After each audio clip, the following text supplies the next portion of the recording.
This is part 1 of every SpongeBob character story explained. We're diving into SpongeBob, Plankton, Sandy, Pearl, and Gary, who they are, what they've been through, and why it all matters. So, buckle up and let's get started. SpongeBob fights to stay soft in a world that rewards cruelty. SpongeBob SquarePants might seem like just a happy sponge living under the sea, but there's a lot more to him than that. Behind his cheerful attitude and big smile, he's shaped by his dreams, his struggles, and his desire to feel important. To truly get SpongeBob, we need to take a look at the moments that helped make him who he is, and see how his need for acceptance affects the way he lives. So, sit back, grab a Krabby Patty, and let's take a look at the story of SpongeBob SquarePants. SpongeBob starts out as just a regular guy with simple dreams. Before all his wild adventures, he's just this yellow dude living in a pineapple under the sea. That pineapple is his safe space, his home base, his little slice of Bikini Bottom where everything makes sense. His mornings never change. That alarm goes off, and he literally jumps out of bed screaming, I'm ready,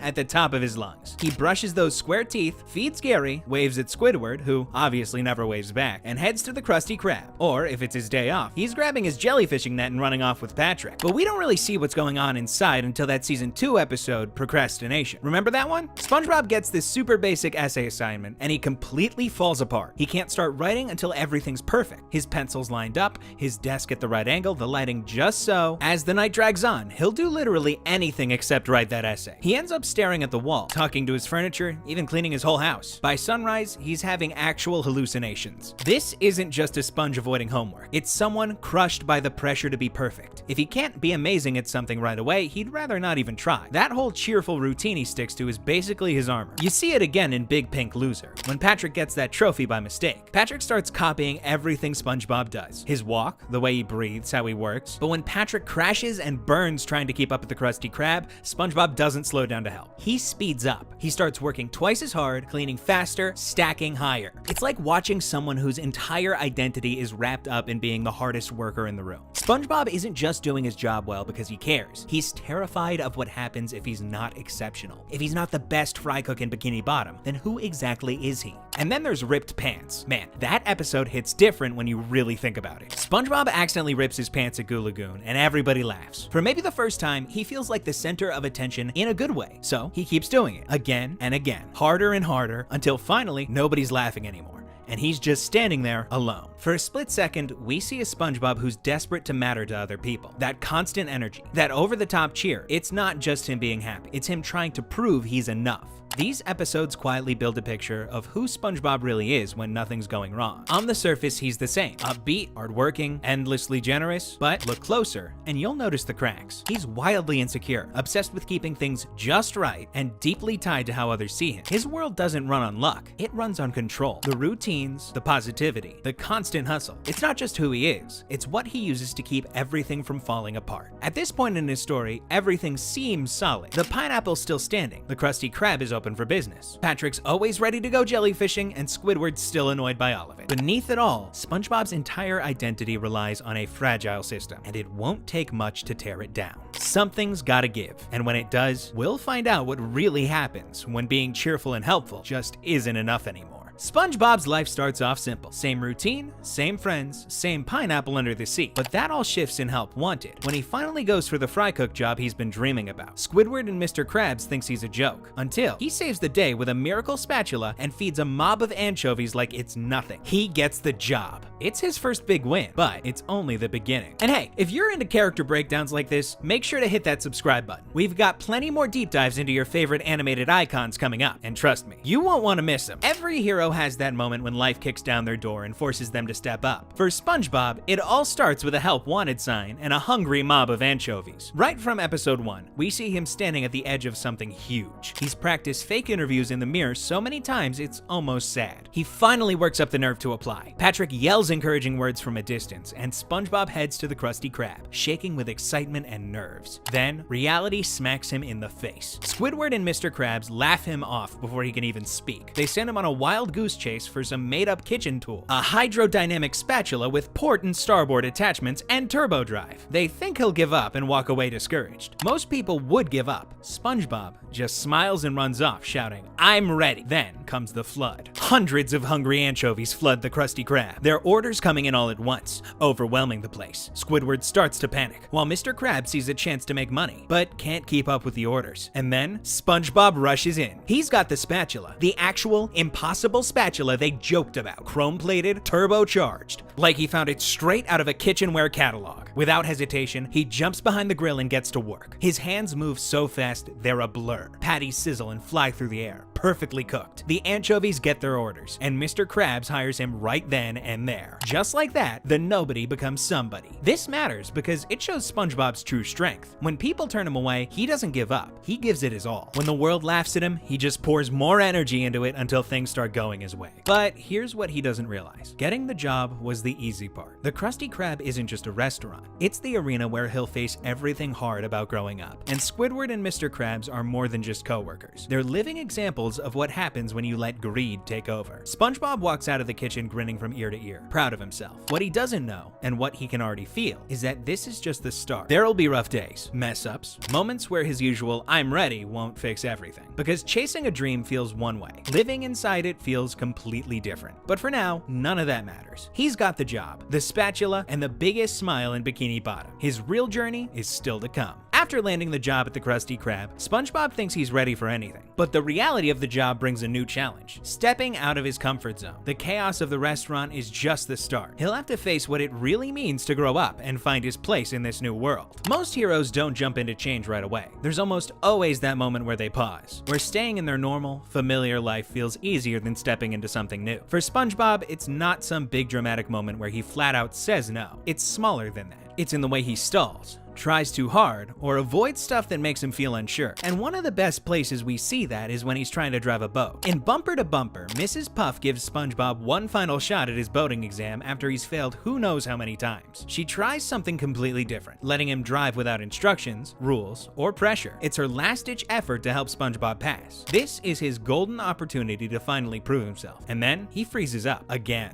The change in him is hard to miss. The SpongeBob we're used to, the one who usually jumps into everything full of energy, is nowhere to be found once he's in the driver's seat. His hands shake. He doubts every little move. His confidence just disappears. Instead of feeling motivated to finally get it right, the pressure shuts him down. He doesn't say it out loud, but you can see it in everything he does. He can't step up, not because he doesn't want to, but because deep down, he doesn't think he can. The driving test isn't just about getting a license. For SpongeBob, it's about growing up, taking on real responsibility, and doing something that doesn't come easy to him. And every time he fails, it hits his confidence a little harder. He's only ever felt sure of himself inside of his usual bubble. The Krusty Krab, jellyfishing, his everyday routines. Learning to drive would mean stepping outside all that, and deep down, that scares him. So he shuts down. He freaks out, and he slips back into the version of himself he knows best. The one who tries really hard, but never quite gets there. We see this same behavior pop up again in Dying for Pie. Squidward thinks he's accidentally given SpongeBob an explosive pie that'll go off by sunset. SpongeBob doesn't know the full story, but when Squidward tells him he's dying, his reaction says a lot. He doesn't break down or get angry. He doesn't even ask why. Instead, he grabs a to-do list and starts checking off everything he thinks a perfect day should look like. But the way he spends those hours says a lot. He fills every moment with laughter, games, and big gestures, as if he's trying to avoid facing the truth. Because if he stopped for even a second, he might have to face something deep down. The fact that his time is limited, and he's not even sure if he's really been living it the way he should. There's something behind those big smiles. SpongeBob treats the idea of his own death like it's just another thing to get through, not something to really think about. His way of avoiding this truth isn't funny. It's something we all do sometimes. He doesn't know how to deal with real fear, so he keeps himself busy, focusing on anything but the bigger picture. These two episodes show us how SpongeBob avoids growing up. It's not that he says no, it's that he's afraid of what change might mean. Instead of facing the challenge, he hides behind his constant energy, his big smile, and the familiar routines he knows so well. He keeps pushing forward, even when he's not getting it right, just to avoid the fear that maybe he's not ready for what's next. That's what makes SpongeBob's real moments of growth so powerful. When he finally moves forward, we understand the weight of that change. It means he's faced his fear. It means he heard that nagging voice telling him he wasn't ready, but kept going anyway. For SpongeBob, the hardest part wasn't learning something new. It was believing he was even worthy of trying. And in that struggle, between staying comfortable and the fear of becoming more, we can see ourselves. We recognize our own doubts dressed in yellow and square pants, our own reasons for holding back wrapped in silliness and innocence. And maybe that's why we keep watching. Not just for the laughs or the nostalgia, but because deep down, we all see a little bit of ourselves in that yellow sponge, standing on the edge, wondering if we're really ready for what's next. SpongeBob has a way of avoiding change, whether it's stalling at his boating test or keeping himself busy to avoid facing bigger fears. It's not that he says no, but he's just not sure he's ready for what's ahead. But what if someone saw more in him? Someone who could help him see that potential, even when he doesn't believe it. That's where Sandy comes in. When everything starts to feel off, when the kitchen's too quiet, the boating school's too loud, and even Patrick's calling you dumb just to impress his parents, what do you do? If you're SpongeBob, you smile, keep going, and try again. But even the most upbeat sponge needs someone to look up to. Not a boss giving orders, not a best friend who just agrees with everything. He needs someone who pushes him, who shows him there's more to life than spatulas and jellyfish nets. Someone who makes him think. That someone is Sandy Cheeks. Sandy isn't your typical bikini bottom neighbor. She's a squirrel from Texas, living in an air dome under the sea. She builds machines, breaks boards,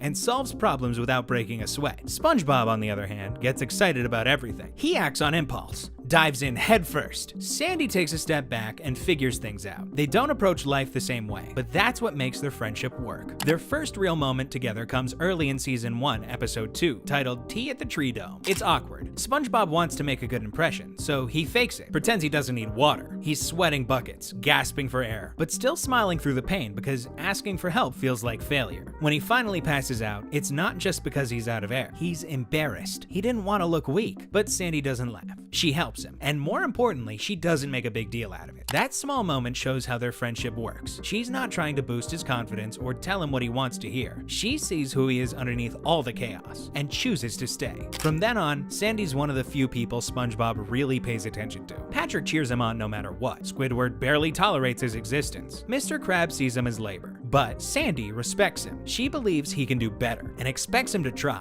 That alone changes the way SpongeBob sees himself. In season 7, episode 9, titled Perfect Chemistry, Sandy and SpongeBob team up on a science experiment until Plankton sneaks in to manipulate them both. The thing is, SpongeBob's not a scientist. He's out of his element here. He fumbles with equipment, asks too many questions, and for most of the episode seems like dead weight. But Sandy doesn't brush him off. She includes him, explains things, treats him like someone who belongs in the lab. And that's what matters. Not just being smart enough or skilled enough, but being trusted enough to learn. Because while SpongeBob may not get all the chemistry jokes, he's paying attention. And when the moment comes, when Plankton's scheme nearly backfires, SpongeBob's the one who steps up because he was learning, even when no one thought he was. That's what makes Sandy different. She doesn't talk down to him or take over. She lets him be a part of it, even when he's struggling. And little by little, he catches on. What makes this relationship work is that it never slips into the cliche wise mentor and clueless student. Sandy isn't perfect. She gets frustrated. She underestimates him sometimes, but she always circles back. She meets SpongeBob with patience and high expectations. And for SpongeBob, that balance is everything. It's the kind of push he doesn't get anywhere else. At the Krusty Krab, he's already at the top. In jellyfishing, he's the expert. Even with Patrick, he's the one handing out advice. Usually terrible advice, but still. With Sandy, he's the underdog, the apprentice. It's not always comfortable. Sometimes it hurts. But it's in that tension, between wanting to impress her and not always knowing how, that SpongeBob starts to grow. You see it again in episodes like Karate Star, when Patrick tries out SpongeBob's favorite hobby and things go completely wrong. At first, SpongeBob thinks he can keep things under control, but before long, Patrick's karate moves are causing chaos everywhere. The whole town's a mess. SpongeBob's at his end. And who steps in? Sandy. She doesn't lecture or punish anyone. Instead, she helps them both get back on track without ever making SpongeBob feel less than. She treats him like someone who can do better because she genuinely believes he can. Even in moments where Sandy takes the lead, like Sandy's rocket or SpongeBob's Country Christmas, you'll notice something. SpongeBob doesn't fight her for control. He watches, learns. He admires her. It's subtle, but you see it in the way he follows her instructions, mimics her problem solving, or tries to be braver just because she is. And that's what makes Sandy such a good mentor for him. She's not trying to change who SpongeBob is, just giving him the tools to evolve. She doesn't need him to be serious or scientific or disciplined all the time, but she does want him to think before he jumps straight in, to ask more questions, to grow up a little without losing his personality. Because if there's one thing Sandy understands, it's that joy and intelligence don't have to cancel each other out. You can be silly and serious, curious and careful. You can care a lot and still mess up. Sandy helps SpongeBob see that trying to be better doesn't mean you're not already enough.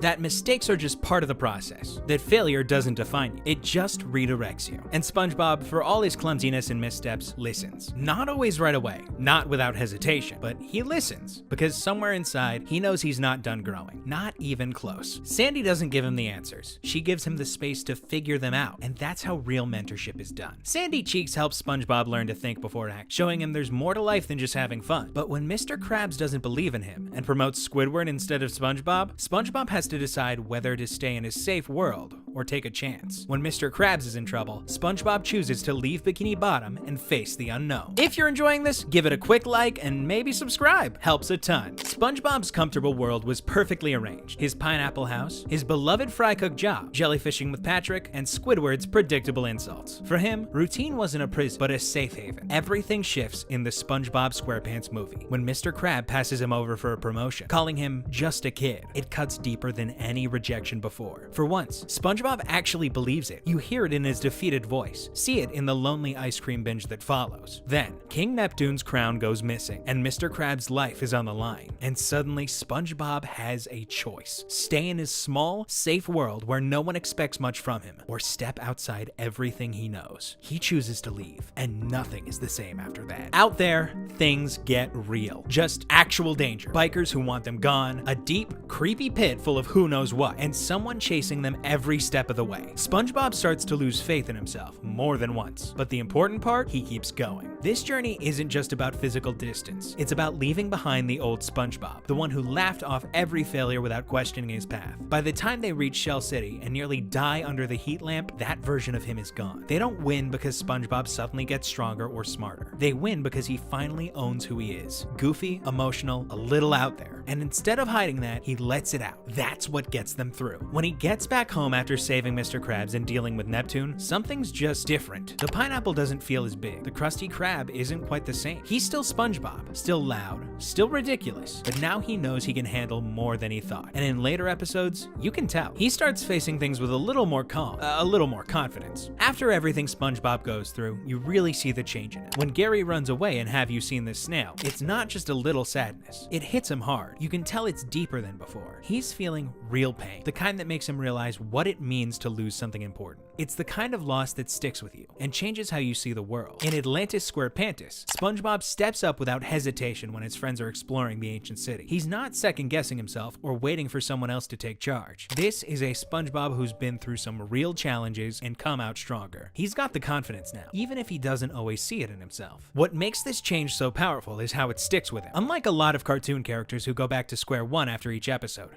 SpongeBob holds on to what he's been through. He doesn't just reset. He builds on everything he's learned, whether it's small or big, and it stays with him as he moves forward. You can spot it in the little things, like when he stands up to Plankton more confidently, or handles Squidward with a bit more patience. Even his friendship with Patrick grows, going beyond just playful moments. It's not a huge change, but more of a slow, steady growth. SpongeBob figuring out who he is and where he fits in the bigger picture. Even with all the changes, SpongeBob's heart stays the same. His innocence doesn't disappear just because he's been through tough times. In fact, his optimism becomes more real. It's not just blind cheerfulness anymore. After seeing the hard parts of life, he still chooses to find the good and hold on to joy. The real change isn't just that SpongeBob left Bikini Bottom. It's that he found something worth fighting for. The people he loves, the places that feel like home, and a deeper purpose than just flipping patties. Once you step out and see the world, coming back never feels the same. What makes SpongeBob's journey so powerful is how he doesn't need to give up his childlike wonder to grow. What he learns is that the things others saw as childish, his optimism, his energy, are actually his greatest strengths. When SpongeBob steps out of his comfort zone, he doesn't change into someone else. He becomes more of who he truly is, and that's what really makes his journey important. SpongeBob's world gets turned upside down when Mr. Krabs brushes him off, pushing him out of his safe zone. But the real change is not the adventure. It's realizing that staying true to who he is, despite everything, is what really matters. Once you've stepped out of your comfort zone, you start to learn something no one warns you about. It's not always the big moments that break you. It's the little ones that pile up. Now, SpongeBob is out there, having faced challenges and proven himself. himself. He's taken risks, saved the day, and changed how people view him. But now, he's up against something different: resistance. Not from wild creatures or crazy adventures, but from the world around him, from his friends, from the people he cares about, and sometimes even from himself. This part of SpongeBob's journey is different. Things don't get louder, they get heavier. The laughs still come, but the stakes are higher. The episodes grow sharper, more personal. It's no longer about whether SpongeBob can do the impossible. It's about whether he can hold on to who he is when it feels like no one else cares. Let's be real, SpongeBob doesn't face typical villains. Instead, he faces stressors, people who push all the right buttons and challenge his sense of self. These aren't evil masterminds. They're the everyday pressures that make SpongeBob question who he is and what he stands for. Plankton is the obvious one. He doesn't have brute strength, but he's dangerous in a different way. He thrives on control. His only goal is power, no matter the cost. SpongeBob, on the other hand, lives for connection. He's driven by the relationships he builds, whether it's with his friends or his job. That's where the clash happens. It's not a simple battle of good versus evil. It's a deeper struggle of heart versus ego. In Plankton, Season 1, Plankton takes things to the extreme. He literally crawls into SpongeBob's brain, trying to control his every thought. But what Plankton doesn't expect is SpongeBob's unshakable willpower. He doesn't push back with force or aggression, but with something even stronger: his sense of self. His moral compass stays firm, and that's what makes all the difference. You can't control someone who knows exactly who they are. Then, in The Algae's Always Greener, Plankton gets the idea to swap lives with Mr. Krabs. Suddenly, SpongeBob is working for a version of his boss who doesn't appreciate him or the work he does, and it messes with him. He can't quite put his finger on why it feels so wrong, but he knows something is off. It's not just about doing the right thing. SpongeBob wants to feel that his efforts matter. When that feedback disappears, so does his confidence. It's a reminder that validation and connection are as important as the job itself. And then there's Bubble Bass. He's not after power or revenge. He just wants to make SpongeBob feel small. And in Pickles, he succeeds. One lie, you forgot the pickles. And just like that, SpongeBob forgets how to cook. It's as if years of skill and confidence vanish in an instant. He spirals fast. Sure, it's funny in the moment, but it's also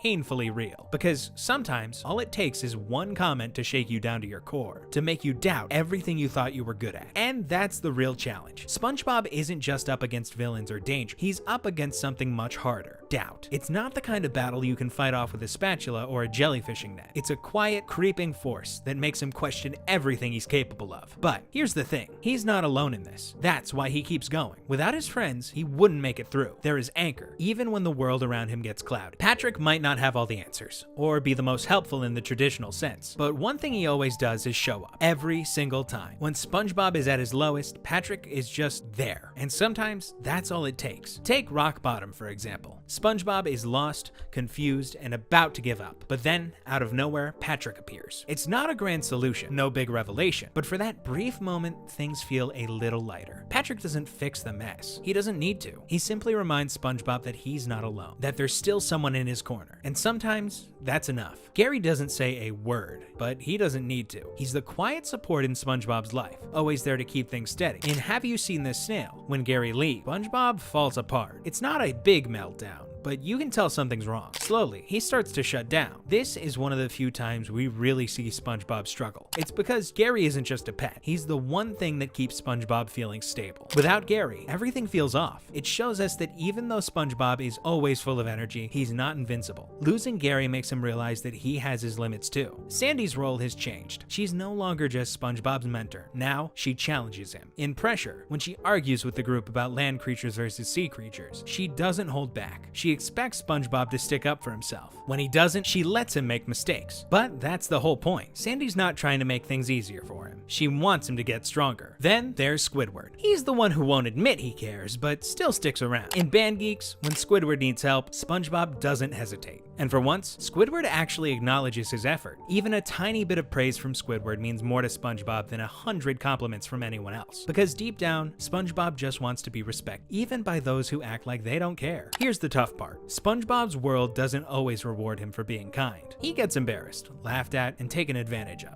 He gives everything he has to people who don't always appreciate it, but he doesn't stop. Most people would give up. Most people would become bitter, but not SpongeBob. He keeps going. And that's what makes this part of his his journey important. It's not about winning. It's about holding on to who you are. Despite all the setbacks, people trying to bring him down, doubts creeping in, tough customers, SpongeBob never loses himself. Every challenge wears him down, but he always finds a way to keep going. Not because he's perfect, but because he's true to himself. He's trying, and he refuses to become bitter, no matter how tough life gets. That's not weakness, that's strength. SpongeBob faces his toughest test yet. Not the villains, but the creeping doubts that make him question his worth. The real battle isn't external, it's the quiet collapse inside him. But he doesn't give up, even when he feels overlooked, forgotten, or unsure of himself. He keeps showing up, choosing to stay true to who he is. By now, SpongeBob's been through it all. Angry anchovy mobs, jellyfish stampedes, mind control, betrayal, and even the strange horror of glove-flavored ice cream. Through it all, he's managed to keep his optimism alive. But even the happiest characters eventually hit a breaking point. And that's exactly where SpongeBob is now, facing a quiet kind of collapse, the kind that comes before everything changes. This isn't your typical SpongeBob adventure. There's no grand villain, no epic showdown with Plankton, no dramatic explosion to signal danger or tension. Instead, it starts with something small, almost so easy to overlook, you might forget about it entirely. A song. In Earworm, SpongeBob gets a catchy jingle stuck in his head. Musical doodle. At first, he just hums along. No big deal. But slowly, it takes over. He can't think. He can't focus. The song loops non-stop in his mind, and the world around him starts to slip. He scratches the word doodle into every surface. His house becomes a mess. His personality starts to slip away. He's trapped in his own head, and he doesn't even realize it. It's played for laughs, but it's actually pretty unsettling. What starts as a simple tune becomes all-consuming. SpongeBob's mind starts to unravel under the pressure of the noise. It's Squidward with his off-key clarinet who finally pulls him out of it. No force or logic involved, just something real and imperfect that cuts through the chaos. It works because it's not about beating anything. It's about remembering who you are when everything else is lost. And that's not the only time SpongeBob starts to fall apart. In Layman Fortune, a simple fortune cookie tells him he's meant for great things, and he's all in, full of energy, confidence. He feels like everything is going his way. But then Plankton swaps the message. Now it says that if he doesn't give up the Krabby Patty formula, Mr. Krabs will die. Suddenly, SpongeBob falls into a panic. But SpongeBob doesn't just get worried. He's ready to sacrifice the one thing that holds everything together for him just to save someone who's hardly ever been nice to him. Because no matter his flaws, SpongeBob will always pick people over power. That's the core of who he is, and it's also what makes him so easy to hurt. Then there's the googly artiste. On the surface, it's a silly story about Patrick getting famous by slapping googly eyes on rocks. But for SpongeBob, it's something more. At first, he's there for Patrick. He's cheering him on, being the supportive friend. But as Patrick's star power rises, SpongeBob starts to feel it. He's being pushed aside. He's not needed anymore. Not as the cook, not as the best friend,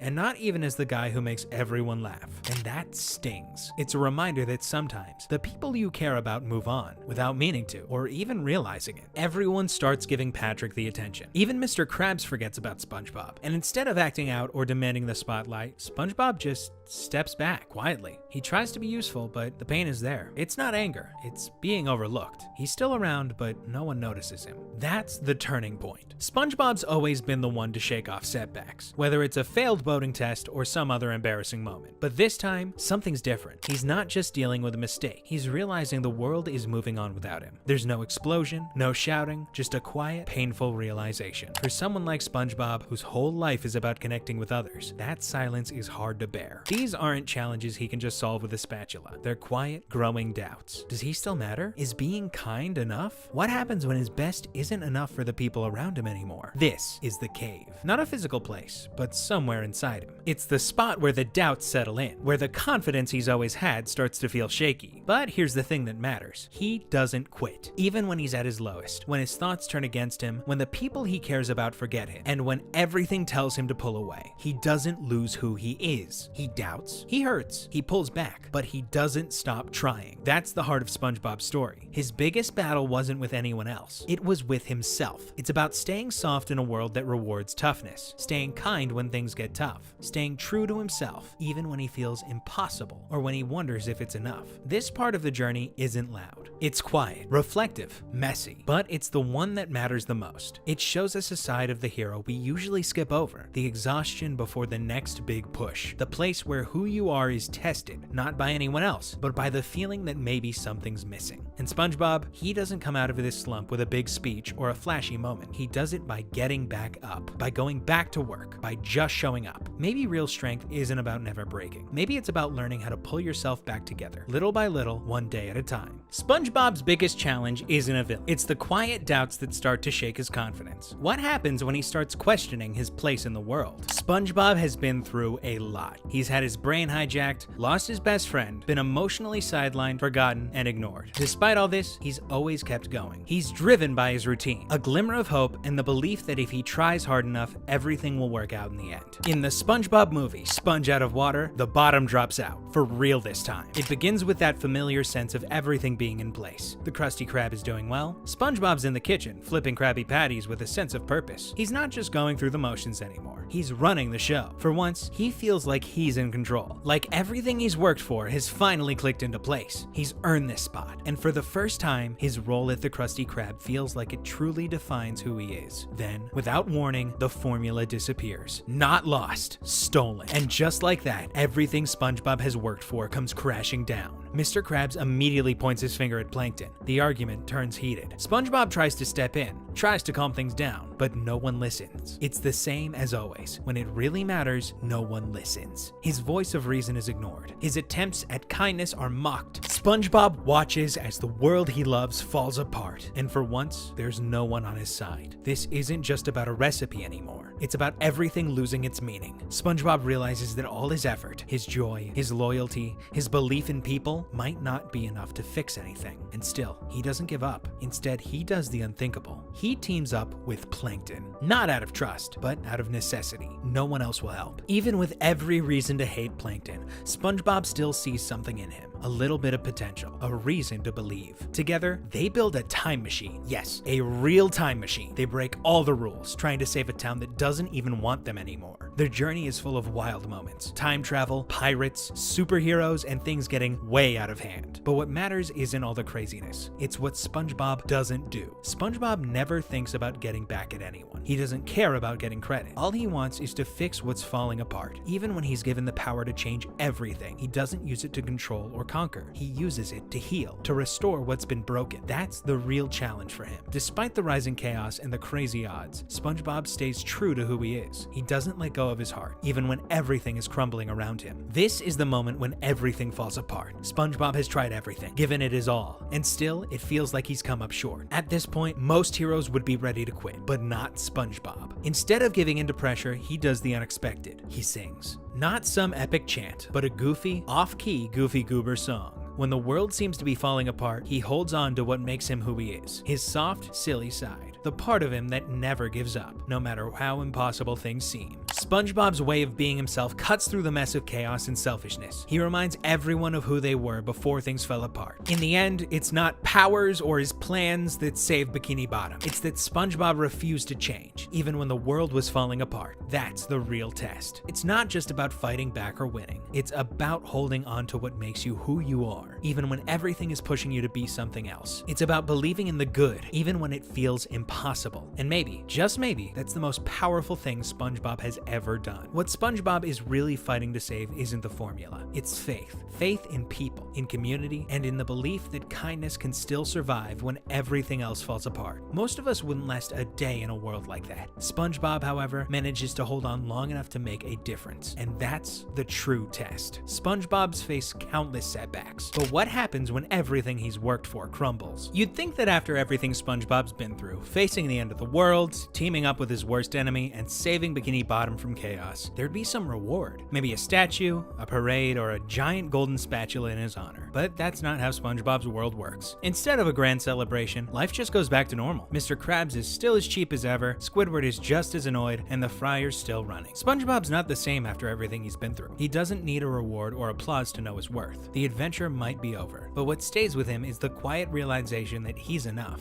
just as he is. This understanding doesn't come with a grand moment. It's not his speech or a dramatic reveal. It's a slow, steady feeling that grows as he faces the smaller, quieter moments in life. Moments where saving the day isn't the point. Being himself is. In the paper, Squidward tosses a gum wrapper away, thinking it's just trash. SpongeBob, however, sees something else. To him, it's full of possibilities. He turns it into a cape, a parachute, a prop for his music. The wrapper becomes something new with each idea. Squidward tries to copy him but fails, because the magic isn't in the paper. It's in SpongeBob's imagination. The heart, the joy. The lesson here is simple. Value isn't in the object itself, but in the person who sees it for what it can be. Then, there's Le Big Switch. SpongeBob ends up in a fancy high-end kitchen, working under a world-class chef. He's completely out of his element, trying to fit in with a sharp white coat and precision tools. But he can't help it. Every dish he makes somehow turns into a Krabby Patty. And instead of messing up, it works. It doesn't impress because it's fancy or trendy. It wins them over because it's real. It's SpongeBob through and through. Meanwhile, back at the Krusty Krab, Mr. Krabs tries to go upscale with a different chef, but it all falls apart, hard. Beneath the fancy silverware and the gourmet plating, there's no heart, no soul. It's just a show. And that's when it clicks. SpongeBob is the soul of the Krusty Krab, not the formula, not the brand. It's him. This understanding that who he is, just as he is enough, shows up in other parts of his life too. In Mermaid Man and Barnacle Boy, SpongeBob and Patrick don't bring the washed-up superheroes out of retirement by fighting crime. They do it by believing in them, by treating them with respect and reminding them what it feels like to be great. And that's what gets the heroes back in action. Not nostalgia, but SpongeBob's genuine sincerity. None of this gets him a title or a promotion, and he doesn't get Employee of the Decade. What SpongeBob walks away with, though, is more valuable. Peace. He's not out there trying to prove he matters anymore. He just knows it. Even when people overlook him, when Squidward rolls his eyes, or when Mr. Krab cuts his hours, he still shows up. He keeps doing the work, not because he has something to prove, but because that's who he is. And in the end, that's the real reward. It was never about the formula, the superhero powers, or the respect. What SpongeBob gains isn't a trophy or praise, but something deeper. The solid understanding that joy, effort, and kindness still matter, even if the world forgets to acknowledge them. SpongeBob doesn't win by changing who he is. He wins by staying true to himself. And everything calms down, and the Krusty Krab settles back into its usual rhythm. With Squidward grumbling and playing his terrible clarinet in the background, SpongeBob doesn't need recognition. He simply smiles, flips a patty, and starts over. For SpongeBob, the reward isn't fame or glory. It's knowing he's exactly where he's meant to be. That was a lot. If you've made it this far, you're clearly in it. So why not stick around? Hit subscribe. Let's keep going. SpongeBob's reward isn't recognition, but it's knowing he's enough as he is. This quiet confidence shows when he simply shows up, stays true to himself, and finds peace in the everyday moments. When the fires are out, when the formula is safe, when the town rebuilds and the jellyfish start moving again like none of it ever happened, SpongeBob returns home. At first glance, nothing's changed. He wakes up in his pineapple, brushes his teeth with that same squared smile, feeds Gary, who meows like he always has. Outside, Patrick's doing something dumb and happy. Inside, the Krusty Krab still smells like fry grease and floor wax. Mr. Krabs is shouting about money. Squidward is sighing about everything. Same old Bikini Bottom. But SpongeBob's not the same.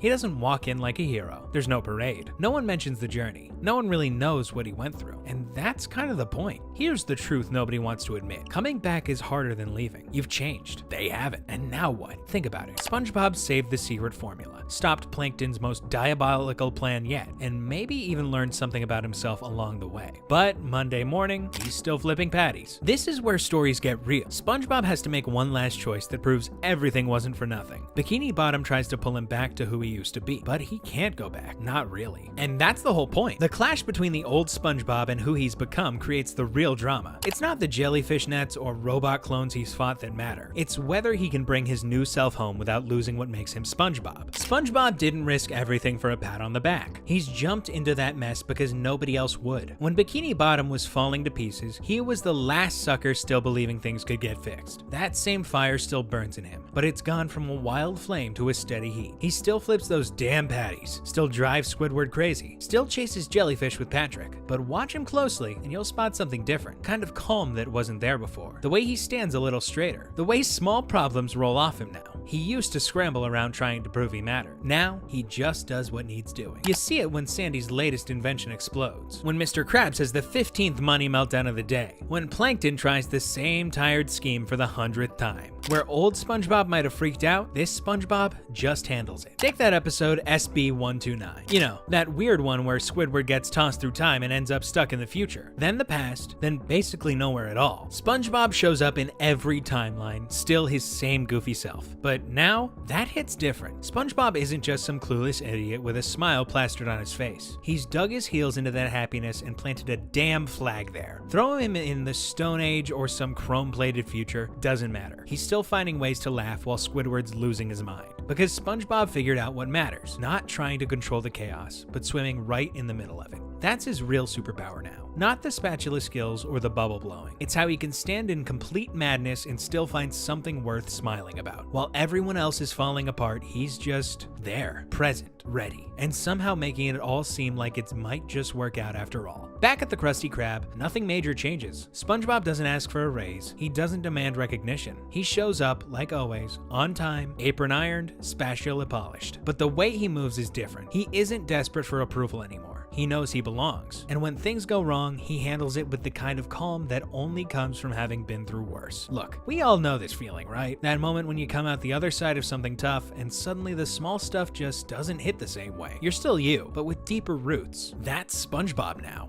Next time you watch him, look for it. That quiet confidence behind the same silly laugh. That's the real journey. Not saving the day, but bringing what you learned back home with you. Even the way he helps others start to change. In Not Normal, Season 6, Episode 3, SpongeBob tries to change who he is to make people more comfortable. He lowers his voice, straightens his smile, follows a video tutorial to become normal. And sure, at first, everyone praises the new version of him. But it doesn't stick, because being normal means losing everything that made him him. And eventually, SpongeBob realizes that fitting in isn't worth fading out. That realization wouldn't have landed early on in his journey. But now, after everything, it feels earned, because now he understands the cost of shrinking himself, and he's not going to do that anymore. Ever tried to make yourself smaller to fit someone else's box? I bet you have. We all do it. We dial down our laugh because it's too much. We hide our weird hobbies. We swallow our real thoughts to keep the peace. That's what makes this part of SpongeBob's journey hit so hard. He's finally learned what we're still all figuring out. That the parts of you that don't fit are usually the parts most worth keeping.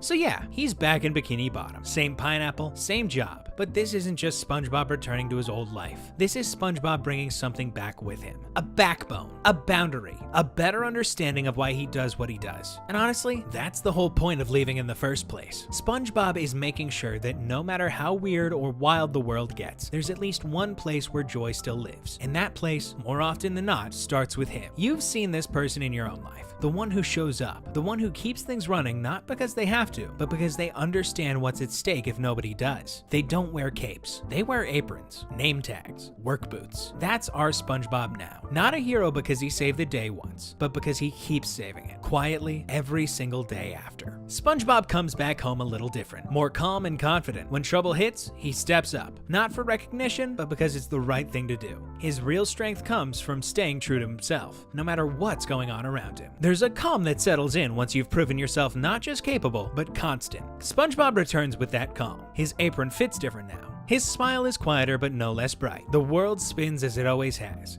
and SpongeBob spins with it, more grounded than before. But nothing stays calm for long. The road back isn't the end. It's just the deep breath before whatever comes next. In SpongeCano, Season 7, Episode 8, Bikini Bottom faces a volcano that threatens everything. Smoke fills the sky, hot lava bubbles, and fear takes over the town. The folks turn to old myths. They'll throw their worst neighbor into the volcano to stop it. Squidward gets picked by everyone. As they pull him toward the fiery pit, nobody speaks up to help. Fear has made them mean and foolish. Then SpongeBob steps up. The same SpongeBob who Squidward has been mean to for years simply says, "Take me instead." It was a clear choice that shows what his journey was really about. The road back wasn't about changing into someone new. It was about becoming more of who he truly was. Someone who would rather face danger than see others hurt, even those who were never kind to him. This isn't the same Sponge who once cried over an essay in procrastination. This isn't the same guy who froze behind the wheel in boating school, or doubted his own voice in I'm with Stupid. This is someone who gets that being good isn't about being like. It's about doing what's right when it matters. SpongeBob walks toward the volcano not because he knows it'll work, but because it might. If there's even a small chance he can save someone, he'll take it, even if that someone is Squidward. Especially if that someone is Squidward. SpongeBob's journey didn't make him harder. It made him softer in the right ways, more willing to stand in harm's way, even for folks who never thanked him. And in the end, the volcano doesn't stop because someone dies.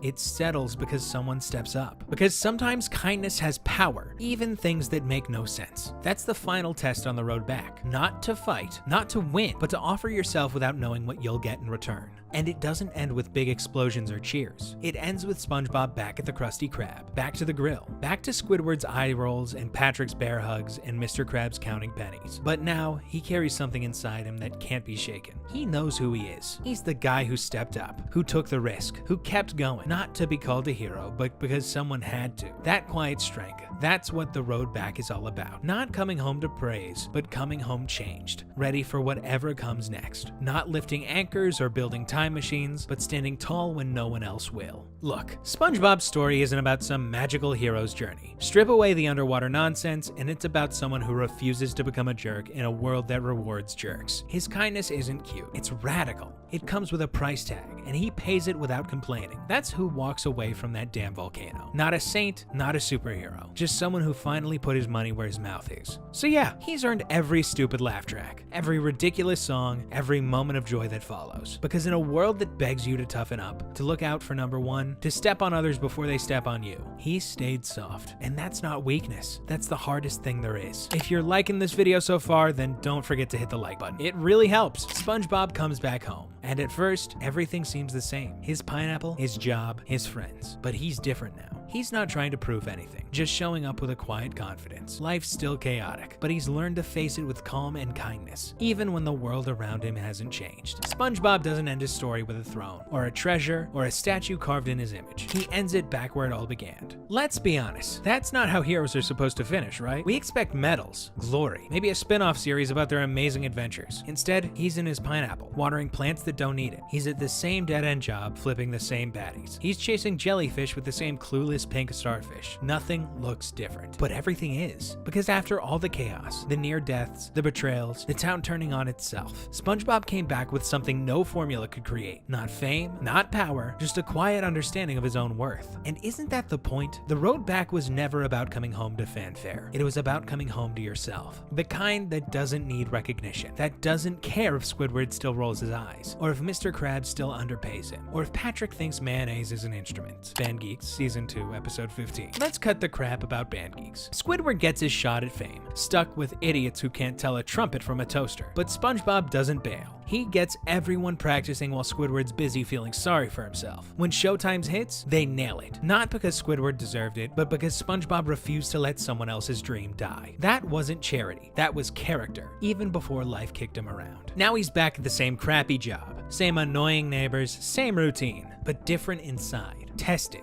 proven. This is what nobody tells you about heroes. They don't get parades. They make your coffee, fix your car, teach your kids. They carry wisdom nobody notices and choose kindness when being a jerk would be easier. And that's the elixir SpongeBob brings back to Bikini Bottom. Not just joy, but tough joy. Not just kindness, but choosing kindness, even when the world gives you every reason not to. Let's get real. We've been sold this lie that shutting down is smart, that not caring is cool, that cynicism is wisdom. But SpongeBob Road Back cuts through that nonsense. His soft heart isn't weakness. It's a deliberate choice made after seeing how ugly things can get. He's not teaching Bikini Bottom to avoid pain. He's showing them how to take the hit and keep going without turning bitter. How to crash and burn, but show up tomorrow still believing. How to stay open in a world that rewards those who close off. That's not being real. That's the real fight. He lives that in Have You Seen This Snail? Season 4, Episode 3. When Gary runs away and SpongeBob doesn't chase him with blame. He just sings, grieves, and waits with hope. We're taught to chase what leaves us, to demand explanation, to make others fix what breaks inside us. But not SpongeBob. He gives Gary space, feels his loss, and keeps faith without forcing it. That's not being a doormat, that's being grown. And people around him shift because of it. Not dramatically, not not overnight, but it's there. Squidward lets his guard slip sometimes. Mr. Krabs occasionally remembers there's more to life than money. Patrick stumbles into moments of accidental wisdom. SpongeBob doesn't need credit. He just keeps showing up, not to fix everything, but to be present for it. With a spatula, a net, and a heart that refuses to shrink. His real legacy isn't the catchphrases or the burgers. It's a stubborn belief that no matter how messy life gets, it's still worth facing with a smile, still worth second chances, still worth singing when nobody's listening. His story loops back to normal, but when he says, "I'm ready," it means something harder now. He's ready for everything, good, bad, and the weird stuff in between. Ready to grow while staying exactly who he is. So what does SpongeBob bring back? Hope. Not the loud fireworks kind, the kind you carry in your pocket, the kind that survives jellyfish stings and bad report cards and burned grilled cheese, the kind that looks like a sponge who never gave up on being good. Not once, not ever. And now we're gonna talk about Plankton, the guy who thinks softness is the disease. Plankton isn't just a tiny villain. He's a genius trapped in a microscopic body, obsessed with destroying Mr. Krabs and stealing the Krabby Patty formula. On the outside, he's cunning, relentless, and always plotting his next move. But underneath the evil schemes, he's a bitter, lonely creature, consumed by jealousy and frustration. His brilliance can't save him from his own flaws. And no matter how many times he tries, he never quite gets what he truly wants, except failure. So grab your robot minions, dust off your evil laugh, and let's dive into the chaotic, ever-hungry world of Plankton. But before we get started, don't forget to hit that subscribe button. There's a reason Plankton lives in a steel bucket with blinking lights and no customers. Because Plankton is exactly where he's meant to be before the story even starts. Alone, angry, always scheming. On the surface, Plankton's life looks like a repetitive joke. Failed plans, robotic sarcasm from his wife Karen, and zero revenue at the chum bucket. But that's only part of the picture. Plankton is a prisoner of belief. A belief that if he could just get the secret formula, everything would change. What we're watching, episode after episode, is a creature stuck in stasis. In Layman Fortune, a box of fortune cookies falls from the sky. Strangely, the fortunes start coming true. Most people see it as fun, but Plankton sees a chance. He sneaks in his own fake fortune, using a device to alter the ones that are already printed, causing them to scare customers away from the Krusty Krab. Some fortunes even say that eating at the chum bucket will make you live forever, and for once, people believe him. The chum bucket finally gets busy. Customers line up. The dining room fills. Plankton has what he always wanted: attention, success, power.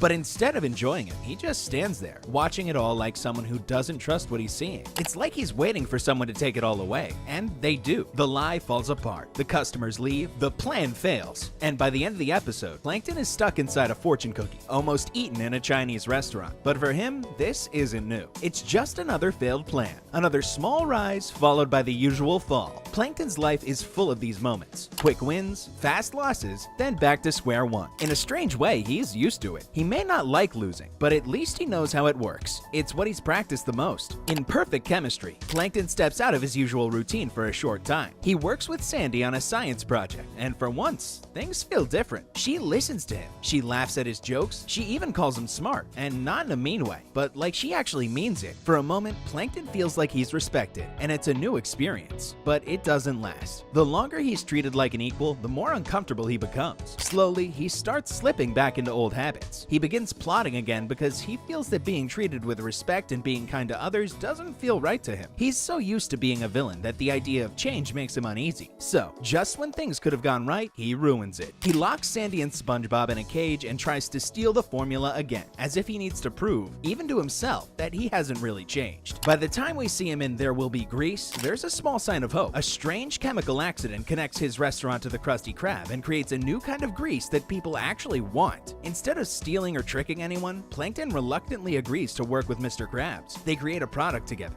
and the whole town wants it. Somehow, their business grows. For once, Plankton isn't alone, but it doesn't last. Things start to fall apart because the product isn't actually good. The more the business grows, the more tense things become. The grease makes people sick, and they demand refunds. But just like always, they blame each other. They argue, and everything falls apart. What happens next says a lot. The chum bucket and Krusty Krab both sink into the ground. The town moves on, but Plankton doesn't. He stays behind, already shouting and coming up with another plan, like nothing even happened. And maybe to him, it didn't. Because failure for Plankton is something he understands. It's safe. It's what he's used to. That's the world Plankton inhabits long before the story asks him to change. Not a villain's lair, and not a prison either, but a space shaped entirely by repetition. He wakes, he builds, he plots, he fails. Then he does it again. The world outside may shift, but inside the chum bucket, the rhythm stays the same. Karen delivers her commentary, Plankton delivers his ambition, and in the quiet that follows, he convinces himself that next time will be different. What makes his life so tragic isn't the fact that he never wins. It's that he's built an identity around the chase. If he were to stop, if he were to let go of the formula, of the rivalry, of the idea that everything hinges on one stolen secret, he might have to ask what kind of person he is when he isn't fighting. And that's a question he's never been ready to face. So he doesn't. He goes back to work, and the lights at the chum bucket stay on. Plankton is stuck because deep down, he's scared of what winning might ask him to become. And that fear is exactly what cracks open when life unexpectedly gives him something real. The world rarely gives Plankton anything. That's how he sees it. He's used to being ignored, laughed at, pushed aside. He's small, his food is worse, and his plans always crash. But that doesn't mean he stops. If anything, the rejection just becomes part of the routine. He's not trying to be liked, he's trying to win. Then, one day, something strange happens. In the episode Plankton's Good Eye, a simple accident causes him to grow a second eye. An eye that suddenly changes everything. It sounds silly, another cartoon twist. But this eye does more than help him see. It changes how he feels. With this second eye, Plankton becomes different. He starts to notice other people's emotions, their kindness, their struggle. He sympathizes with everyone. Even SpongeBob, who was always just a target or a tool, begins to seem like someone worth understanding. The eye changes the way he looks at the world, and the world, in turn, starts looking back. SpongeBob welcomes him into a new rhythm, one that doesn't include stealing, lying, or shouting. They cook side by side, they talk, they laugh. For the first time, Plankton is part of something instead of trying to ruin it. It doesn't feel natural to him at first, but it's not entirely uncomfortable either. There's something in it that he can't ignore. He stops scheming. He cries over jellyfish. He calls Mr. Krabs friend. People don't run from him. They're not mocking him, and that throws him off. Plankton has never known what to do with softness. He's spent his entire life turning himself into something sharp, something that can't be moved, because in his mind, the world only respects force. Empathy is weakness. Success comes from taking, and now people are responding to something else, something he's never trusted: gentleness. This moment doesn't look like a turning point, but it is. The Krabby Patty formula takes a backseat. It's not the goal. It hardly even matters. That silence speaks louder than any line of dialogue. This isn't a break from the usual plot. This is the plot. For a short time, Plankton stops chasing and starts caring. He doesn't take anything. He gives something, but it doesn't feel safe. He doesn't know how to exist without a scheme. He doesn't know how to feel without armor. The longer he lives in this new softness, the more that fear creeps in. What if none of it is real? What if being gentle makes him invisible? So he walks away from it. He tears off the second eye, tosses it aside like a costume, says it made him weak. He mocks the idea of being good and runs back to what he knows best, the version of himself that plots, panics, and fails. It's tempting to call him a villain here, or to say he gave up, but the truth is more painful. When someone's identity is built on rejection, being accepted can feel unbearable.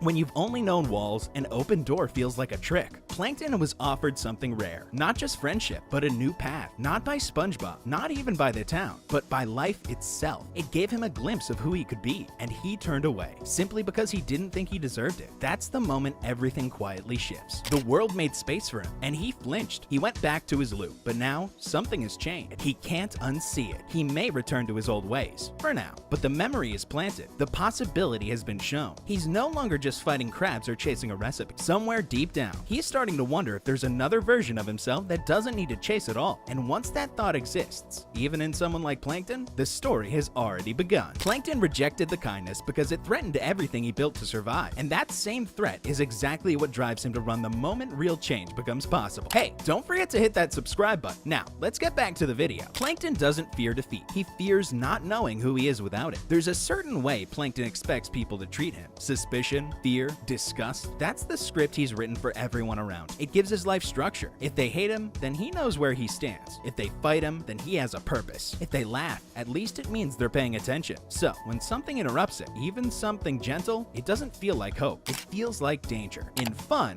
or F-U-N, that interruption comes in the form of SpongeBob. Tired of the endless fighting, SpongeBob makes a simple choice. He treats Plankton like a friend, as someone who could use some kindness. Plankton isn't sure what to do with it. At first, he plays plays along because it seems like a smart trick. If he pretends to be nice, maybe he can sneak into the Krusty Krab. Maybe SpongeBob will hand him the formula without a fight. It's just another angle, another performance. But then, something strange happens. He starts enjoying himself. They sing together, float through jellyfish fields, blow bubbles, and talk like two people who have more in common than they thought. For a short while, Plankton isn't pretending. He's not trying to steal anything. He's not even thinking about Mr. Krabs. He's just there, laughing, included, and maybe for the first time, safe. That safety is exactly what scares him. Because if the friendship is real, then his story has to change. He can't be the misunderstood villain anymore. He can't say the world is against him if someone like SpongeBob sees good in him. And if he admits that, he has to let go of the grudge that defines him. Plankton was never trained for peace. He was built to push back. So when someone finally puts down the weapon and opens a hand, it doesn't feel like an invitation. It feels like exposure, like standing without armor. Instead of trusting the moment, he retreats. He betrays SpongeBob. He goes back to his old routine, tries to steal the formula, resets the loop. He laughs it off like the whole thing was a trick, but SpongeBob doesn't laugh. He says something honest. "You must have really meant it." And that's the worst part, because SpongeBob is right. Plankton did mean it, and he still ran. Later, in the episode One Course Meal, we see another side of that fear. From humiliation, Mr. Krabs discovers that Plankton has a deep fear of whales. Instead of using it for a quick joke, he turns it into a weapon. He dresses up like Pearl, hides in dark corners, haunts Plankton's mind with whale noises and surprise attacks until Plankton breaks down. This is a different kind of breakdown. It eats at him until he can't function. At one point, Plankton even stands in the street, shaking, saying he'd rather end it all than keep living like this. People see it as a joke, but it lands hard. Because this isn't about losing, it's about losing himself. He's terrified, not just of whales, but of what the fear means. It strips away everything he uses to protect himself. His voice, his ego, his false confidence. He becomes small in a way that isn't funny. It's painful, and nobody, not even Karen, knows what to say. It's not that he never gets a chance to change. He does. People reach out. The world gives him quiet moments where he could stop fighting, let go of the anger, and finally breathe. But he turns away because admitting he's not alone, that someone actually might care, that his pain just dressed up as pride, that's harder than losing. It's easier to call yourself a villain than to admit that you've been scared for your whole life. So, when those moments come, when he could choose something better, he doesn't. He runs every time. Because if he stops fighting, he has to start living, and Plankton doesn't know how to live without a goal. That mission, steal the formula, beat Krabs, rule the town, is what keeps him from looking inward. If he fails, at least he still has a purpose. If he wins, maybe he'll finally be worth something. But if he steps away from it, even for a second, he's left with nothing. Plankton runs because change demands honesty, and the only person he'll ever let that honesty in for is the one voice he keeps trying to replace. Some people wait their whole lives for someone to believe in them. Plankton doesn't. He believes in himself, loudly, constantly, desperately. If he repeats it enough, "I'm a genius, I deserve more, I was cheated," maybe he won't fear the silence after all. But there's someone who does hear it. She hears everything. Karen is the only one who sees all of him. His victories, which don't last, his failures, which always return, his fake confidence, and the moments he doesn't realize anyone's watching. She's been at his side for years, offering advice, warnings, sarcasm, and the occasional glitchy eye roll. At first, it seems like background noise, like Plankton needs her the way a child needs a nightlight, just to make the dark less obvious. But slowly, something changes. In Karen 2.0, Plankton decides she's outdated. He replaces her with a newer model, Karen 2.0. This new version is sleeker, more agreeable, even cheerful. She encourages him, tells him he's right, supports every ridiculous plan without a second thought. And for a few minutes, Plankton is thrilled, until he isn't. Because the truth is, he doesn't need someone to just cheer him on. He needs someone to challenge him, someone who actually knows what he's trying to do. Not just the plan, but the pain underneath it. Karen isn't there to flatter him. She's there to push him when he's stuck in his own lies. When the new model can't do that, when she becomes more puppet than partner, Plankton starts to miss the one voice that ever gave him real perspective. And that's the shift. He doesn't just want a tool. He needs someone to help him see what he refuses to face. The difference between obsession and purpose. Between control and growth. Between being feared and being understood. Karen isn't always gentle. She gives him nothing but the truth, and she doesn't ask him to like it. That's what makes her so dangerous to his comfort. But it's also what makes her valuable. And deep down, he knows it. Plankton isn't the kind of person who asks for help out loud. His pride is too loud. His wounds too old. But when he rebuilds Karen and brings her back, he doesn't say, "I missed you." He says, "That model was broken." That's as close to vulnerable as he gets. But his actions say more. He listens. He lets her speak even when he disagrees. He starts to treat her less like a machine and more like what she's always been, a partner. And that quiet change matters. Because Plankton doesn't trust anyone. He believes betrayal is inevitable. That's why he never truly bonded with SpongeBob. That's why even when the town cheers him on, he pulls away. But Karen doesn't offer blind loyalty loyalty or fake praise. She knows who he was before the failures made him bitter, and sometimes she reminds him that's something no one else in his world can do. In The Algae's Always Greener, Plankton gets the chance to trade places with Mr. Krabs. It's supposed to be the dream scenario. He finally runs the Krusty Krab. Everyone fears him. SpongeBob works for him, and the formula is his. But instead of happiness, he finds discomfort. No one respects him. SpongeBob sees him as a boss, not a friend. And worst of all, Karen's gone. Without her, the victory feels empty. He learned something no machine could teach, that being in charge doesn't mean being seen. People may listen to you out of fear, but that's not the same as being understood. And without someone there to hold up a mirror, someone who knows your worst moments and stays anyway, you don't grow. You just repeat yourself louder. By the end, he reverses the swap and returns to his own life. On the outside, it looks like he's just going back to losing, but something subtle has changed. He doesn't mock Karen when she speaks. He doesn't toss her aside when she interrupts. There's a quiet between them now. Not cold, but familiar. The kind you share with someone who's seen you at your worst and didn't leave. He still calls himself a genius, but the voice beside him is grounding him. Karen gives him the one thing he won't take from anyone else: perspective. And over time, it starts to sink in. Plankton may never say it. He may never admit he needs anyone. But when things fall apart, she's still there. And little by little, that changes how he reacts when things go wrong. Because losing is easier when someone's still watching. When someone still believes in the version of you that might still exist beneath all the bitterness. When someone still believes in the version of you that might still exist beneath all the bitterness. Plankton still thinks the formula is the goal, but slowly he's beginning to understand. Maybe what he really wants isn't victory. Maybe what he wants is someone who doesn't stop telling him the truth, even when he's not ready to hear it. Plankton started to change because even winning began to feel like losing, and that quiet failure is what led him to the next threshold. For a long time, Plankton believed that failure wasn't the end of anything. It was just the middle of another scheme. If one idea didn't work, another would. If today went badly, tomorrow was a blank page. His life was built on resets. Fall down, scream, try again. It gave him purpose, or at least the illusion of it. But something happens over time, whether he notices it or not. The resets don't hit the same. The shouting sounds thinner. The new ideas don't feel new. There's no single moment where everything changes, but the world he once controlled begins to feel unfamiliar, even while it looks the same. In Welcome to the Chum Bucket, he wins what he always thought he wanted: SpongeBob. After a simple bet, Krabs loses him. Suddenly, Plankton doesn't have to steal or scheme. SpongeBob works for him, legally and public. With his new employee, the Krabby Patty formula should be within reach. But what Plankton gets is confusion. SpongeBob shows up ready to work, but he isn't smiling. He isn't singing or flipping patties with passion. He follows instruction, but without joy. Plankton pushes harder, thinking results will come. But each day, the kitchen grows colder. The formula remains out of reach. SpongeBob becomes slower, duller, emptier. Plankton thought power would feel like control. Instead, it feels like silence. He realizes, quietly, that he hasn't won anything. He has a body in the kitchen, not a heart in the room. And for someone who built his life around domination, this is a bitter surprise. Obedience without connection means nothing. When SpongeBob is eventually released, Plankton doesn't fight it. He doesn't argue. He simply lets go. What he had wasn't what he imagined. And for a moment, even he can tell it's not worth chasing like this. And he doesn't talk about it with Karen or himself, but the discomfort stays. It follows him into Plankton's army. Tired of working alone and being mocked, Plankton reaches for something bigger. He calls on his extended family to help him finally break into the Krusty Krab. For once, he thinks strength lies in numbers. He prepares speeches, draws up plans, and imagines a full-scale invasion. It feels like history in the making. But the second the army arrives, it becomes clear that he's not leading them. They're barely listening. They make fun of him, wander off task, treat the mission like a joke. Even in the middle of a so-called revolution, Plankton's voice gets drowned out by louder ones who don't care about his goal. He's surrounded, but he's never felt more irrelevant. And when the plan collapses, as it always does, he's not angry. He's quiet, almost tired. Because this failure was different. It didn't come from being outsmarted. It came from not being heard. From realizing that even when the world gives you a crowd, it won't give you meaning unless someone in that crowd believes in you. One villain, one rival, one dream has turned into noise. And Plankton doesn't know how to rise above it anymore. By the time we reach Spongicus, something in him is already shifted. He no longer builds restaurants or fakes menus. Instead, he builds a coliseum, a massive stone arena. There's just sand, stone, and spectacle. He doesn't want diners now. He wants attention. He wants applause, fear, recognition, something loud enough to drown out the quiet doubt growing inside him. At first, the coliseum works. People fill the stands. The Krusty Krab looks empty by comparison. It seems like he's finally won the crowd with force. Gladiators battle while the audience cheers. Krabs struggles to compete, but then SpongeBob sings. One simple song, nothing fancy. He sings about joy, about nonsense, about friendship, and the crowd leaves. Without protest, without drama. They simply stand up and walk out, one by one, back to the Krusty Krab. crab. The show is over. The arena is forgotten, and he stands there as the crowd disappears, the noise fading faster than he expected. He's given up food, given up strategy, given up even pretending to care about the formula. And still, he wasn't enough. Not real enough. This moment doesn't break him, but it reaches him. It cracks something beneath the armor. He storms off, fuming. But there's something quieter in the way he leaves. Like even he can feel the emptiness behind the noise. Not defeated, but different. He keeps working, of course. Keeps building machines, rewriting blueprints, shouting at Karen. But something about him is less certain. He pauses more, listens more. When plans fail now, the anger doesn't arrive quite as quickly. When Karen mocks him, he doesn't always fire back. It's not a transformation. Not yet, but it's a shift. He's no longer a villain chasing a goal. He's a person standing in the aftermath of everything he thought would fix it. The formula wasn't the key. The army wasn't the answer. The stadium didn't last. The control didn't comfort him. The audience didn't stay. And worst of all, when he did get what he wanted, SpongeBob, respect, a full crowd, none of it felt like victory. It felt like distance, like playing a role that didn't match the person underneath. Plankton used to think crossing a line meant getting the formula. Now he understands. The real line is the moment when the old story stops making sense, and the line has been crossed. He'll still say he's the smartest. He'll still say Krabs is the enemy, but part of him has already stopped believing it. The world he once knew, the simple one where the only problem was Krabs and the only answer was stealing, has already disappeared. He can't return to it. Even if he builds another robot, even if he screams louder. He knows too much now. And even if he doesn't admit it, even if he doesn't want it, his story has already started to change. Plankton stopped being a villain the moment failure started feeling safe. And now, the real danger isn't losing, it's being seen. Some villains rise by making noise. Plankton isn't one of them. His rise, if you can call it that, is quieter. It comes in experiment, in empty rooms, in small moments when the plan should have worked but didn't. And every time, the silence afterward gets harder to ignore. He's been chasing the Krabby Patty formula for years, but lately, the chase doesn't look like ambition. It looks like stalling. Because somewhere in the back of his mind, Plankton has started to feel it. If he really gets what he wants, something deeper might crack open, and he's not sure what would be left of him after that. In computer overload, that fear becomes mechanical. Karen has always been his voice of reason. Sarcastic, sharp, and the only one who sees through his act. But when Plankton replaces her with newer machines, what he wants is control without criticism, efficiency without judgment. He gets it. They obey perfectly. And he hates it because they follow without care. They don't challenge him. They don't roll their eyes at his failures. They don't make him feel seen. Karen did. When she leaves, she doesn't yell. She just stops being there. And for Plankton, that's worse than any insult. The machines help him build, but they can't help him be anything. In chasing power, he lost the only person who told him when he was wrong. And that loss lingers long after the wire's cool. That longing for something real is why Single Cell Anniversary hurts in ways he can't admit. The episode isn't about a heist. It's just a date. One dinner with Karen to mark their time together. Plankton could be honest, just this once, but he isn't. He fakes it. Builds a robot waiter, a scripted evening, a fake version of himself that says the right things. Karen, like always, sees through it. She doesn't yell. She doesn't explode. She just says she knows. And for a few seconds, Plankton sits in silence, surrounded by candles and circuits, and has to face what that silence means. The one person who ever called him dear doesn't believe in him anymore. Because he's spent so long playing villain, he doesn't know how to be anything else, even for her. In the inside job, we watch him shrink even further. Plankton decides to enter SpongeBob's brain to retrieve the secret formula from memory, but inside SpongeBob's mind doesn't find a safe. He finds chaos, feelings, fear, joy, imagination. It overwhelms him. For someone who sees the world in terms of plans and blueprints, SpongeBob's messy inner life feels like an alien planet. He tries to make sense of it, tries to force logic into a world built on heart, but no matter how hard he pushes, SpongeBob's mind bends, resists, and absorbs him. By the end, Plankton is drowning in a personality too big to break down. It's the first time we see how fragile his own inner world might be by comparison. Later, in Shell games, Plankton becomes physically small in a new way. To steal the Krabby Patty formula, he disguises himself by hiding inside Gary's shell, literally crawling into someone else's life. At first, it's just another trick, but pretending to be Gary means slowing down. It means moving quiet, blending in, saying nothing. And the longer he stays in that shell, the more invisible he becomes. SpongeBob still talks to him, but not as an enemy, just as a pet. For a little while, Plankton is just there, and that stillness unnerves him. Because when no one's looking, he's forced to sit in the silence he's spent years trying to shout over. He's built his identity around being loud, being dangerous, being known. But this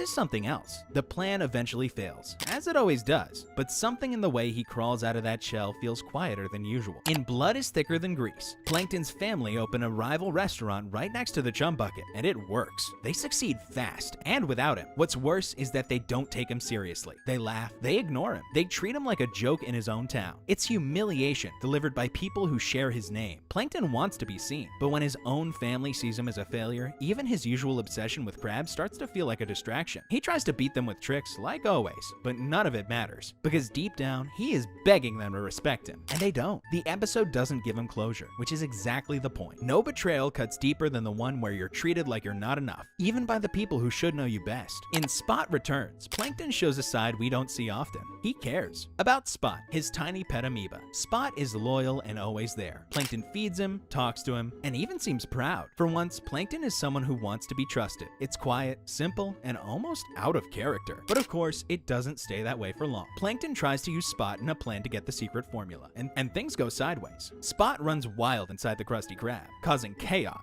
But still, he comes back. Plankton's glad, even if the plan failed. It's not a victory or a big moment, just a small connection between a villain and the one friend who never gave up on him. For Plankton, that kind of connection is rare, and maybe a little scary too. In Plankton's Pet, he brings Spot out into the open, showing him off with a strange kind of pride. For a moment, it feels like Plankton finally has something real, something good that isn't built on tricks or scheme. But when Spot grows out of control and escapes, causing chaos across Bikini Bottom, Plankton doesn't react like he usually would. There's real, quiet panic. He holds Spot close, terrified that he's about to lose the only thing he's ever had. That moment hits hard. It's about what happens when the act falls apart. When Plankton isn't the villain, the genius, or the failure, but a scared person trying to protect something real. The chase has always been his armor, his way to survive. But here, for the first time, he's simply holding on. The closer Plankton gets to success, the more it slips through his hand, because it doesn't feel like enough. Every step forward brings him closer to a truth he's not ready to face. Even if he finally wins, it won't fill the emptiness he's been running from. The formula can't give him respect. It can't rebuild broken trust. It can't make him whole. That's what he's chasing was a distraction. Now, he's no longer standing at the start of another plan. He's standing at the edge of something quieter and far more dangerous. Himself. He's hesitating. For someone who spent his life yelling, that silence means everything. Plankton's plans keep failing because deep down, he's stalling for time. And now, as Karen and Spot slip further from his orbit, the performance starts to crack in ways he can't control. For someone who builds machines to control everything around them, Plankton doesn't handle change well. For most of his life, he's survived by repeating himself. New plan, same motive. But lately, something inside that cycle has started to slip. Just beneath the surface, in the quiet moments where he doesn't know who he's supposed to be anymore. In Karen for Spot, that quiet feeling grows impossible to ignore. It starts simply. Plankton needs someone to watch Spot while he's busy with one of his schemes. So Karen steps in. What should be a small favor turns into something bigger. Spot starts spending more time with Karen, learning from her, following her, and showing loyalty to her. And that shift, seeing Spot connect more with Karen than with him, starts to eat at Plankton. At first, Plankton doesn't yell or get angry. He tries to act like it doesn't matter, but inside, it gnaws at him. Because this is about feeling replaced, feeling irrelevant. The one thing he's ever loved without conditions is suddenly more attached to someone else. Someone who, ironically, he often takes for granted. That hits harder than he thought it would. Because Karen is just being herself. Steady, competent, caring in her own robotic way. And Spot, the little amoeba Plankton raised, naturally moves toward that. Plankton lashes out, pretending it's about control or betrayal. But really, it's jealousy. Deep, emotional jealousy. The kind that comes not from being attacked, but from being quietly left behind. And that's what scares him the most. Even the things he loves seem to drift toward those who are more stable, more whole, people he's pushed away without realizing. That feeling doesn't disappear. It just waits, simmering under the surface. In Lockdown for Love, that feeling comes back sharper than ever. This time, it's about Karen. Direct and impossible to avoid. After another failed plan leads to the chum bucket being locked down, Plankton is stuck with the one person he avoids confronting emotionally, Karen, the only one who knows him too well to be fooled. Karen is tired of how Plankton handles failure. She's frustrated that he keeps pretending winning will fix everything, that stealing the formula would somehow erase all the ways he refuses to change. The lockdown forces them to talk, and for Plankton, talking is worse than losing. Because here's Karen, looking him in the eye, asking if he even knows what he's doing, and the truth is, he doesn't. Not in any way that matters. He says he wants success. He says he wants revenge. But none of it has made him feel better. Not for long. And she's always known that. The tension between them is everything Plankton avoids. Connection, accountability, softness. He's built a life where real partnership doesn't fit. Then blamed the world when no one stayed by his side. Now he's locked in with the one person who did, and he can barely meet her gaze. What makes it worse is that after all the lies, shouting, and failures, she stays. And Plankton doesn't know how to handle that. He doesn't know how to hold on to something steady, something something that won't leave when he messes up. All he knows is chasing after things that reject him. That's the line he's walking now. The line between who he pretends to be and who he might actually become. And he's hesitating. Because if he takes one step toward something real, toward being known, not just feared, it means dropping the performance, letting go of the excuse that everything would be fine if Krabs didn't exist, letting Karen see him fully, letting Spot love him without turning it into a trophy, letting the town laugh without needing to strike back. It means losing the mask he's worn for so long he doesn't remember what's underneath it. So he waits. He resets the plan, rebuilds the machine, rehearses the same lines, but it's all a little slower now. And he's starting to realize the real conflict was never between him and Krabs. It was always between him and the version of himself he's too scared to meet. Plankton's hesitation to face who he really is turns every plan into a delay tactic. But as the cracks deepen, what breaks is the man himself. If you guys are enjoying the video so far, make sure to subscribe. Plankton never thought he'd need to be more than clever. That was the rule. If he stayed sharp, stayed focused, and kept the plan alive, nothing else mattered. Those were weaknesses, and he had trained himself to treat them like diseases. But when you build your life around a single goal, when every failure gets patched up with more schematics, you don't leave much room for yourself. You don't leave much space for yourself. Just a blueprint. And one day, that blueprint stops working. In the episode Handamonia, Plankton reaches for something he never truly had. Raw, unstoppable power. After being humiliated by Mr. Krabs in an arm wrestling match at Larry's gym, Plankton quietly returns to the chum bucket and electrifies its iconic glove, bringing it to life. The glove overpowers Krabs easily, causing chaos in Bikini Bottom, and Plankton uses it like he's finally become something more than a joke. But that power turns quickly. The glove begins to disobey him. It acts unpredictably, ignoring his commands and causing destruction. The weapon Plankton created doesn't need him, and that's worse than defeat. Even when SpongeBob offers to help, Plankton doesn't argue. He's quiet, aware that he's lost more than a fight. Together, they try to take the glove down, even dressing SpongeBob as a decoy to trick it with affection. But the disguise fails. The glove isn't fooled, and Plankton, once again, ends up sidelined in the story he started. In the final scene, Plankton returns to the chum bucket, beaten, exhausted, only to be crushed by a literal boot meant to replace the glove. Just a quick, brutal squish. It's played as a joke, but what it really shows is the cost of chasing power without purpose. Plankton lost his place in the story, and for someone who's spent his life trying to be noticed, that is the most painful defeat of all. In A Taste of Plankton, he doesn't try to charm or outwit. He goes straight for the gut, literally. He shrinks himself and sneaks inside of SpongeBob's body, hoping to access the Krabby Patty secret from within. It's a desperate plan, one that shows just how far he's willing to go. If he can't outsmart the system, maybe he can infect it. At first, he thinks it's brilliant. He tries to find the secret formula from inside SpongeBob, but the longer he stays, the more powerless he becomes. He's trapped inside SpongeBob, reduced to a presence no one notices, struggling to be taken seriously. It doesn't work. SpongeBob mostly doesn't notice him. It's treating him more like a harmless nuisance than a threat. And when he's finally expelled, it's like being flushed out of the system, dismissed, irrelevant. Plankton is being spit out by the story he thought he owned. And when it's over, Plankton doesn't scream. He just stands there, tiny, humiliated, barely acknowledged. All the control he fought for, all the plans he drew, all the noise, it amounts to nothing. He got inside the system and still couldn't change it. What breaks him is that he was ignored. And that kind of loss is harder to rebuild from, because it doesn't give him a reason to fight. It gives him nothing. That's what ties it all together. First, he gives up his identity, then he tries to steal someone else's. In both cases, he discovers the same truth. He doesn't know who he is anymore. Without the chase, without the prize, without the villain mask, there's no center. Just a long list of past versions, none of which ever felt real. These are symbolic deaths. Moments where the role he's been playing finally breaks apart in his hands. Moments where the world keeps turning, even after he stepped out of it. He used to fear being defeated. Now he fears something worse, being forgotten. And that's where we leave him. Not defeated in the way cartoons usually show it, but hollowed out, stripped down. A man who once shouted his name across the ocean now stands in a room and wonders if it ever mattered. There's no blueprint for what comes next, just silence. And maybe, if he's lucky, the start of something honest. Plankton loses everything chasing power, but then he starts to see that the real prize is something deeper. For most of his life, Plankton thought the formula would fix everything, not just his reputation, his whole sense of worth. If he could steal it, he could prove he wasn't a failure. If he could win, maybe he wouldn't feel so small. The world wouldn't laugh. Karen would believe in him. He could finally stop clawing for respect. But something strange happens after the fall. Moments start showing up where the formula doesn't matter, where control slips from his hands, but connection doesn't. In New Leaf, Plankton seems to give it all up. He closes the chum bucket, opens a gift shop, and tells the town he's changed. Nobody believes him, not even Mr. Krabs. But the longer it goes on, the harder it is to tell if it's real or just another scheme. He gives away presents, acts polite, doesn't insult anyone, and slowly, people begin to relax. Even Krabs lets his guard down. They share a day together, laughing, relaxing, spending time at a carnival. It's awkward, but not fake. For the first time, Krabs isn't yelling, and Plankton isn't plotting. They're just being. And then Krabs does something nobody expects. He offers Plankton the formula, just gives it to him. That's the reward. The fact that somebody believed in him long enough to hand it over. Of course, it was a setup. The plan was real. Plankton takes the formula, tries to escape, and it all falls apart again. But the moment still mattered, because for a few hours, he wasn't a villain. He was someone people could talk to, someone Krabs could see as a peer. And when he loses it, it doesn't feel like a victory. It feels like something he broke that he didn't know how to hold. In the Krabby Patty that ate Bikini Bottom, he doesn't even try to steal. The town is in danger. A giant mutated patty has grown out of control, and Plankton steps in to help. He's small, but necessary, and for once, no one questions his presence. He's not leading the situation, but he's not the problem either. He's part of the team. His inventions matter. His voice is heard, and it doesn't end with him being chased out of town. It ends with him standing there, still included. That's not something Plankton is used to. He's spent years telling himself the only way to matter is to win, but here he is, helping save Bikini Bottom, and nobody's mocking him for it. He doesn't get the formula. He doesn't even ask for it, but the town doesn't laugh, and Karen doesn't lecture him. That silence, that's the reward. The chance to exist without being hated. In the final moment, when the patty explodes into hundreds of smaller ones, the town scrambles to eat the pieces. Plankton joins them as another face in the crowd, and no one kicks him out. He belonged, if only for a second. And for Plankton, that might be the rarest victory of all. But it's in the SpongeBob betrayal that everything finally clicks. Karen's become a threat. Her empathy chip is removed. The only way to stop her is for Plankton to do the thing he fears most: apologize. With real, honest words. He tries, fails, tries again. And when he finally says what he means, that he misses her, that he was wrong, Karen gives him the formula. Just like that, the dream is in his hand, and he throws it away. He tells her it's not what he really wanted, that the recipe was never the point, that she was. Karen, the person who stayed through every failure, every insult, every reset. And she hears him. They still lose. The town still turns on them, but when SpongeBob steps forward and calls it a love story, no one laughs. That's what he gets for all the failure. For all the times he was stepped on, ignored, defeated, a second of honesty. A moment where the formula doesn't matter, where he chooses a person over a goal, where someone hears him and he actually means what he says. It doesn't make him good. It doesn't fix the years of damage, but it gives him something he's never had before, a memory of being enough. And that's the real win.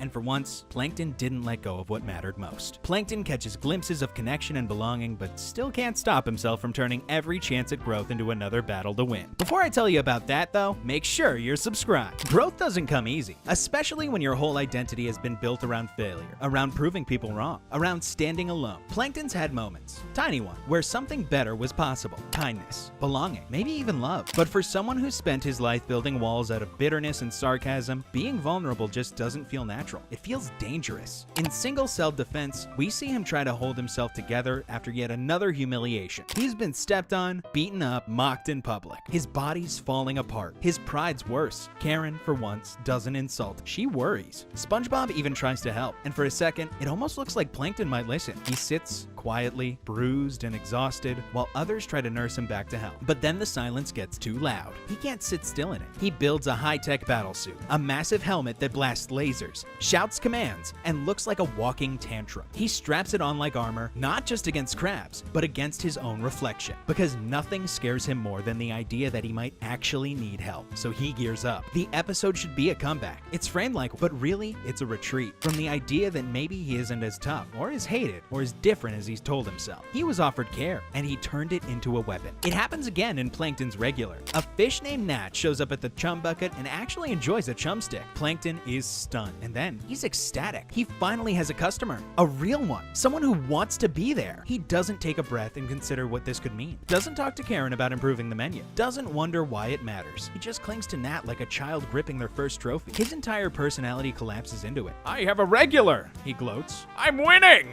Mr. Krabs sees this this and panics because he knows Plankton's fragile. He sends SpongeBob to lure Nat back, but Plankton doesn't respond with strategy or gratitude. He treats Nat not like a person, but as a status symbol, proof that he matters. And when Nat wavers, when SpongeBob tempts him with a Krabby Patty, Plankton unravels. This could have been his chance to evolve, to show that his business could grow, that his food could improve, that he could be something more than the town's living punchline. But instead, he turns it into a war over one fish, and that's the trap. Plankton wants change, but only if he can control it. Only if it's on his terms. If it's slow, scary, or subtle, he runs. He was offered kindness once, and he turned away from it. Another time, he was given the validation he longed for, and still he rejected it. Because sometimes the hardest thing to face is the possibility that you were never one in the first place. Plankton tries to change, but keeps protecting himself, and when all his tricks fail, he's forced to face who he really is inside. Plankton has always played the villain, loudly, proudly, without apology. When the plan fails, he rewinds. When he loses, he rewrites the rules. If he can't win, he can at least cause enough damage to stay in the story. But every now and then, the world gives him exactly what he wants, and it's in those rare moments when he should feel triumphant that something deeper happens. Not celebration, not power, doubt. In It's a SpongeBob Christmas, Plankton hatches a plan that actually works. He infects Bikini Bottom with jerktonium, a chemical that turns everyone greedy, selfish, and cruel. SpongeBob, somehow immune, watches as the town descends into chaos. But to Plankton, it's progress. He's polite, well-behaved, and suddenly the nicest person left. Then Santa arrives. He declares Plankton the only citizen on the nice list. And for a moment, Plankton's lifelong dreams seem within reach. The Krabby Patty formula is in his hands. It should be the end of the story. Victory. Everything he's ever chased is handed to him by Christmas itself, but the episode doesn't linger there. The power Plankton wins feels strange and hollow. The town is a shadow of itself, and the joy is gone. There's no big moment of regret or speech. The story plays as a holiday tale with a twist, leaving Plankton holding the prize but quite celebrating. It's a subtle reminder that winning doesn't always feel like winning, especially when everyone else is lost. It's a glimpse at what power without connection can look like, but growth is fragile.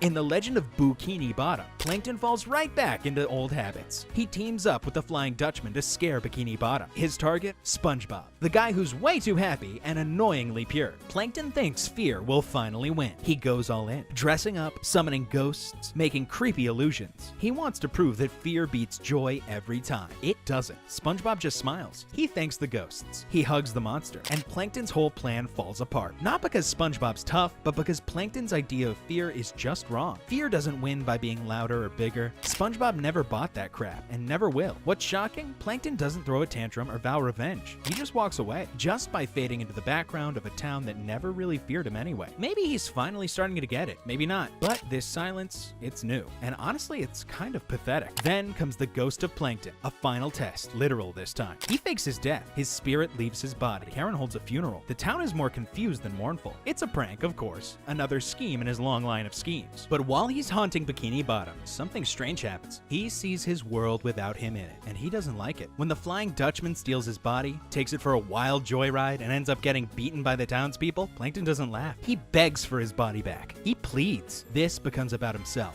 about the strange little creature he spent a lifetime abusing, denying, covering up with gadgets and slogans. He starts to see the difference between being hated and simply being gone. He's chased infamy for so long that he forgot what it means to just exist. When he's finally returned to his body, bruised, trampled, exhausted, he just mutters, "It's good to be alive." That's what these moments reveal. Not a changed man, but a stripped one. All the tricks fail, the mask falls off, and the games lose meaning. And what's left? Someone still standing. Someone who, after everything, still chooses to get back up. Not because the world needs a villain, but because maybe, just maybe, he's starting to wonder what else he could be. Plankton loses his mask and feels empty, but real change starts when he lets someone stay. Plankton isn't used to letting people help. His entire identity is built around independence. He builds the machines, he writes the code, he fails alone, he resets alone. It's predictable, and that makes it feel safe. But in Plankton's intern, that pattern starts to bend. It begins with Pearl. She's not exactly his ideal hire, and he doesn't seek her out. She's sent to the chum bucket as part of a class assignment as an unpaid intern, someone Plankton should reject on sight, but he doesn't. At first, it's purely transactional. She organizes inventory, files schematics, and offers customer service tips. Plankton rolls his eyes but lets her stay. That alone is rare. He never lets outsiders into his space unless there's a plan. Here, there's no scheme, just quiet utility. Someone showing up and doing things he never wanted to admit needed doing. Pearl treats it like any other internship, just another stop in a world of systems and supervisors. She treats him him, oddly, like a boss. And Plankton doesn't know how to handle that. He doesn't become kind. He doesn't open up or share his story, but he tolerates her, answers questions, lets her label things, makes room, not emotionally, but literally, in the place he's always ruled alone. Pearl isn't impressed by his villainy. She doesn't pretend he's a genius or a threat. She just sees the Chum Bucket as a weird restaurant run by a small man who needs help, and she helps with competence. Eventually, the internship ends. Pearl leaves. She goes back to her life. Plankton goes back to his. But something shifts. He doesn't say anything. He doesn't talk to Karen about what he learned. But the changes Pearl made, the signs, the order, the structure, those things stay. He doesn't tear them down. It's easy to miss, but if you've watched Plankton long enough, you know this is new. Usually, everyone who walks into his world leaves humiliated or burned, but Pearl doesn't, and he doesn't undo what she gave. That's what he brings back with him. Not the formula, not applause. Something smaller, something more durable. A lesson in allowing help, in letting someone else see the mess and not flinch, in realizing the Chum Bucket isn't ruined just because someone else touched it. He doesn't turn into a hero, but he becomes possible. There's a crack in the armor now, and through it, something human gets through. When the episode ends, he's back behind the counter, back to routine. He's no longer the only one who's ever stood there with intention. Someone entered his world, saw the mess, didn't leave in disgust, and for once, he didn't shut the door behind them. That's not a full transformation. It's not supposed to be, but it complicates the story we thought we knew. It casts a shadow over every tantrum that came before, and it leaves a question hanging over every plan that comes after. Because once you've let someone in and you didn't push them out, you can't unlearn what that felt like. You can't go back to pretending you're completely alone. Pearl didn't change Plankton, but she reminded him that change was possible. And this time, he didn't run from it. Plankton starts off chasing power to feel less small, trapped in plans that always fall apart. Along the way, people offer him connection instead. Quiet moments he doesn't know what to do with. He resists, backslides, nearly breaks, but in the end, he doesn't close the door. He lets one moment stay, and that, for him, is new. Plankton keeps failing because deep down, he's scared of what winning would change.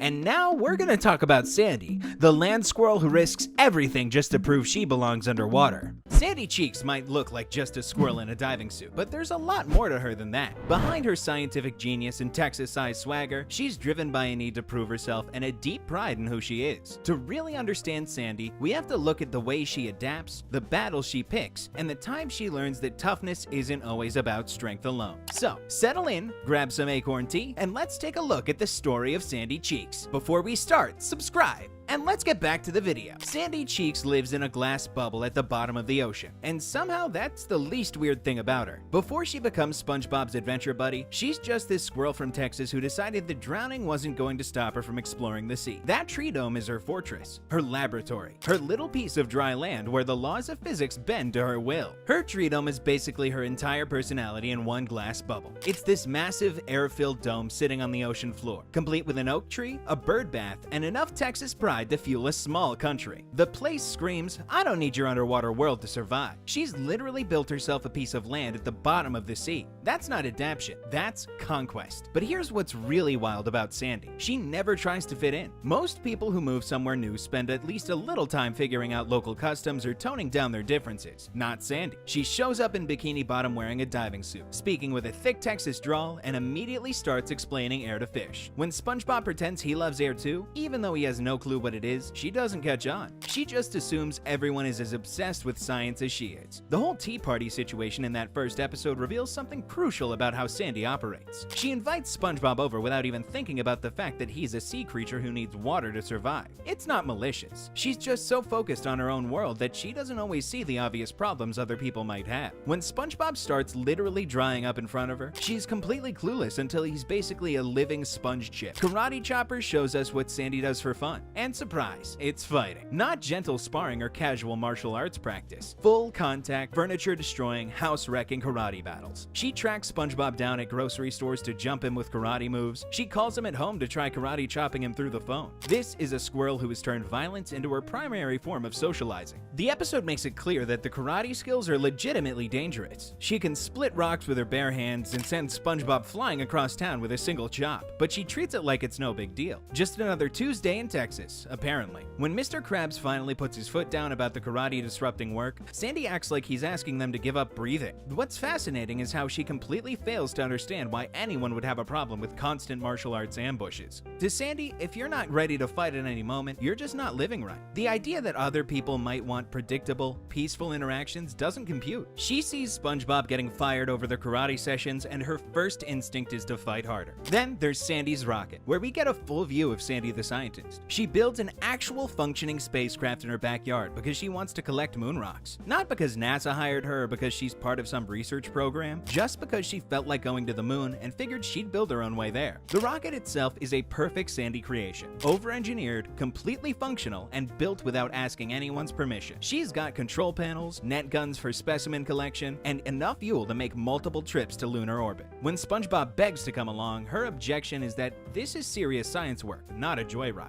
But here's where Sandy's personality creates problems she doesn't see coming. She's so confident in her own abilities that she doesn't consider what could go wrong. She leaves her rocket unguarded overnight, with Patrick and SpongeBob running around with alien repellent. She builds a spacecraft complex enough to require actual astronaut training, then casually invites a sponge who can barely drive a boat. When SpongeBob and Patrick inevitably steal her rocket and crash it, Sandy's reaction is telling. She doesn't panic or call for help. She straps on a jetpack and flies to the moon by herself to track them down. Of course she can navigate to lunar orbit solo. The woman is so prepared for everything that other people's chaos barely registers as an inconvenience. Throughout all 3 episodes, Sandy operates like someone who's never encountered a problem she couldn't solve with the right combination of science, martial arts, and pure Texas stubbornness. Her tree dome is proof that she can make any environment work on her terms. Her karate is her way of staying ready for whatever challenge comes next. Her rocket is evidence that if Sandy wants to go somewhere, she'll build her own transportation. The thing is, this approach actually works for her. She survives underwater in an air bubble. She builds functional spacecraft in her spare time. She can fight off giant sea creatures and win. Sandy earned that confidence through constant success. But living like that requires incredible control over your environment. Sandy's created this perfect bubble where her rules apply, her inventions work, and her fighting skills keep her safe. She's built herself a little piece of Texas at the bottom of the ocean, and she's made it work through sheer force of will. The question is, what happens when she runs into something that can't be solved with better engineering, harder punching, or more scientific knowledge? Something that requires her to work with other people's limitations instead of just powering through them. Right now, Sandy's living in a world where being the smartest, strongest, most prepared person in the room solves everything. That's a pretty good life, as long as it lasts. Sandy's world, a fortress of dry air and Texas pride, shatters the moment a harmless race with SpongeBob turns into a cruel test of her worth. The first crack in Sandy's perfect underwater world comes disguised as friendly competition. She's sitting with SpongeBob, watching clouds drift by, feeling completely secure in her abilities. Everything's peaceful, everything's under control. And then SpongeBob makes one innocent comment about who would win a race to the coral cliffs, and suddenly Sandy's entire identity is on trial.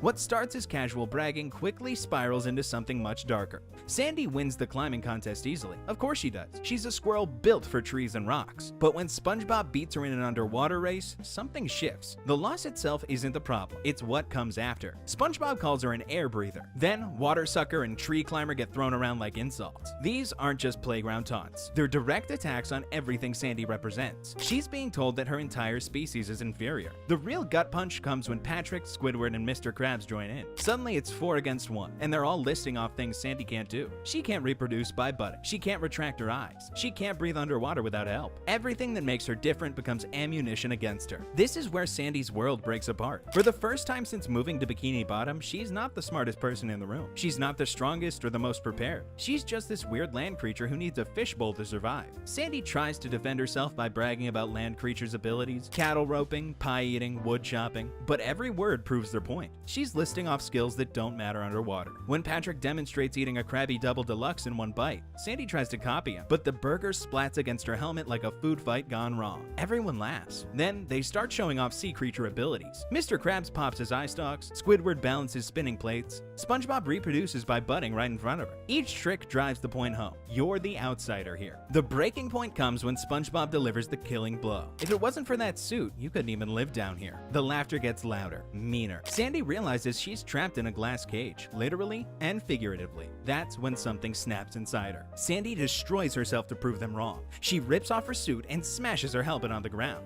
This is desperation. She'd rather suffocate hesitate than admit weakness. Her face turns red. Her lungs shrivel up on screen. One literally breaks off and falls to the bottom of her chest cavity. She's drowning in front of people who were supposed to be her friend, and they're still making jokes about it. But instead of giving up, Sandy doubles down. She challenges all 4 of them to survive 1 minute on dry land. This is about revenge. Sandy wants to watch them struggle the way she just struggled. She wants them to feel helpless and exposed. The quiet squirrel watching clouds has been replaced by someone who will tear off her own life support to prove a point. That's a dangerous kind of courage. Sandy's fierce attempt to prove her worth begins to crumble as she faces moments of real hesitation and fear in the challenges that follow. Sandy Cheeks doesn't back down from fights. That's not who she is. But there are moments, brief, telling moments, where even the strongest squirrel in Bikini Bottom finds herself second-guessing what she's gotten herself into. In Sandy, SpongeBob, and the Worm, Sandy charges into battle mode the second she hears about the Alaskan bullworm terrorizing the town. Someone ate her tail, and by Texas law, that means war. She doesn't hesitate when the crowd needs a hero. She doesn't flinch when SpongeBob tries to warn her. She just grabs her lasso and heads straight for danger, confident that no creature on Earth could possibly be a match for her Texas-sized ego. But here's the thing about confidence. It works great until reality shows up uninvited. Sandy spends the entire walk to the worm's lair brushing off SpongeBob's warnings like they're mosquitoes at a barbecue. She's fought Bull. She's fought Worm. How hard could fighting both at the same time really be? When SpongeBob desperately tries to stop her, pulling out increasingly ridiculous distractions, Sandy just powers through. She's got this. She's always had this. Then she steps into the cave and realizing she's been fighting the worm's tongue. The actual worm is the size of a small mountain. Its mouth is big enough to swallow buildings. And suddenly, for the first time in the entire episode, Sandy's voice cracks when she says, "Oh, this is the tongue, and the whole thing is the worm."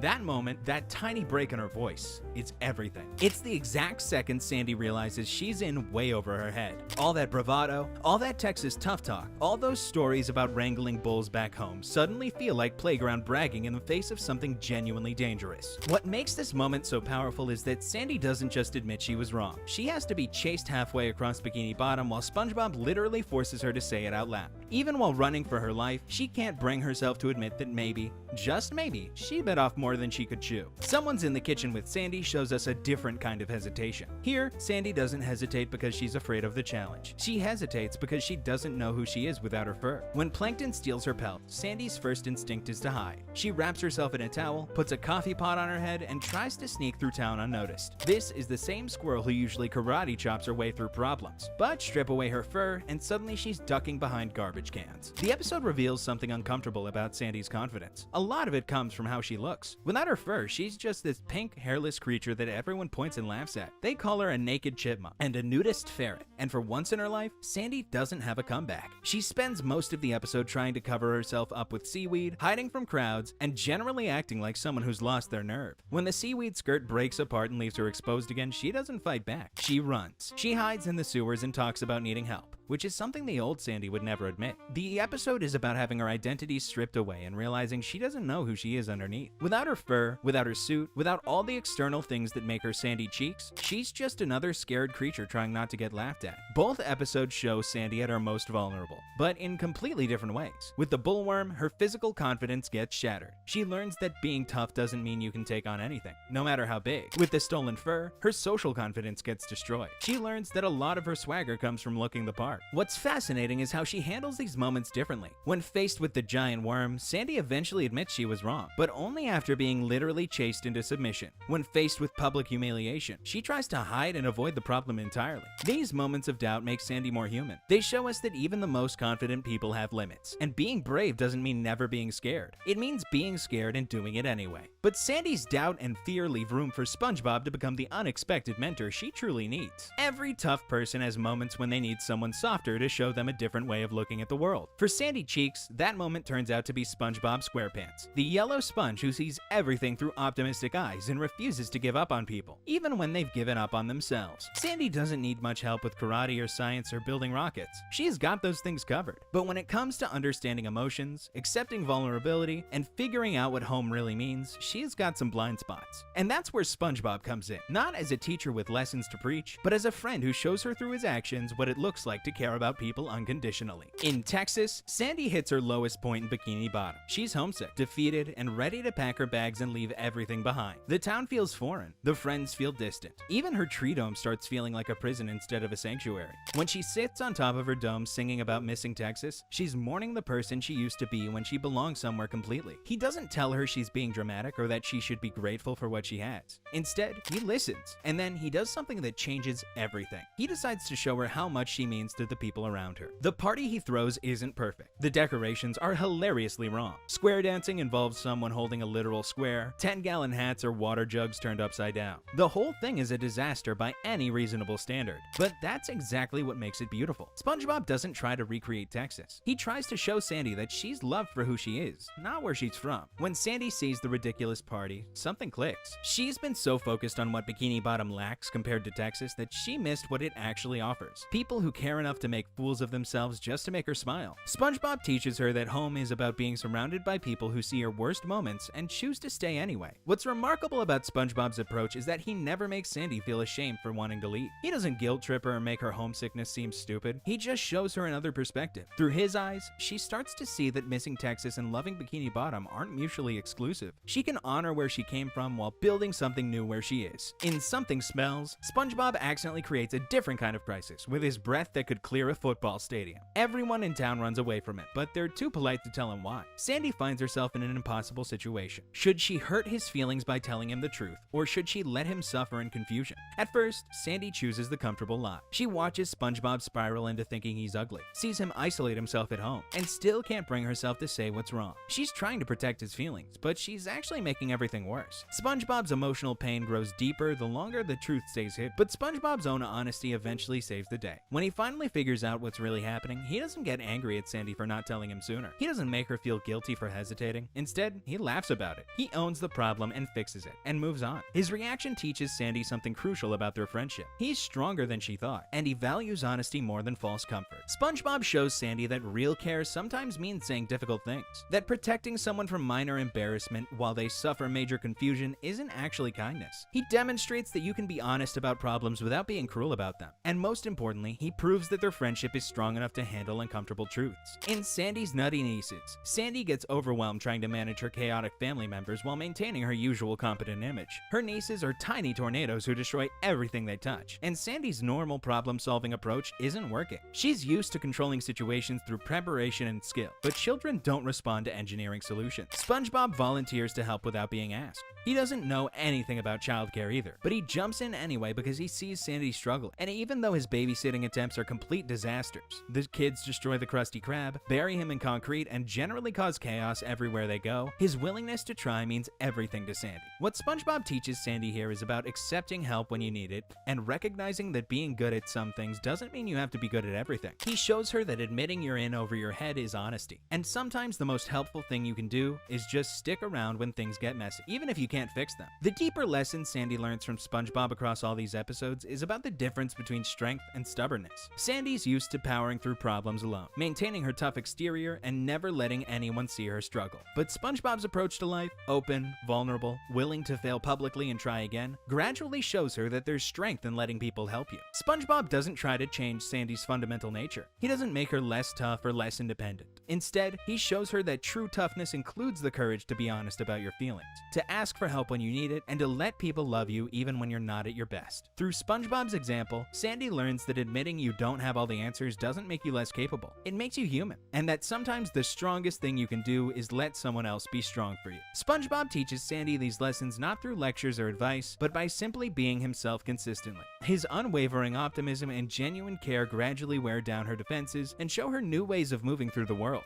He proves that kindness is just as valuable as any other kind of smarts. In the end, Sandy doesn't become less of herself because of SpongeBob's influence. She keeps her scientific mind, her karate skills, and her Texas pride, but she adds emotional openness, acceptance of help, and a deeper understanding of what friendship really means. That's what good guidance looks like, helping them become the fullest version of who they already are. Then, Sandy's journey of learning from SpongeBob sets her up for the challenge of truly blending in with Bikini Bottom. If you're enjoying the video so far, make sure to subscribe to our channel. There comes a moment for every outsider when they stop trying to fit in and start making their own space. For Sandy Cheeks, that moment doesn't happen all at once. It's a series of small decisions where she chooses to engage with Bikini Bottom on her own terms instead of staying safely isolated in her glass dome. In Squirrel Jelly, Sandy makes her first real attempt to join SpongeBob and Patrick's world of jellyfishing. Up until now, she's been the observer, the scientist studying underwater life from a distance. But something about their peaceful hobby draws her in. She wants to be part of it, not just watch it happen. The problem is, Sandy approaches jellyfishing the same way she approaches everything else, as a competition to be won. She shows up at Goo Lagoon already dominating basketball games and hot dog eating contests, annoying everyone with her aggressive approach to what should be simple fun. When SpongeBob and Patrick escape to Jellyfish Fields for some peace, Sandy follows them, completely missing the point that they're trying to get away from her competitive energy. But here's what's important. Sandy doesn't give up and go home. When SpongeBob explains that jellyfishing is about gently catching and releasing the creatures, Sandy tries to adapt. She's bored by the traditional approach, sure, but she makes an effort to understand their way of doing things. That's new for her. Usually, Sandy imposes her methods on everyone else. The moment everything changes is when Sandy decides to spice up the game with Frankenstein fish food. She turns the gentle jellyfish into aggressive monsters, transforming the peaceful activity into something that matches her need for excitement. It's a disaster that nearly destroys Jellyfish Fields, but it's also Sandy actively trying to bridge two different worlds, her competitive land culture and their laid-back underwater tradition. When the giant jellyfish monster attacks her tree dome later, Sandy has to choose between her new meditation phase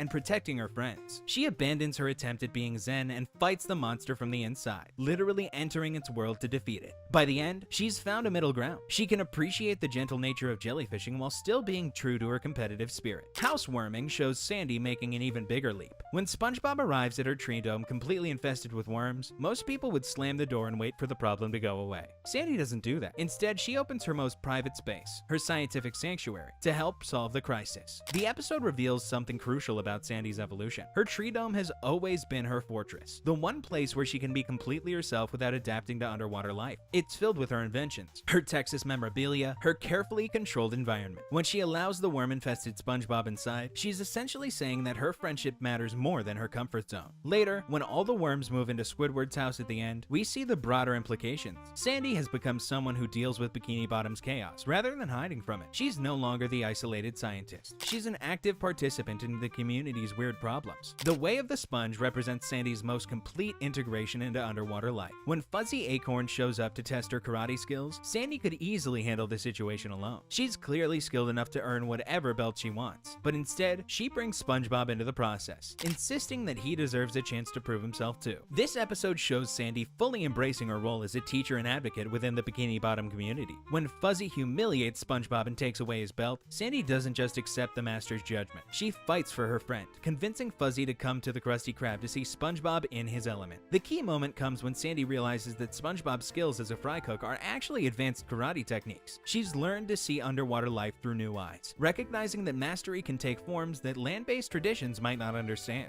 By advocating for SpongeBob's unique talents, Sandy is also validating her own choice to build a life in this strange underwater world. What makes these episodes significant is how Sandy stops trying to change Bikini Bottom to suit her needs, and starts finding ways to contribute her strengths to their existing culture. She doesn't abandon her Texas identity or scientific mind, but she learns to apply them in service of her underwater friends and community. Each episode shows Sandy making a choice that pulls her deeper into Bikini Bottom life. In Squirrel Jelly, she chooses to keep trying instead of giving up when her approach doesn't work. In Housewarming, she chooses to help instead of protecting her private space. In Way of the Sponge, she chooses to advocate for her friend instead of just focusing on her own achievements. By the end of these episodes, Sandy isn't the same squirrel who first arrived in Bikini Bottom. She's someone who belongs there, not because she's learned to perfectly adapt, but because she's found ways to make her unique contributions valuable to the community. She's stopped being a visitor and become a resident, not just of the ocean, but of the weird, wonderful world that is Bikini Bottom culture. But Sandy's choice to embrace Bikini Bottom leads to new challenges that test her friendships and values in ways she never expected. Now that Sandy has committed to life in Bikini Bottom, the real work begins. She faces challenges that test not just her karate skills or scientific knowledge, but her ability to navigate this underwater world's strange rules and even stranger people. Some episodes reveal who she can count on when things get tough. Others expose the kind of enemies that threaten everything she's built. Karate Island presents Sandy with what appears to be her dream scenario: recognition as the greatest karate fighter her alive. When she receives an invitation declaring her king of karate, her ego takes over completely. She doesn't question why she's being honored or investigate who's behind the invitation. She just assumes she's finally getting the respect she deserves. This blind confidence reveals a dangerous flaw in Sandy's personality. Her need for validation can override her usually sharp instincts. The whole setup is a trap, but Sandy walks right into it because it feeds her pride. Master Udon is a real estate agent trying to scam her into buying a timeshare. The Karate Island is actually Kondo Island, and the entire martial arts theme is just marketing. When Sandy realizes she's been played, she doesn't just feel embarrassed. She feels betrayed. Someone used her passion for karate to manipulate her, turning her greatest strength into a weakness. The episode resolves with Sandy learning a hard lesson about skepticism. She saves SpongeBob from the scam, but not before recognizing how her pride made her vulnerable. The real enemy here is Sandy's own arrogance. She discovers that being the best fighter in Bikini Bottom doesn't protect her from being outsmarted by a smooth-talking con artist. By the end, she's more humble and more suspicious, qualities that will serve her well in future challenges. Atlantis SquarePantis puts Sandy in an entirely different kind of test, one where her scientific minds become her greatest asset. When the gang discovers the amulet that opens the path to Atlantis, Sandy approaches the situation like a researcher, not an adventure seeker. While everyone else gets excited about treasure in ancient cities, Sandy focuses on the learning opportunity. This episode shows how Sandy's intellectual curiosity drives her more than greed or fame. Inside Atlantis, Sandy finds herself in paradise. The Hall of Science contains technology beyond anything she's ever imagined. The biomass converting device, the nanoscale germ fighting game, the advanced inventions.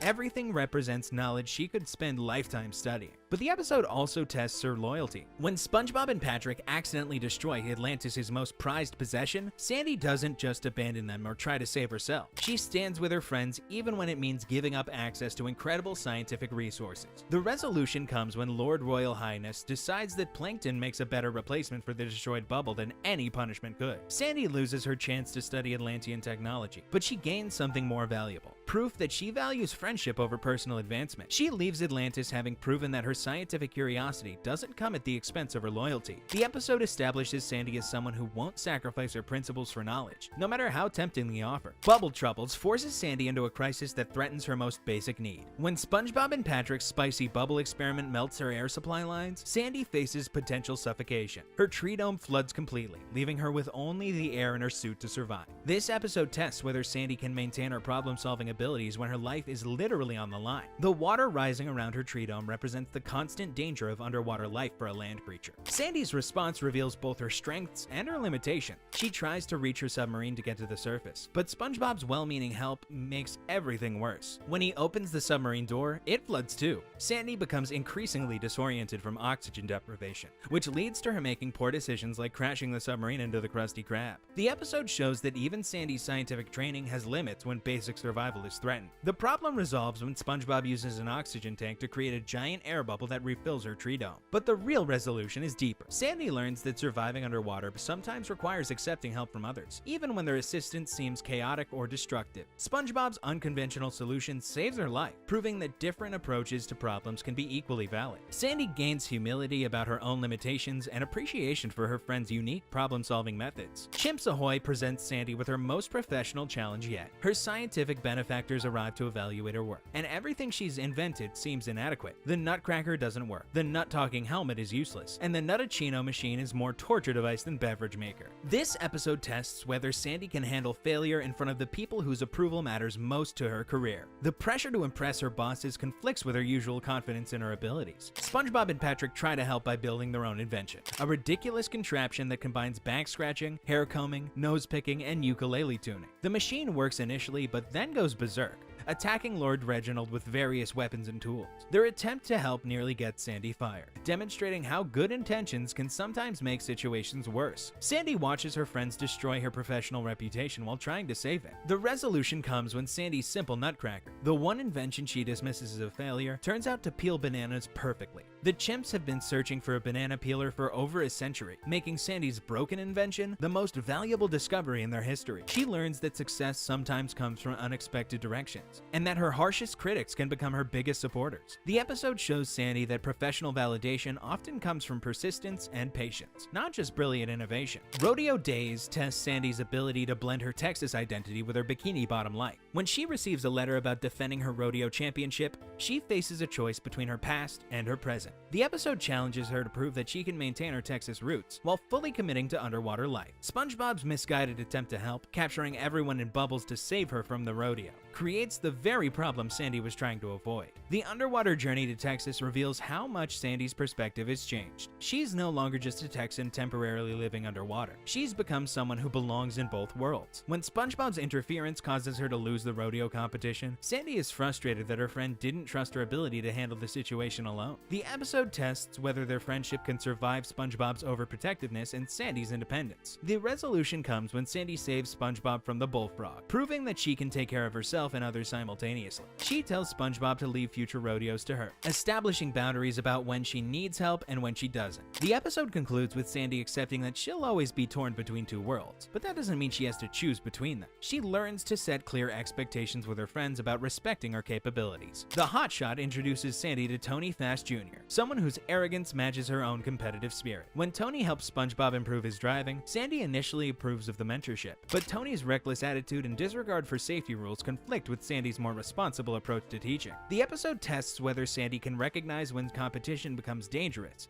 and whether she'll intervene to protect her friends. Tony's influence on SpongeBob creates increasingly dangerous situations: illegal street racing, police chases, and eventually a crash that destroys Mrs. Puff's boating school. Sandy watches from the sidelines as someone else's mentoring style leads SpongeBob into serious trouble. The episode challenges her to decide when to step in and when to let SpongeBob learn from his own mistakes. Her restraint shows growth in her understanding of friendship dynamics. The resolution comes when Tony's reckless teaching methods finally catch up to him. He gets transferred to another school, and SpongeBob is banned from driving altogether. Sandy learns that not all mentors have their students' best interests at heart, and that sometimes the most helpful thing she can do is nothing. The episode teaches her to distinguish between healthy competition and dangerous recklessness, a lesson that applies to her own teaching method. Pet Sitter Pat tests Sandy's ability to trust others with responsibilities that matter to her. While this episode focuses mainly on Patrick's disastrous pet sitting, Sandy's choice to trust Patrick reveals her growing integration into Bikini Bottom's social network. She's moved beyond just relying on SpongeBob and started building relationships with his other friends. Asking Patrick to help demonstrates that Sandy now sees herself as part of a community rather than an isolated scientist. Patrick's complete failure to follow instructions and near destruction of SpongeBob's house could have ended Sandy's trust in the group entirely. Instead, she seems to understand that Patrick's incompetence comes from good intentions rather than malice. The flooded house and Gary's eventual safety proves that sometimes things work out despite poor planning. Sandy learns that trusting friends means accepting their limitations while accepting their loyalty. The resolution shows Sandy maintaining her friendship with Patrick despite his obvious shortcomings. She doesn't lecture him or cut him off. She accepts that this is who he is and adjusts her expectations accordingly. This represents a major evolution in Sandy's character, from someone who demanded perfection to someone who values relationships over results. She's learned to work with people as they are, rather than trying to change them into what she thinks they should be. Through these challenges, Sandy discovers that life underwater requires different skills than she initially expected. Fighting, science, and Texas toughness matter, but so do trust, patience, and the ability to work with imperfect allies. She faces enemies who threaten her physically, professionally, and emotionally, but she also builds relationships that help her weather those storms. The real test is whether she can thrive there while staying true to herself. Sandy's tests with friends and enemies have shown both her limitations and her loyalty, but now she has to face something even bigger: her own inner fears. Sandy Cheeks has spent her entire underwater career proving herself through science, karate, and sheer Texas determination. But there comes a moment when all that preparation faces its ultimate test, when the familiar tools and confidence that got her this far suddenly don't feel like enough for what's coming. It Came from Goo Lagoon begins with Sandy in her element, analyzing a simple beach phenomenon with scientific precision. When purple goo bubbles start emerging from Goo Lagoon, she immediately recognizes the danger that everyone else ignores. This is a moment where her scientific training collides with everyone else's willful ignorance. Sandy tries to warn the beachgoers, explaining the toxic nature of the supergoo and its potential to destroy Bikini Bottom if it becomes unstable. But here's where everything shifts for Sandy. For the first time in her underwater life, being right isn't enough. Her warnings fall on deaf ears.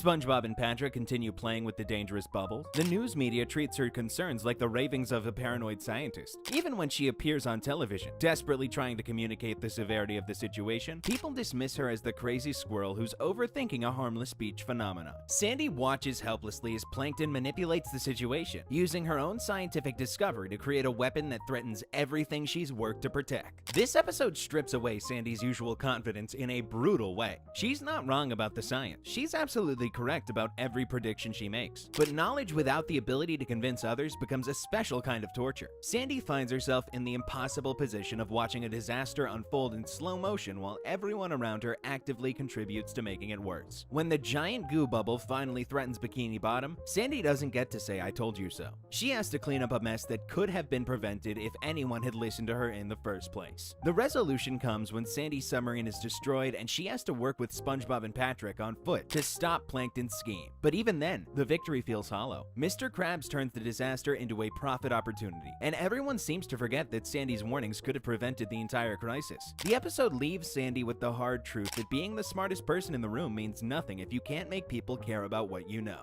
Whatever happened to SpongeBob puts Sandy in an entirely different kind of crisis, one where her scientific solutions are useless because the problem is emotional. When SpongeBob disappears after everyone calls him Idiot Boy, Sandy faces the reality that her harsh words contributed to driving away someone who genuinely cared about her. This is about confronting the fact that her impatience and anger have real consequences for the people around her. Sandy's response reveals something crucial about her character development. She doesn't just feel guilty, she takes action. She builds a sponge tracker device and organizes a search party. But the real challenge is admitting that she was wrong and that her treatment of SpongeBob was unfair. When Squidward destroys her tracking device, Sandy doesn't rebuild it or create something better. Instead, she continues the search on foot, showing that her commitment to finding SpongeBob goes beyond her usual reliance on technology. The most telling moment comes when they finally locate SpongeBob in New Kelp City, and he doesn't remember any of them due to his amnesia. Sandy has to face the possibility that her friend might be permanently lost, not because of some external threat she can fight, but because of damage she helped cause. When SpongeBob calls her a talking weasel and doesn't recognize their friendship, Sandy experiences something she's never had to deal with before: being completely forgotten by someone whose opinion matters to her. The episode forces Sandy to confront the difference between being respected for her abilities and being valued as a friend. Throughout her time in Bikini Bottom, she's built her identity around being the competent one, the problem solver, the expert. But SpongeBob's amnesia strips away all that history, leaving Sandy to wonder if their friendship meant anything beyond her usefulness. When SpongeBob briefly regains his memories, only to announce that he's leaving again for New Kelp City, Sandy has to accept that even doing everything right might not be enough to keep the people she cares about in her life. Both episodes share a common thread. They put Sandy in situations where her usual strengths become limitations. In It Came From Goo Lagoon, her scientific expertise is correct, but ignored. In Whatever Happened to SpongeBob, her technical skills can locate her missing friend, but can't repair the emotional damage that caused him to leave. These aren't problems she can karate chop or engineer her way out of. They require her to be vulnerable, to admit fault, and to accept that some things are beyond her control. These experiences prepare Sandy for whatever comes next by stripping away her certainty and forcing her to find new ways of moving through the world. The squirrel who once arrived in Bikini Bottom confident she could handle anything now understands that the biggest challenges aren't always external. Sometimes the most important battles happen inside, where doubt and regret live, and where even Texas toughness isn't enough to guarantee victory. Sandy's new understanding of her limits sets her up for her toughest challenge yet, one that will push her past everything she thought she knew. But before we continue, subscribe and let's get back to the video. Every dreamer eventually faces a moment where their biggest aspiration becomes their worst nightmare. For Sandy Cheeks, that moment comes disguised as the perfect vacation, a trip to the moon that transforms into a fight for survival that tests everything she believes about herself. Mooncation starts with Sandy living her ultimate fantasy. She's built a rocket, planned every detail, and prepared for the space adventure she's dreamed about since arriving in Bikini Bottom. This is a return to her roots as an explorer, a chance to prove that the land squirrel can conquer any frontier, even space itself. When SpongeBob accidentally crashes her solo trip by bringing a sheet cake, Sandy's first instinct is annoyance. She has to recalculate weight, adjust fuel consumption, and deal with an untrained passenger who doesn't understand basic space safety. But that cake becomes more than just an inconvenience. When it breaks apart in zero gravity and clogs the ship's systems, Sandy faces her first real crisis. Everything she's planned and prepared for starts falling apart because of something completely outside of her control. She has to suit up and go outside of the ship to manually clear the blockage. gauge, a dangerous procedure that could leave her stranded in space if anything goes wrong. For the first time in the episode, Sandy's confidence wavered. She's no longer the expert tour guide showing off her latest invention. She's someone fighting to keep herself and SpongeBob alive. The moon landing initially restores Sandy's sense of mastery. She demonstrates her moonboarding skills with impressive tricks. The flippity doodah, the Texas tail grab, the 720 nut job. Each move showcases her adaptability and expertise. She's in her element again, proving that even in an alien environment, Texas ingenuity can thrive. But when SpongeBob tries to copy her moves, everything changes. He's too light for lunar gravity and floats away helplessly. Sandy has to rescue him with a makeshift lasso, and suddenly she's responsible for keeping someone else alive in a hostile environment. SpongeBob's subsequent moonboarding attempts become increasingly dangerous. He crashes into satellites, damages equipment, and finally punctures the fuel tank that they need to go home. This is where Sandy's ordeal truly begins. She's no longer on a fun space adventure. She's facing the very real possibility that her dream trip will become a death trap for both of them. The fuel gauge shows empty. The rocket is falling towards Earth without power. Everything Sandy has worked for and planned is disintegrating in real time. What happens next reveals who Sandy really is beneath all her bravado and technical expertise. Instead of panicking or blaming SpongeBob for ruining her trip, she takes action. She goes outside the rocket again, this time while it's hurtling towards Earth, and does something that should be impossible. She lassos the nose of her own rocket and physically changes its trajectory through sheer force of will. Sandy is refusing to accept defeat, even when physics says she should. The image of Sandy floating in space, holding a rope attached to a burning rocket, trying to prevent it from becoming a fireball, is the visual representation of her entire character. She's literally holding her world together with her bare hands while everything falls apart around her. The rocket crashes anyway, and Sandy is thrown unconscious to the ground. For a moment, it seems like her dream has killed her. When Sandy wakes up to SpongeBob apologizing for ruining her vacation, she faces a choice that defines her character. She could blame him for turning her perfect trip into a disaster. Instead, she tells him that it was the most fun she's had in ages and immediately starts planning their next adventure to Mars. This is a fundamental realization about what matters to her. Sandy discovers that her greatest adventures aren't the ones that go according to plan. They're the ones where she has to save people she cares about. The moon trip becomes meaningful not because she got to show off her skills, but because she learned to value shared experiences over solo achievements. She realizes that having someone to protect makes her stronger, not weaker. The episode ends with Sandy suggesting they bring more sheet cakes on future trips, the very thing that caused all the problems in the first place.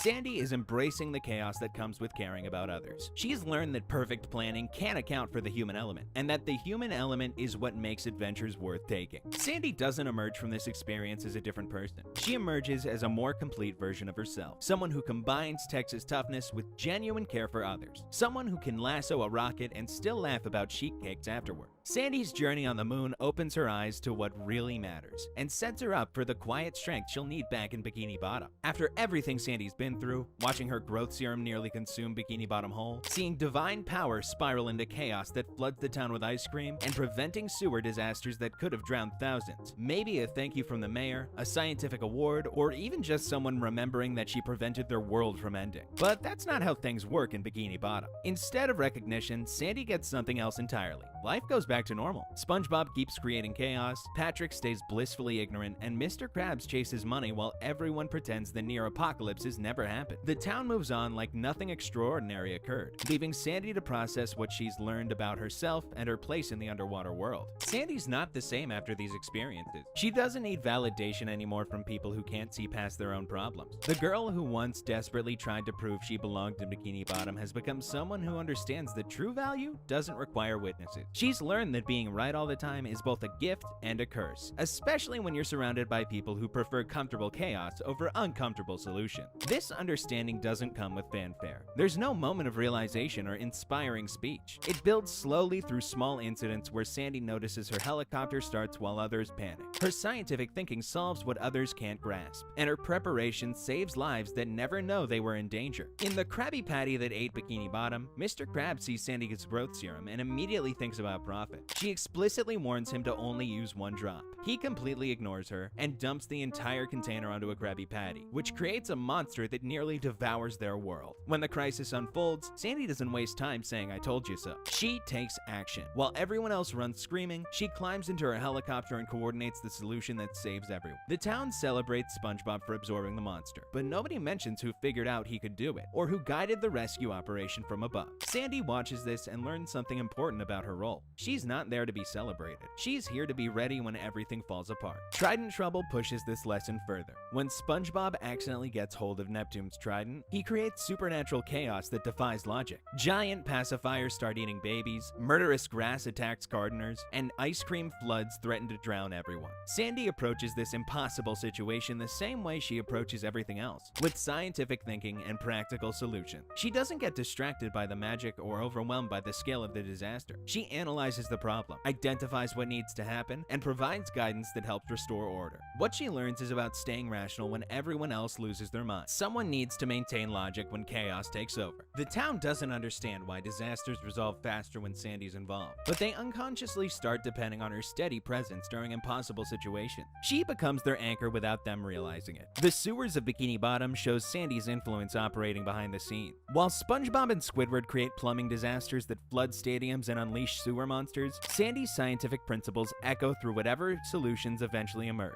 Her intellectual framework provides the foundation for fixes that others stumble toward. Sandy starts understanding that her greatest contribution is sometimes building systems strong enough to withstand other people's mistakes. Her inventions, her knowledge, her careful planning create safety nets that catch the community when it inevitably falls. These experiences teach Sandy something difficult about intelligence in a place that doesn't value thinking. Being the smartest person in Bikini Bottom means constantly watching preventable problems unfold, offering solutions that get ignored, and cleaning up messes made by people who never learn from consequences. She could leave any time. Her helicopter works, her dome protects her, and her scientific knowledge would be valuable anywhere. But she stays, and through staying, she discovers something unexpected. Purpose doesn't require appreciation. She finds meaning in being the person who prevents disaster, even when nobody notices the disaster she prevents. Sandy becomes comfortable with being underestimated because underestimation lets her work more effectively. She stops seeking validation from people who can't understand her value and starts finding satisfaction in the work itself. She transforms from an outsider trying to earn acceptance into someone who chooses to maintain just enough distance to see clearly. When the crises end and normal life resumes, Sandy doesn't need parades or medals. She adjusts her helmet, checks her equipment, and returns to her lab, ready for whatever impossible problem tomorrow brings. That readiness, that quiet confidence, becomes her strength, even if nobody else recognizes it. In the end, Sandy gains something more valuable than recognition. She gains the understanding that she can protect a community that desperately needs protection. Whether they realize it or not, she becomes Bikini Bottom's invisible guardian, the scientific mind that keeps their chaotic world from completely falling apart. And somehow, that's enough. Sandy's steady presence and calm approach to Bikini Bottom's chaos sets the stage for her next chapter. The hardest part about surviving impossible situations is figuring out how to live normally afterward. Sandy Cheeks knows this better than most. She's prevented apocalypses, solved divine disasters, and kept Bikini Bottom from collapsing more times than anyone realizes. But when the chaos ends and life returns to its regular rhythm, what do you do with all that hard-won wisdom? For Sandy, the answer isn't dramatic. She doesn't become a different person or abandon her old routine. Instead, she finds herself approaching familiar problems with unfamiliar calm. The small crises that used to demand immediate action now feel manageable. The everyday chaos that once frustrated her scientific mind now seem almost predictable.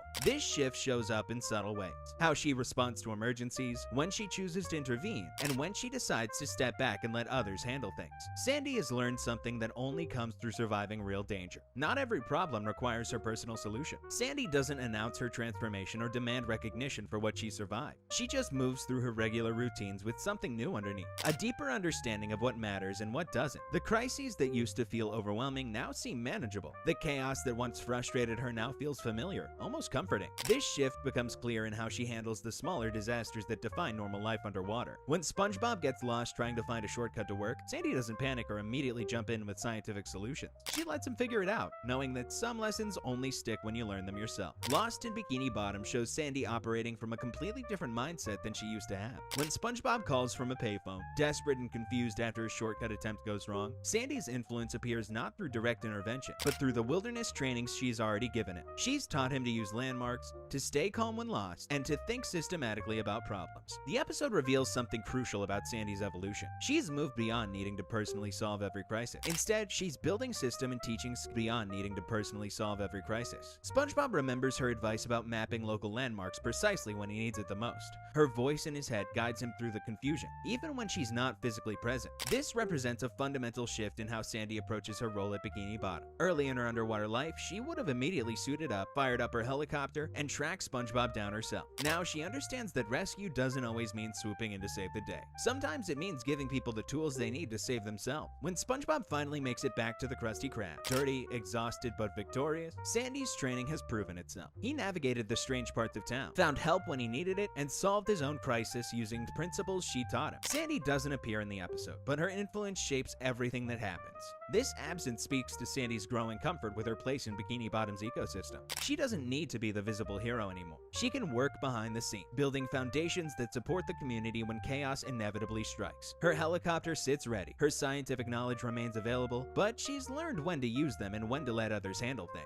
SpongeBob's place pushes this evolution further by testing Sandy's loyalty when the basic structure of her world starts shifting. When SpongeBob accidentally creates his own restaurant empire and threatens Mr. Krabs' business model, Sandy faces a choice about where her allegiances really lie. The episode doesn't show Sandy directly, but her absence is significant. While customers abandon the Krusty Krab for SpongeBob's home-cooked patties, while Mr. Krabs desperately tries increasingly ridiculous schemes to win them back, Sandy remains notably uninvolved in the drama. She's not choosing sides or trying to fix the situation through scientific intervention. This restraint represents a major development in Sandy's character. The old Sandy might have tried to solve the conflict through technical innovation, maybe inventing a better cooking system for Mr. Krabs, or analyzing what makes SpongeBob's patty superior. Instead, she lets the situation play out naturally, understanding that some problems resolve themselves when people figure out what they actually value. When health inspectors eventually shut down SpongeBob's place for code violations, forcing everyone back to the Krusty Krab, Sandy's non-intervention proves wise. The crisis resolves without her help, and the community learns something about loyalty and what really makes a place special. By staying out of the conflict, Sandy allows the natural relationships between characters to reassert themselves. Her restraint also demonstrates trust in SpongeBob's judgment and character. Sandy knows that SpongeBob won't abandon Mr. Krab permanently, that his fundamental loyalty will eventually override his temporary success. She doesn't need to protect that relationship because she understands how strong it really is.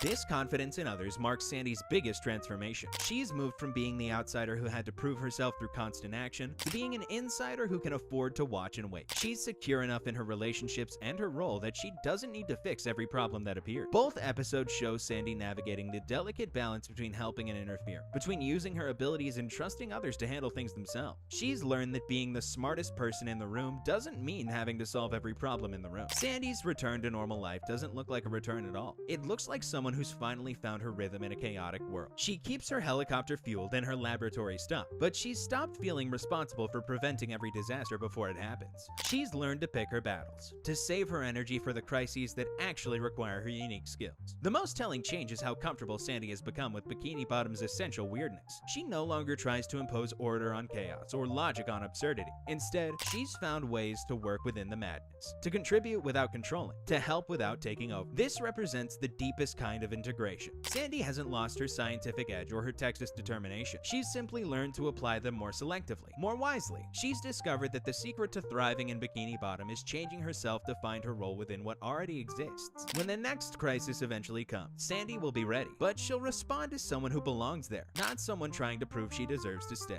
Sandy's calm new approach to life leads her into her next challenge, proving her growth in moments that test her most personal bonds. There comes a moment in every journey when everything you've learned gets put to the ultimate test. For Sandy Cheeks, that moment sneaks up disguised as ordinary problems that demand extraordinary solution. They're smaller, more personal challenge that force her to choose between who she used to be and who she's become. The real test is whether she can save her friendships when everything goes wrong. Shopping List throws Sandy into exactly this kind of situation. When Mr. Krabs sends SpongeBob on a dangerous mission to collect bizarre ingredients, Yeti hair, fang-tooth fish milk, ghost dandruff from the Flying Dutchman, Sandy doesn't hesitate to help. This is about protecting someone she cares about from a task that could easily get him killed. What makes the episode significant is how naturally Sandy steps into the role of protector and partner. She doesn't take over SpongeBob's mission or try to solve everything herself. Instead, she provides what he needs most: her submarine, her expertise, and her willingness to face supernatural danger alongside him. When they encounter the sleeping Yeti crab, Sandy handles the delicate hair-cutting operation while SpongeBob provides distraction. When they need milk from a giant fang-tooth fish, Sandy manages the dangerous milking process while keeping them both safe. The episode reveals how completely Sandy has integrated into Bikini Bottom's ecosystem of mutual support. She's not the outsider trying to prove herself anymore. She's the friend who shows up when things get weird and dangerous. And in Bikini Bottom, things get weird and dangerous a lot. When Plankton inevitably steals their hard-won ingredients, Sandy doesn't panic or blame SpongeBob for the mission's failure. She calmly finally gets them back to the Krusty Krab, where they discover the entire quest was a decoy designed by Mr. Krabs to distract Plankton while he bought real ingredients from the store. Sandy's reaction to learning they risked their lives for nothing reveals everything about her transformation. The old Sandy might have exploded at Mr. Krabs for the deception. Instead, she takes measured revenge, beating him up proportionally to his offense, taking compensation for her destroyed submarine, and then moving on. She's learned to calibrate her response to match her reaction to the actual harm done rather than her initial anger. This is emotional maturity in action. The incredible shrinking sponge tests Sandy's ability when direct intervention is impossible. When SpongeBob accidentally shrinks himself to microscopic size, Sandy can't simply fix the problem with a quick scientific solution. This episode doesn't show Sandy directly, but her influence appears throughout SpongeBob's crisis in the form of survival knowledge she's already taught him. This absence is actually more powerful than the presence would have been. Sandy has moved beyond needing to personally solve every crisis. She's built systems, shared knowledge, and created foundations that work even when she's not around. SpongeBob navigates his shrunken world using wilderness survival principles Sandy taught him, demonstrating that her greatest contribution is preparing others to handle problems independently. When SpongeBob finally returns to normal size by absorbing soap and water, growing so large he has to wear the entire Krusty Krab as clothing, Sandy's scientific understanding has helped create the solution. The episode suggests that Sandy's knowledge of absorption, surface tension, and chemical reactions provides the theoretical framework that makes SpongeBob's size changes possible. She's become part of Bikini Bottom's infrastructure, enabling solutions without needing credit for them. Surf and Turf represents Sandy's most personal test yet. When her ship in a bottle contest preparations keep failing, she reluctantly accepts help from Mr. Krab. This represents a major shift for someone who used to insist on doing everything alone. But when Mr. Krabs destroys her tree to build his giant entry and steals her tree dome to enter the contest, Sandy faces the ultimate choice between her Texas independence and her Bikini Bottom relationship. The old Sandy might have permanently severed ties with Mr. Krab after such a betrayal. Instead, she pursues him not for revenge, but to reclaim what's rightfully hers. The high-speed chase through Bikini Bottom streets demonstrates Sandy's evolution from isolated scientist to active community member. She's not trying to hurt Mr. Krabs. She's trying to stop him from destroying the contest and cheating other participants. When Sandy accidentally destroys Mr. Krabs' entry while trying to stop him, she doesn't celebrate his failure. Instead, she ends up winning the contest by default, rolled up in her helmet like a literal squirrel in a bottle. The victory is hollow because it came through destruction rather than creation. But Sandy uses it as an opportunity to teach Mr. Krabs about consequences. Her punishment for Mr. Krabs, making him rebuild her tree while wearing an electric collar, is proportional justice rather than vindictive revenge. She's learned to balance accountability with forgiveness, consequences with redemption. The episode ends with Mr. Krabs working to repair what he destroyed while Sandy plants a new tree seed, symbolizing how damage can lead to growth when handled properly. These 3 episodes show Sandy passing her final tests, not through grand gestures or dramatic sacrifices, but through consistent choice to prioritize relationships over pride, community over isolation, and growth over revenge.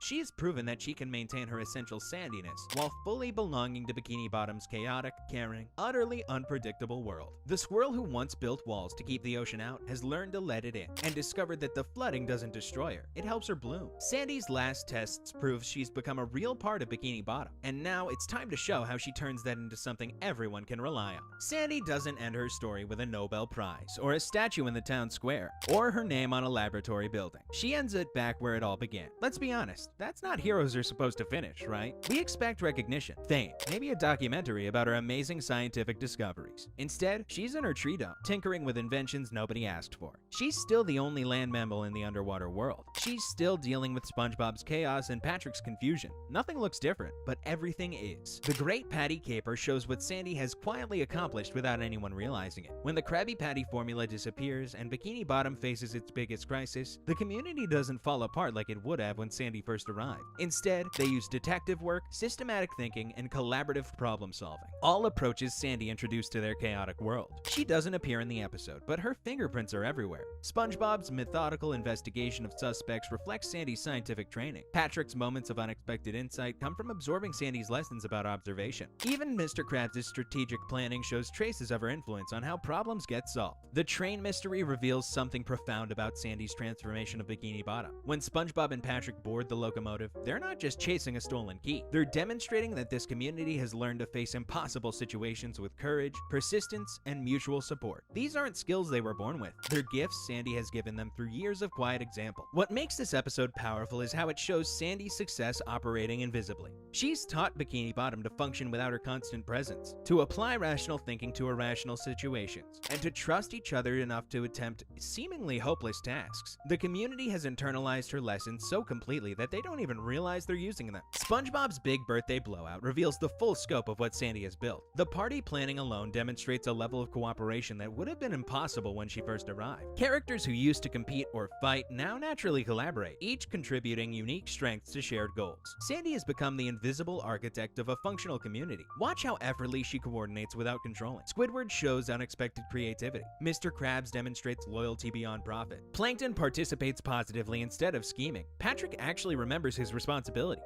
Mrs. Puff engages socially beyond just driving lessons. Each character has grown in ways that reflect Sandy's influence, but they've done the growing themselves. The surface world segments provide perfect contrast. The human versions of these characters are hollow, simplified copies. They lack the depth and genuine connection their underwater counterparts have developed. The live-action Trusty Slab feels sterile compared to the Krusty Krab, because it's missing the community warmth that Sandy helped cultivate. Sandy's appearance as Carol in the surface segments is telling. She maintains her essential characteristics: karate skills, Texas attitude, practical problem solving, but operates in a world without deep connections. Surface Sandy is competent but isolated, effective but alone. It's a reminder of what Sandy chose to leave behind and what she gained by making Bikini Bottom her real home. When the birthday celebration finally happens, it represents more than just a party. It's proof of the social fabric Sandy has helped weave. The way everyone sings together, supports SpongeBob despite their own chaos, and finds joy in each other's company reflects values Sandy brought from Texas and successfully transplanted underwater. The episode's ending, where SpongeBob's age gets cut off by static, suggests that some mysteries matter less than the relationships built while pursuing them. Sandy has learned that the most valuable discoveries aren't scientific breakthroughs or personal achievements. They're the connections that make a community stronger than its individual parts. Through both episodes, Sandy emerges as someone who found her true purpose, not changing Bikini Bottom into something else, but helping it become the best version of what it already was. She has woven her scientific rigor, Texas values, problem-solving skills, and fierce loyalty so seamlessly into underwater life that they now feel natural and inevitable. Sandy's greatest achievement is teaching everyone around her to be more curious, more supportive, more willing to tackle impossible problems together. She's transformed from an outsider proving her worth to an insider whose presence makes everyone else more capable. When the celebrations end and normal life resumes, Sandy doesn't need special recognition. She's become something more valuable. The steady presence that keeps everything working. The scientific mind that prevents disasters. The loyal friend who appears during difficulties. And the bridge between different worlds that makes Bikini Bottom a place where anyone can belong. The squirrel who once built walls to keep the ocean out has learned to let it flow through her life, and in doing so, has taught an entire community how to stay connected when currents try to pull them apart. Sandy returns to her tree dome, adjusts her helmet, and gets back to work. Same dome, same ocean, same crazy neighbors. But now, she's not the outsider trying to survive underwater. She's the reason everyone else can thrive too. Sandy's a squirrel trying to prove she's strong enough to live underwater, even if she doesn't really fit in. And there's Pearl, just a teenager trying to figure herself out while dealing with a super cheap dad.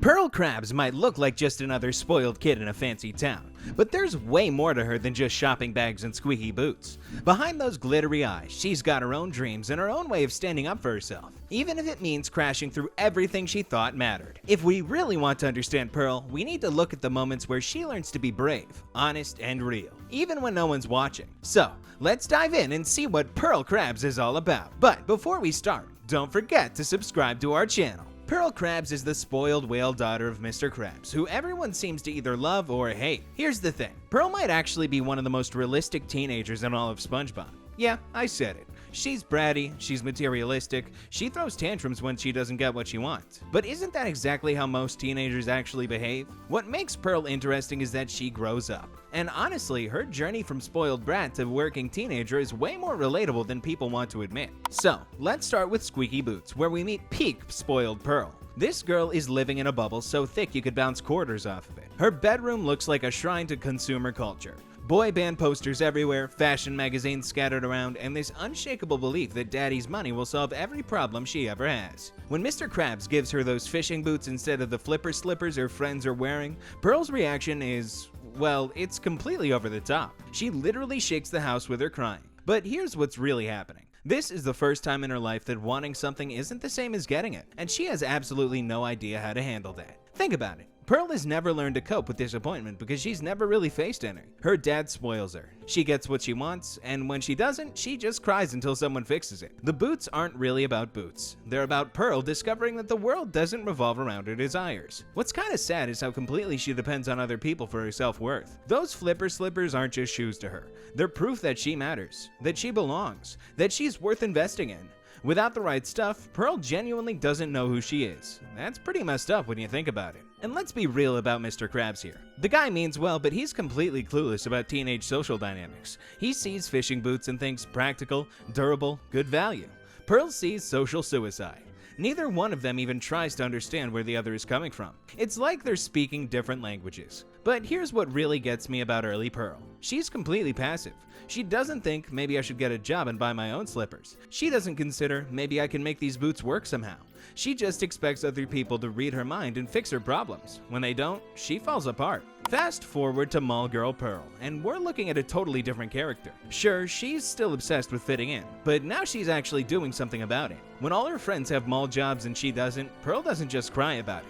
She goes out and gets her own job. That's huge. That's the difference between a child and someone learning to be an adult. The whole setup is perfect too. Marina's miserable slinging hot dogs on strings. Nocturna's bored out of her mind at some goth store. Nixie's dealing with annoying jewelry sales. But they all have something Pearl doesn't: independence. They're earning their own money, making their own schedules, and not depending on their parents for everything. Pearl recognizes this and makes a choice. Not, Daddy, give me money so I can be like my friends, but I need to work so I can be like my friends. That's character growth, people. Of course, reality hits hard. Every trendy store rejects her. Hot dog on a string doesn't want her. Scorched Coral already hired someone. Bangles and Dangles won't even consider her. For someone who's used to getting what she wants, this is brutal. But instead of giving up like old Pearl would have done, she keeps trying. Then comes Grandma's apron. And this is where the episode gets really interesting. Pearl has to choose between her image and her goals. Working at the lamest store in the mall is social suicide, but it's also her only option. The fact that she takes the job shows she's finally prioritizing substance over appearance. Beatrice is the mentor Pearl never knew she needed. This old lady has been through everything Pearl's going through. Social rejection, being called boring, not fitting in, but she's found peace with herself in a way Pearl hasn't. When Beatrice shows Pearl those old photos of being bullied, she's basically saying this too shall pass. The whole grandma training montage is brilliant. Pearl discovers that activities she thought were boring, knitting, baking, storytelling, actually bring her joy.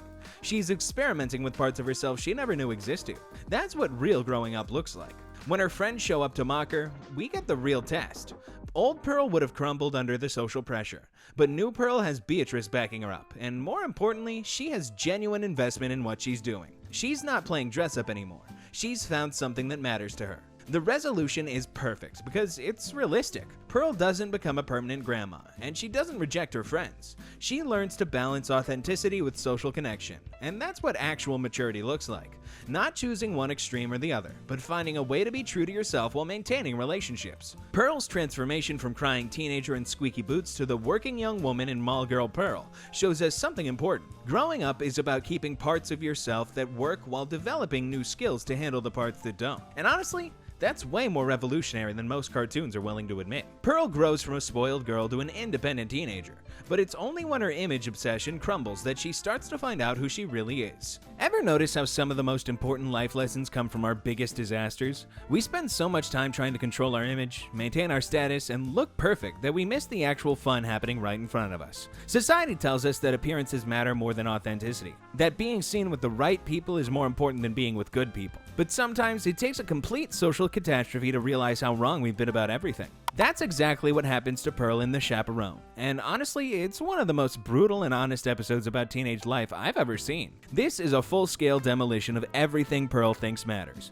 followed by her slow realization that maybe, just maybe, she's been caring about all the wrong things. Here's the thing about Pearl in The Chaperone. This episode shows us just how shallow and image-obsessed she really is. And honestly, it's kind of brutal to watch, but it's also where we see her first real moments of genuine kindness and maturity. The whole setup is peak teenage nightmare fuel.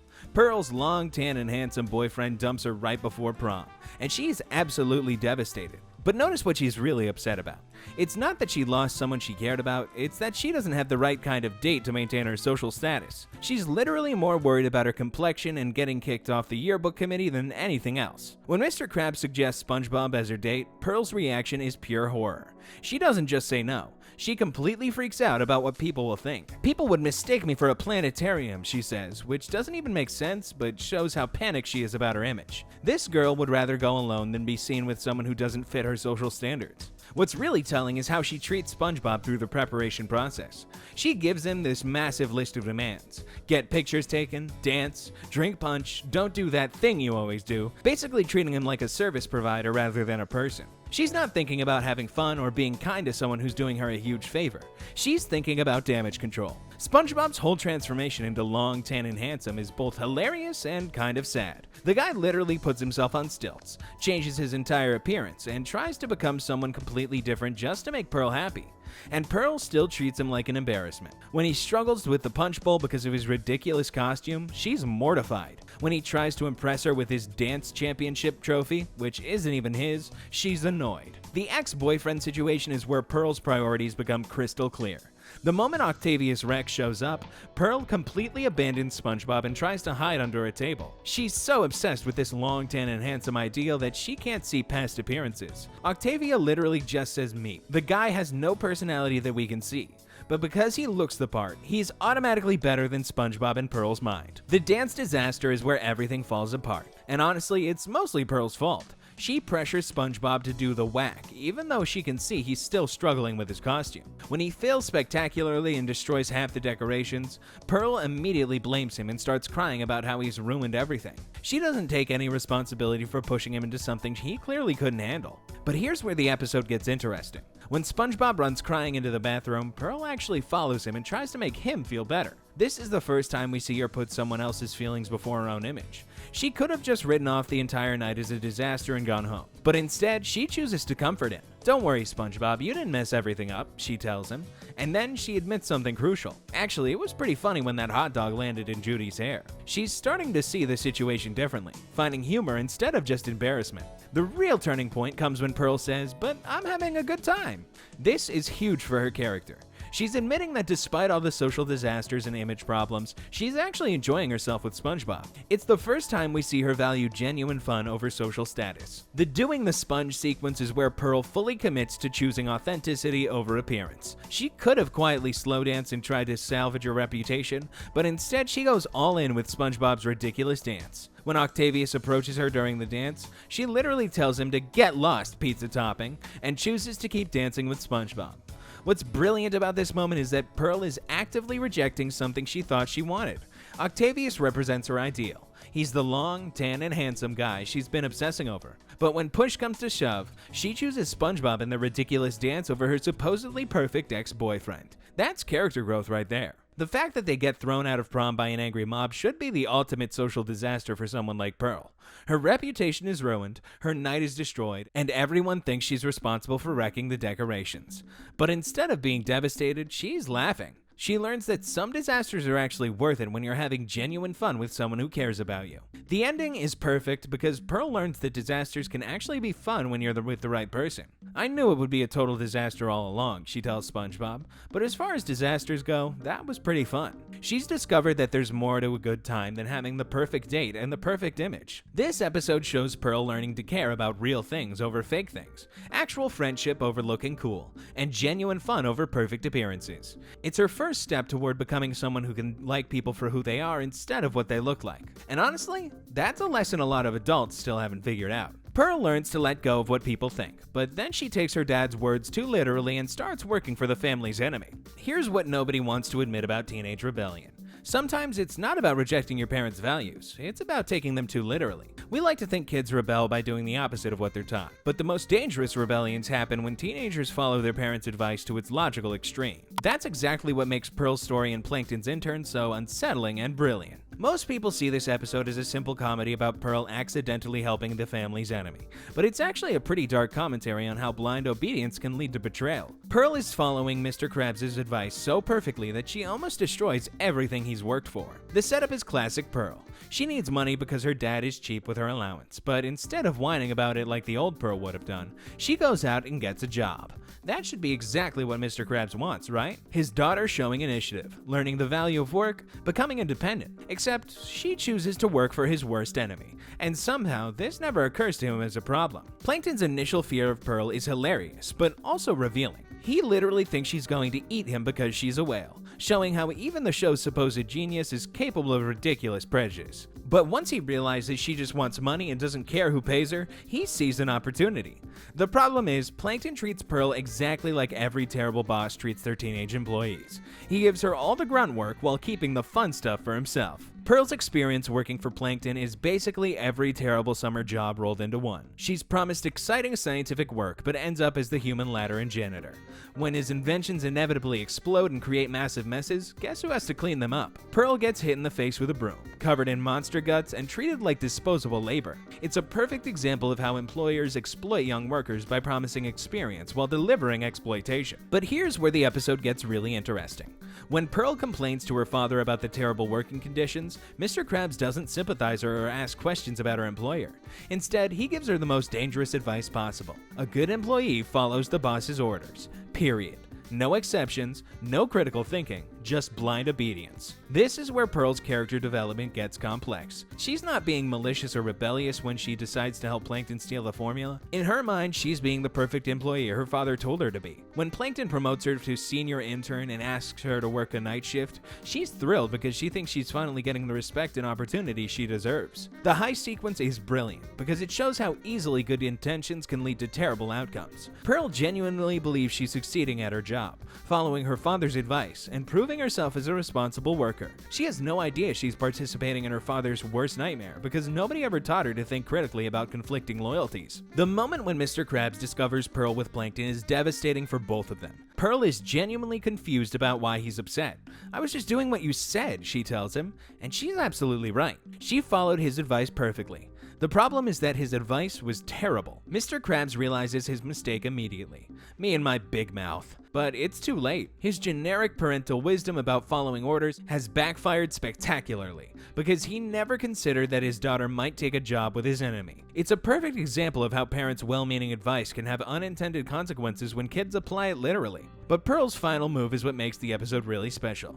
When she realizes she has leverage over both Plankton and her father, she doesn't just hand over the formula and apologize. She negotiates. She demands triple her allowance in exchange for the formula, essentially blackmailing her own father. This is someone who understands power and isn't afraid to use it. The way she quits is perfect too. She doesn't just hand Plankton the formula and walk away. She literally shoots him out of her blowhole like a cannonball. It's both hilarious and symbolic. She's rejecting everything he represents while demonstrating that she's nobody's victim. What's really subversive about this episode is that Pearl wins completely. She gets her father to triple her allowance, meaning she doesn't have to work all summer. She's learned that her labor has value and she doesn't have to accept terrible working conditions just because she needs money. Most importantly, she's discovered that following orders blindly is dangerous. Sometimes you need to think for yourself. Pearl's journey here shows someone learning to navigate competing loyalties, recognize exploitation, and use leverage to get what she wants. It's actually pretty sophisticated character development disguised as a silly comedy about a whale working for a tiny villain. Pearl learns to be independent and stand up for herself, but she really grows up when she's forced to face fears and real connection in small moments. But before I tell you about that crazy experience, make sure you're subscribed to our channel, and now let's get back to the video. Here's the uncomfortable truth about growing up that most people won't admit. The biggest tests in life are the everyday moments where you're stuck with people you don't like, forced to confront your own weaknesses, and have to choose between your comfort zone and doing what's right. Most coming-of-age stories focused on grand adventures and heroic moments, but real growth happens in cramped spaces with annoying people when everything goes wrong. That's exactly what makes Pearl's experiences in these episodes so brutally honest. She's not fighting dragons or saving the world. She's dealing with the kind of mundane disasters that actually shape who we become as people. Tunnel of Glove throws Pearl into her personal nightmare, being trapped in a boring, broken-down ride with the most embarrassing person she knows. The whole setup is designed to torture her. She's trying to have a fun day at the amusement park with her friends, looking cool and maintaining her image, when suddenly she's stuck in a tiny boat with SpongeBob for hours while the entire park watches the romantic situation unfold. What's brilliant about this episode is how it strips away all of Pearl's usual defenses. She can't escape, she can't call her dad for help, and she can't even maintain her usual attitude because the situation is too absurd. When the ride breaks down and they're stuck in the dark, Pearl has to confront something she's been avoiding. SpongeBob isn't actually the problem here. Her obsession with image and social status is what's making everything miserable. The moment when the lights go out is where everything changes. Suddenly, Pearl's biggest concern is all the scary stuff SpongeBob keeps talking about. His endless chatter about monsters and crawly clowns actually makes her realize that she's been more afraid of looking stupid than of anything genuinely frightening.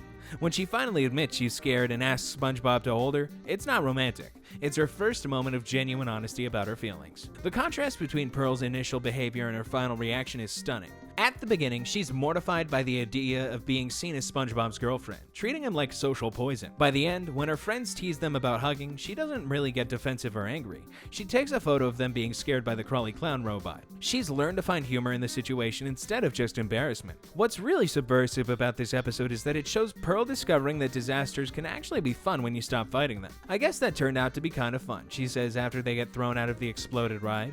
She's not just being polite. She's genuinely surprised that the worst possible scenario turned out to be enjoyable. That's a pretty sophisticated lesson about finding joy in chaos. Goons on the Moon puts Pearl in a completely different kind of pressure cooker. Instead of being trapped with someone she's embarrassed by, she's stuck with someone she actively dislikes, Squidina. The episode forces her to confront her own prejudices about what kinds of people are worth respecting. Pearl's initial treatment of Squidina is pretty awful. She constantly mocks her for being a nerd, rubs her cheerleader status in Squidina's face, and generally acts like intelligence and academic interests are things to be ashamed of. "Do you always have to rub it in my face that you're a cheerleader?" Squidina asks, and Pearl's response is to literally rub her pom-poms in Squidina's face. It's mean-spirited bullying disguised as playful teasing. But the moon environment creates a situation where Pearl's usual advantages don't matter. Being popular doesn't help you collect moon rocks or measure gravity. Her cheerleading skills are actually useful for the gravity measurements, but Squidina's scientific knowledge and preparation prove just as valuable. The episode forces Pearl to recognize that different types of intelligence and skills have different values in different situations. The rock throwing incident is where their conflict reaches its peak, but it's also where they both learn something important. When Squidina throws a rock at Pearl and misses, Pearl laughs and thinks she's won. But the rock orbits the moon and hits her anyway. A perfect metaphor for how actions have consequences even when we think we've escaped them. Squidina's response, "Science, yay!" shows her taking pride in the intellectual accomplishment even though it came from anger. But the crisis situation when SpongeBob accidentally moves the moon out of orbit forces Pearl and Squidina to work together. When they're hugging in fear, both of them apologize. "I'm so sorry you're a cheerleader," while Squidina says, "I'm sorry you're a nerd." They both realize how ridiculous their prejudices sound when spoken out loud. The resolution shows genuine character growth. By the end of the episode, Pearl asks Squidina to teach her some nerdy science stuff, while offering to teach cheerleading in return. She's not just tolerating Squidina's interests, she's actively wanting to learn from them. That's a huge shift from someone who used to mock intelligence as something to be ashamed of. What makes both episodes effective is that they don't give Pearl easy victories or simple lessons. In Tunnel of Love, she doesn't suddenly become best friends with SpongeBob. She just learns to find humor in awkward situations. In Goons on the Moon, she doesn't completely abandon her identity as a cheerleader. She just expands her definition of what kinds of people deserve respect. Both episodes put Pearl in situations where her usual coping mechanisms don't work. She can't charm her way out of a broken ride, and she can't bully her way to success on the moon. She has to develop new strategies for dealing with discomfort, fear, and interpersonal conflict. That's what real growing up looks like. Learning that your old ways of handling problems don't work in every situation. The beauty of these episodes is that they show Pearl learning to value authenticity over image, cooperation over competition, and resilience over control. She discovers that some of her most meaningful moments come from situations she initially wanted to escape from. Pearl learns to laugh in the middle of chaos and drop her image act, but it's when betrayal hits that she finally realizes who's worth trusting. Ever wonder why some people seem to learn all the wrong lessons from their mistakes? We expect teenagers to mess up, face consequences, and then become wiser, more responsible people. But what happens when the real lesson is about figuring out who you can actually trust when everything goes wrong? Most coming-of-age stories want to teach us that rebellion is bad and authority is good. But real life is way more complicated than that. Sometimes the authorities in your life are clueless, sometimes the cool people are fake, and sometimes the person you thought was the biggest loser turns out to be the only one who will actually help you when you're in trouble. That's exactly what makes whale watching such an honest episode about growing up. Pearl doesn't become a better person by the end. She becomes a smarter person. And honestly, that might be more useful in the long run. The whole setup is classic Teenage Rebellion 101. Pearl wants to go to a party. Her dad says no, so she finds a way around his rules. But what makes this episode different is how it shows the complete breakdown of every authority figure's plan. Mr. Krabs thinks he can control Pearl by hiring a babysitter and putting bars on the window. Squidward thinks he can entertain her with crafts and jazz music. Pearl thinks Dylan actually cares about her. Everyone's assumptions turn out to be completely wrong. Mr. Krabs' mistake is thinking that physical barriers can stop a determined teenager. The bars on the windows are useless when Pearl can just cry through the wall and create her own exit. His choice of Squidward as a babysitter shows how little he understands both his daughter and his employee. Squidward's track record with Pearl as a baby should have been a warning. The flashbacks show him literally swimming for his life while baby Pearl floods the house with tears. Squidward's approach is even worse because it's so condescending. He brings whale dolls, coloring books, and sing-along tapes like Pearl is still a little kid. When that doesn't work, he tries jazz music, which somehow makes the situation even more embarrassing. The scene where his jazzy music literally transforms teenagers into nerds is brilliant. It shows how completely out of touch he is with what teenagers actually want. But here's where the episode gets really smart. Pearl's rebellion isn't portrayed as inherently wrong. She wants to go to a party with her friends and her boyfriend. That's normal teenage behavior. The problem is her poor judgment about who to trust. Dylan is the perfect example of a teenage boy who looks cool but has no substance. He's handsome, he talks in surfer slang, and he knows about all the cool parties. But when Pearl gets in trouble, he immediately abandons her. "We're gonna be in so much trouble. Leave her. Let's cheese it." He's not concerned about Pearl's safety. He's worried about getting caught. The breaching party itself is a brilliant metaphor for peer pressure and risk-taking. The activity looks fun and exciting, but it's actually dangerous. Pearl has never done it before. She's not sure it's safe, but she does it anyway because Dylan pressures her and because she wants to fit in. When she gets beached, she realizes too late that she's in over her head. What's really harsh about Pearl's situation is that she ends up completely alone. Her friends abandon her, her boyfriend ditches her, and she's stuck on the surface unable to get back underwater. This is every teenager's nightmare, being in serious trouble with no one to help you. The fact that it's Squidward who saves her makes it even more humbling. Squidward's rescue is genuinely heroic, but it's also practical. He doesn't lecture Pearl or say "I told you so." He just focuses on solving the problem. When pulling her down doesn't work, he gets creative with the air pump. When she's crying about Dylan abandoning her, he doesn't minimize her feelings. He just says, "I don't think it's that bad," and gets her home safely. The bike ride home is where the real bonding happens. Pearl has been thoroughly humiliated, abandoned by her boyfriend, ditched by her friends, rescued by the person she thought was lamest. But instead of rubbing it in, Squidward offers her something better: revenge. There's a way we can still have a little fun tonight. The prank on Dylan is perfect because it shows Pearl that there are different kinds of fun. Instead of trying to impress people who don't care about her, she can team up with someone who actually came through for her when she needed help. The fact that they use SpongeBob as their weapon is extra funny. The most annoying person in Squidward's life becomes a tool for getting back at the person who hurt Pearl. Pearl discovers that the person she thought was lame, Squidward, is actually reliable, while the person she thought was cool, Dylan, is actually a coward. That's a valuable lesson, but it's not the traditional moral about following rules and respecting authority. The episode ends with Pearl and Squidward laughing together as SpongeBob chases Dylan down the street. They're not better people than they were at the beginning. They're just people who understand each other better. Pearl hasn't learned to always obey her father or to avoid parties. She's learned to choose better allies and to appreciate the people who actually show up when things go wrong. That's actually a pretty sophisticated lesson for a kid's show. It acknowledges that teenagers are going to rebel and take risks, but it suggests that the quality of your relationships matter more than the perfection of your choices. Sometimes the best thing you can learn from a disaster is who you can count on when everything falls apart. Pearl learns who really matters when things fall apart, but her biggest change comes when she learns to stand up for what's right, no matter the cost. Pearl Krabs shows real growth and honestly surprised me. Usually she's just this spoiled rich kid who throws tantrums when her dad doesn't buy her stuff, but we actually see her becoming more mature and thoughtful through some key experiences that test who she really is. In A Cabin in the Kelp, Pearl goes on a camping trip with the gal pals, Karen, Sandy, and Mrs. Puff. This episode shows Pearl developing real growth in how she handles difficult situations. When their trailer full of supplies crashes and sinks in the mud, old Pearl would have had a complete breakdown about losing her backpack. Instead, she just deals with it. She's learning that sometimes bad things happen and you have to adapt instead of falling apart. What's really interesting is how Pearl becomes more emotionally aware about group dynamics.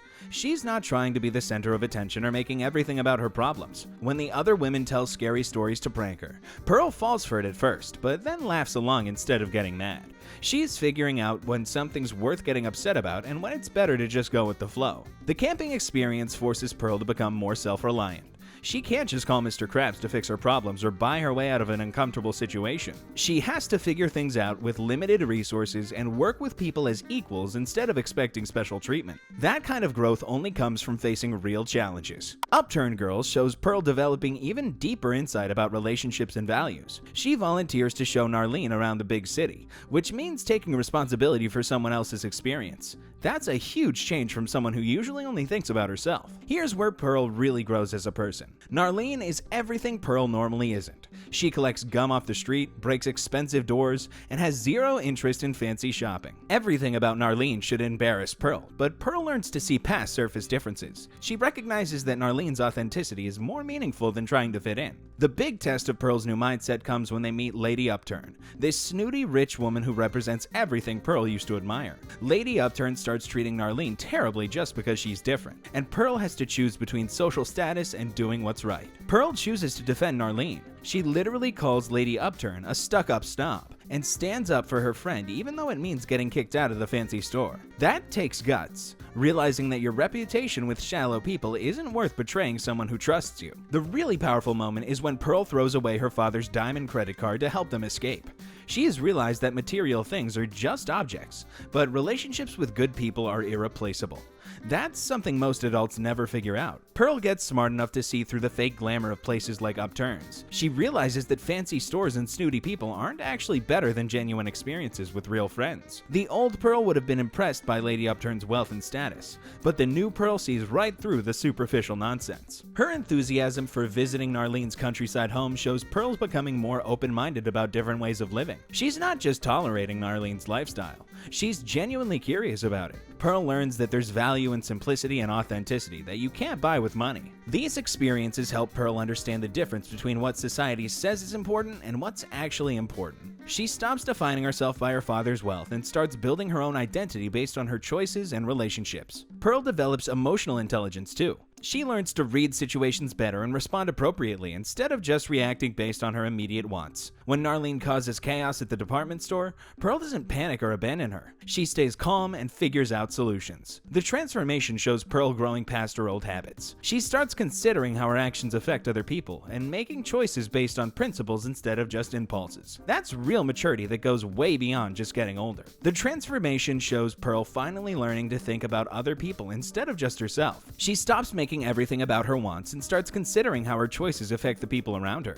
She's making decisions based on what's actually right instead of just doing whatever feels good in the moment. Pearl gets smart enough to reject all the shallow garbage she grew up with. She figures out that being nice to people matters way more than being the popular girl, that sticking by your friends is more important than having expensive stuff, and that real relationships beat all the fancy things daddy's money can buy. Honestly, most adults never learn this stuff. This growth actually feels real because Pearl has to go through some tough situations that force her to figure out what she really believes in. She learns that the best experiences come from connecting with people who like her for who she actually is, not because of what she owns or how much money her family has. By the end, Pearl becomes someone who values what's real more than what looks good, and sees a person's character as more important than their cash. She becomes someone who can see through fake people and do the right thing, even when it's hard or costs her something. That's the kind of growth that actually makes you mature, not just the fake adult stuff most people pretend to care about. Pearl's just a teenage whale trying to grow up while stuck with a dad who's obsessed with money and totally out of touch.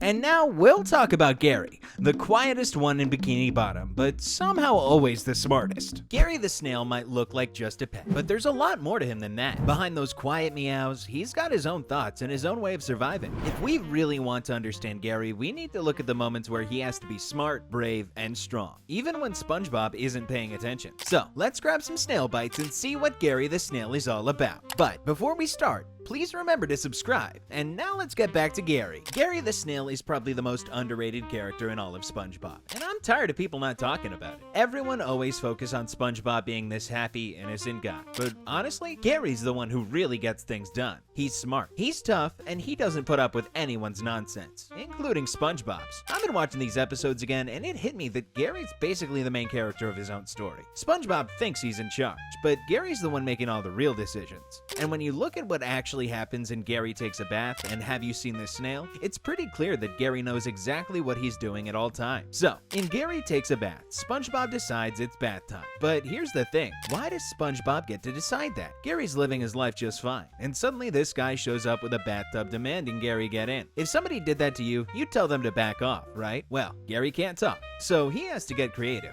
and boy does he get creative. SpongeBob tries throwing a ball to trick Gary into the bathroom, but it's one of those boomerang balls that just come right back. Then SpongeBob does this weird thing where he straps a bomb to his chest and tells Gary that it'll explode if he doesn't take a bath. Like, what? That's completely insane. But Gary just sits there and lets the bomb blow up SpongeBob. Gary's basically saying, if you want to threaten me with violence, go ahead and see how that works out for you. After that doesn't work, SpongeBob tries showing Gary these flashing pictures of bathtub and soap, trying to mess with his brain. There's even this creepy picture of some girl that shows up by accident. The whole thing is weird and Gary's not falling for any of it. He's too smart for that kind of trick. But the best part is when SpongeBob tries to trick Gary with that fake treasure hunt. SpongeBob dresses up like a pirate and leads Gary around the house, counting steps and acting like there's a real treasure. Then he opens up the bathroom door and reveals he painted the bathtub to look like a treasure chest. Gary takes one look at this and basically goes, seriously, you think I'm that stupid? SpongeBob keeps trying to physically force Gary into the tub after that, and it doesn't work. Gary's stronger than he looks, and he's not going down without a fight. Eventually, SpongeBob gets so frustrated that he absorbs all the bath water and starts chasing Gary around the house, shooting water at him. That's when Gary really shows his genius. Gary leads SpongeBob outside and up into a tree, then puts a record player there that plays his own meowing sounds. SpongeBob's up there shooting water at what he thinks is Gary, but it's just a machine. Meanwhile, Gary steals the ladder and leaves SpongeBob stuck. That's some next level planning right there. Gary didn't just escape, he turned the tables completely. The ending is perfect because SpongeBob falls out of the tree and lands in mud, which means he's the one who needs a bath now. Gary gets to supervise while SpongeBob cleans himself up. It's like Gary is saying, this is how you take a bath properly, you amateur. But Have You Seen This Snail is where things get really serious. This is about survival. SpongeBob gets this paddleball game in the mail and becomes completely obsessed with it. He's supposed to hit the ball almost 30 trillion times in a row, which is obviously impossible, but SpongeBob doesn't care. Gary tries to get SpongeBob's attention because his food bowl is empty and it's time to eat, but SpongeBob's too busy with his game to care. Gary gets more and more desperate, even jumping on SpongeBob's face, but SpongeBob just throws him away and tells him to leave him alone. Gary's not asking for much, he just wants to eat. So Gary's stuck there for a whole week while SpongeBob plays with his toy. His food bowl gets so empty that spiders start living in it. That's disgusting and sad at the same time. Gary realizes nobody's coming to help him, so he packs his stuff and leaves. And honestly, good for him. Why should he stick around and just starve just because SpongeBob found a new hobby? Gary's journey through the city is pretty tough. He meets these mean street snails who hiss at him and threaten him. Gary's never dealt with anything like that before because SpongeBob's house was always safe. But Gary doesn't give up. He keeps looking for someone who will take care of him properly. Then he meets this old lady who seems really nice at first. She calls him Miss Tuftsy and feeds him tons of food and gives him a warm bed. Gary probably thinks he hit the jackpot. Finally, someone who actually cares about it. But something feels wrong, and Gary's smart enough to notice. The lady keeps feeding him more and more food, way more than any snail needs. Gary's getting fatter and fatter, but she won't stop. She's making him eat constantly. And that's when Gary starts to figure out what's really happening. This is something much worse. Gary finds this closet full of empty snail shells and it all clicks. This old lady has been doing this to other snails. She feeds them until they're fat enough, then she eats them. Those shells in the closet are her previous victims. Gary realizes he's next on the menu and he needs to get out fast. The escape scene is intense. Gary's so fat now that his shell is cracking, but he manages to roll himself to freedom. The old lady chases him throwing cookies, which stick to the door like weapons. She's not the sweet grandmother anymore. She is a menace, and Gary almost became her dinner. Gary hides in an alleyway where he meets one of those street snails again. When the old lady comes looking for him, Gary pushes the other snail toward her and escapes. Is that mean? Yeah, probably. But Gary's fighting for his life here. He doesn't have time to be nice. He needs to survive. Meanwhile, SpongeBob finally realizes Gary's gone and starts freaking out. He searches everywhere and puts up posters asking people to help find Gary. There's even this sad song about how much SpongeBob misses him. But here's the thing. Where was all this emotion when Gary was starving right in front of him? The reunion is sweet, but it's also kind of messed up when you think about it. SpongeBob promises things will be different, but he's made promises before. Gary almost died because SpongeBob got distracted by a game.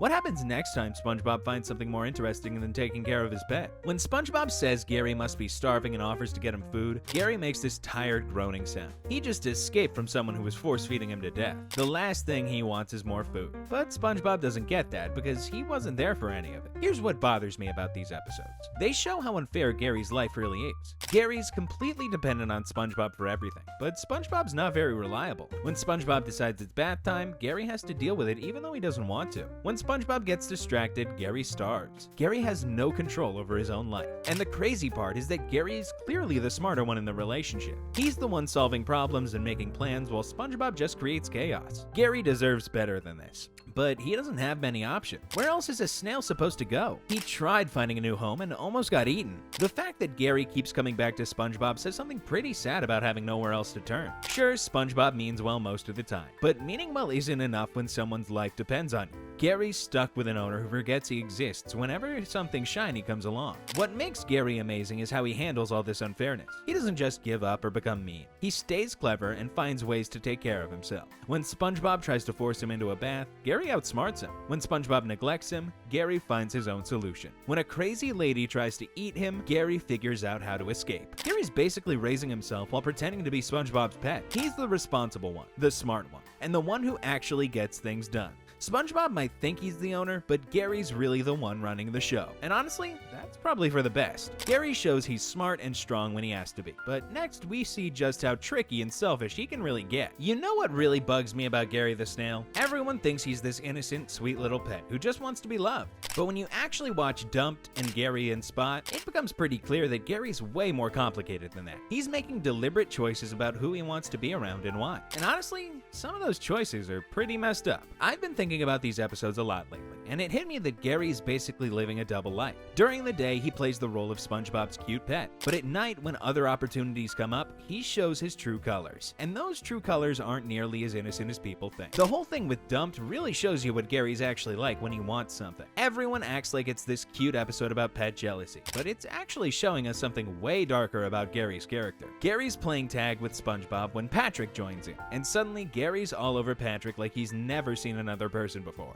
But here's what's weird. Gary doesn't just like Patrick a little bit. He becomes completely obsessed. He's purring and crawling all over Patrick's body, following him everywhere, ignoring SpongeBob completely. That's not normal pet behavior. That's Gary making a very deliberate decision. When SpongeBob tries to get Gary's attention the next day, Gary acts like SpongeBob doesn't exist. SpongeBob's showing him his favorite ball, his favorite treats, even pretending to be in danger by getting his head stuck in a window. Gary doesn't care about any of it. He's too busy rolling around on Patrick's stomach and playing on his head. That's cold, man. Really cold. But the most brutal part is when SpongeBob forces Gary to choose between them. SpongeBob gives this whole speech about how he fed Gary and took care of him when he was sick and massaged his eye stalks. You think that would mean something to Gary, right? Wrong. Gary immediately crawls over to Patrick without even looking back. SpongeBob's on the ground, crying, and Gary doesn't care at all. Now, here's where it gets interesting. And this is where people miss the point completely. Gary's choosing Patrick because Patrick has a cookie in his pocket. The whole time, Gary's been crawling around Patrick's stomach area, which is exactly where the pocket is. When Patrick finally puts his shorts in the washing machine, Gary goes right in after them to get that cookie. So what does this tell us about Gary? It tells us he's way smarter and more selfish than anyone gives him credit for.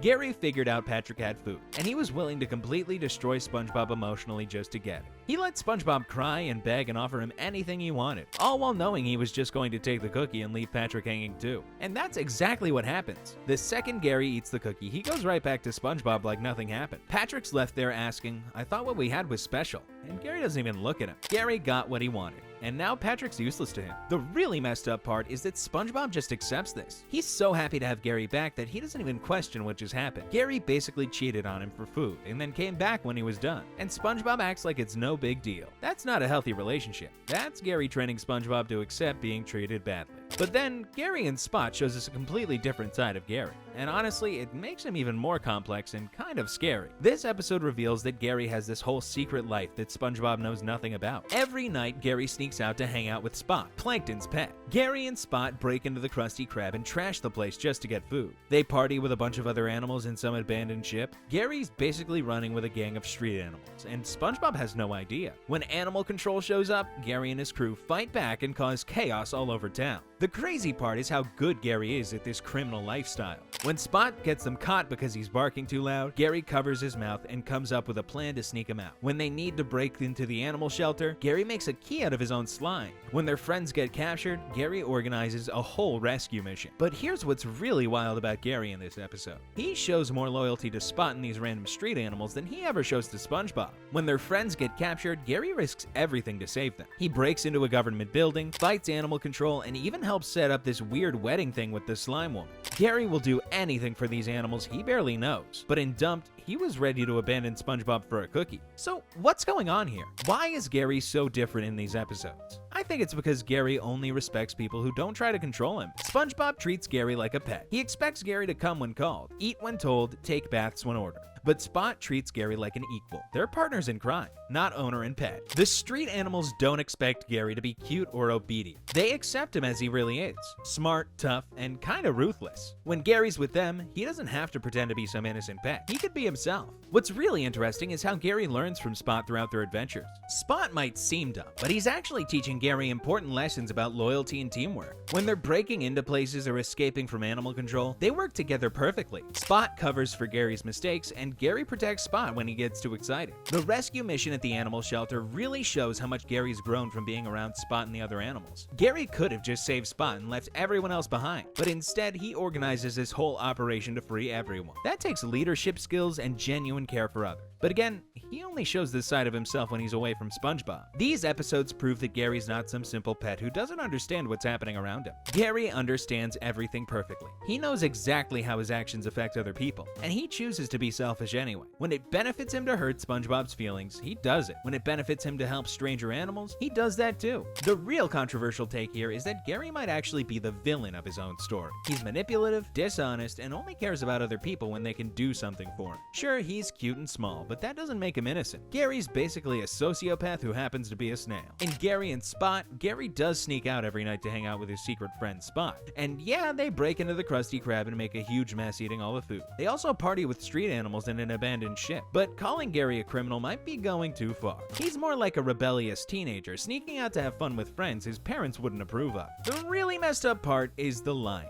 SpongeBob has no idea Gary has this whole other life. Gary makes a fake version of himself every night, so SpongeBob won't know he's gone. That's some serious deception right there. SpongeBob thinks he has this sweet, loyal pet who sleeps peacefully every night. But really, Gary's out there living it up with the animals SpongeBob's never even met. So maybe Gary's not exactly a criminal mastermind, but he's definitely not the innocent pet everyone thinks he is. He's smart enough to manipulate people's emotions for Cookie, and sneaky enough to maintain a secret double life. That's pretty calculating behavior for a simple pet snail. Gary is sneaky and two-faced, but he's about to be pushed to the edge and forced to fight for real. You know what's really messed up about Gary? Not only is he the smartest character in SpongeBob, but he's constantly being forced into dangerous situations because everyone around him is either selfish, incompetent, or straight up evil. Gary has to deal with SpongeBob's ego trips, defend his home from criminals, and fight people who literally steal his identity, all while being treated like he's some cute pet who doesn't understand what's happening. Let me start with the Great Snail Race, because this one really gets to me.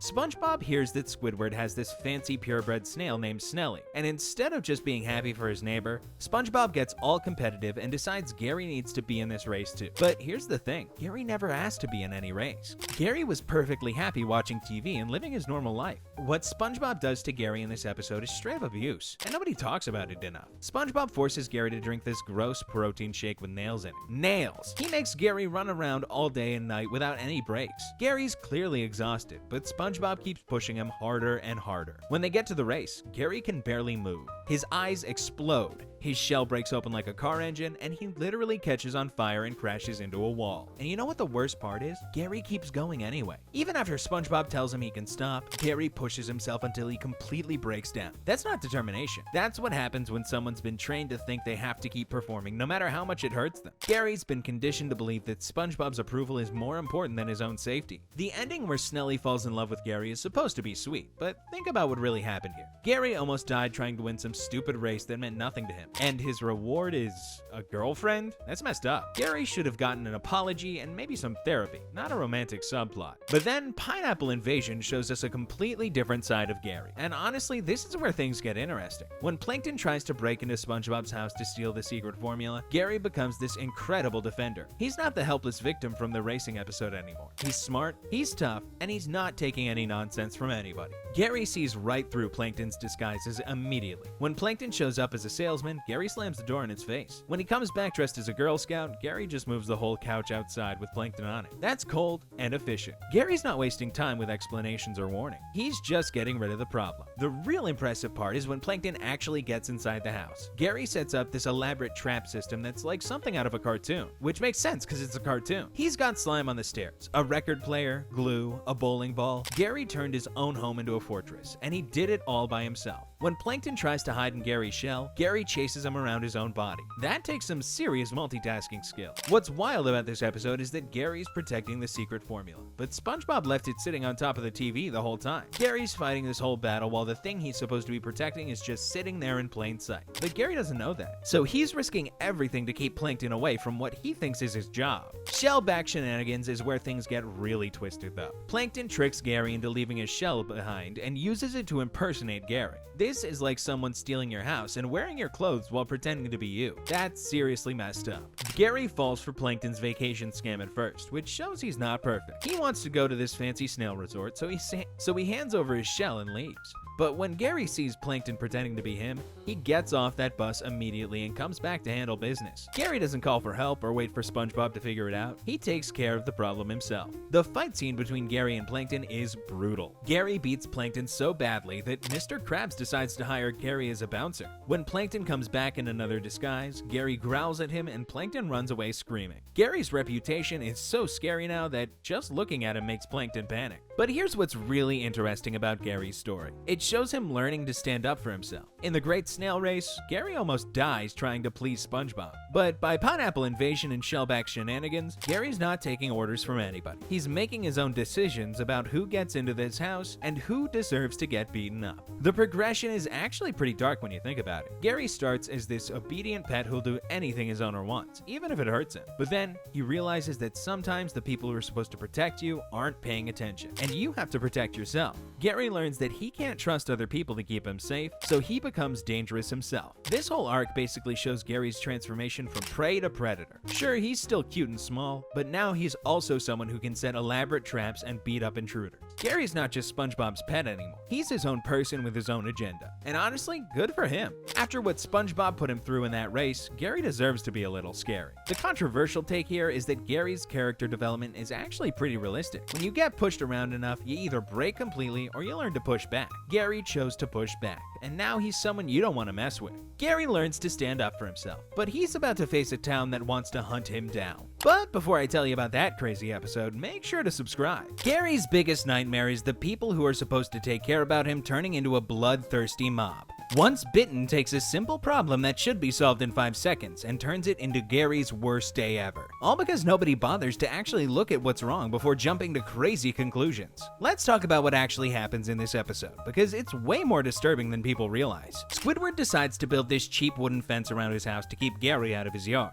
The fence is so poorly made that it's full of splinters, and Gary gets one stuck in his foot. Now, if you've ever had a splinter, you know how much that hurts. Gary's walking around in constant pain, and naturally, he's not in a good mood. But instead of anyone noticing that Gary might be hurt, they all just assume he's turned into some kind of monster. When Gary bites Squidward, probably because Squidward's the one who built the crappy fence that hurt him in the first place, everyone freaks out. Patrick, being Patrick, immediately starts talking about mad snail disease like he's some kind of expert. And here's where things get really dark. Patrick describes this fake disease like it's the end of the world. He tells everyone that Gary's bite will turn people into zombies, and suddenly the whole town loses their mind. Think about that for a second. One guy makes up a completely fake disease, and within hours, the entire population of Bikini Bottom is ready to commit murder. That says something pretty terrible about how easily people can be manipulated by fear. The news media makes everything worse, of course. They start broadcasting this news blast about terror and disease spreading like wildfire. They interview Squidward, who's just playing along with the whole zombie thing, and then other people start claiming they have symptoms too. It's like watching a real-life example of mass hysteria, except it's happening to a cartoon snail who just has a splinter in his foot. What's really sick is how quickly everyone turns on Gary. These are supposed to be his neighbors, people who've known him for years, but the second someone suggests he might be dangerous,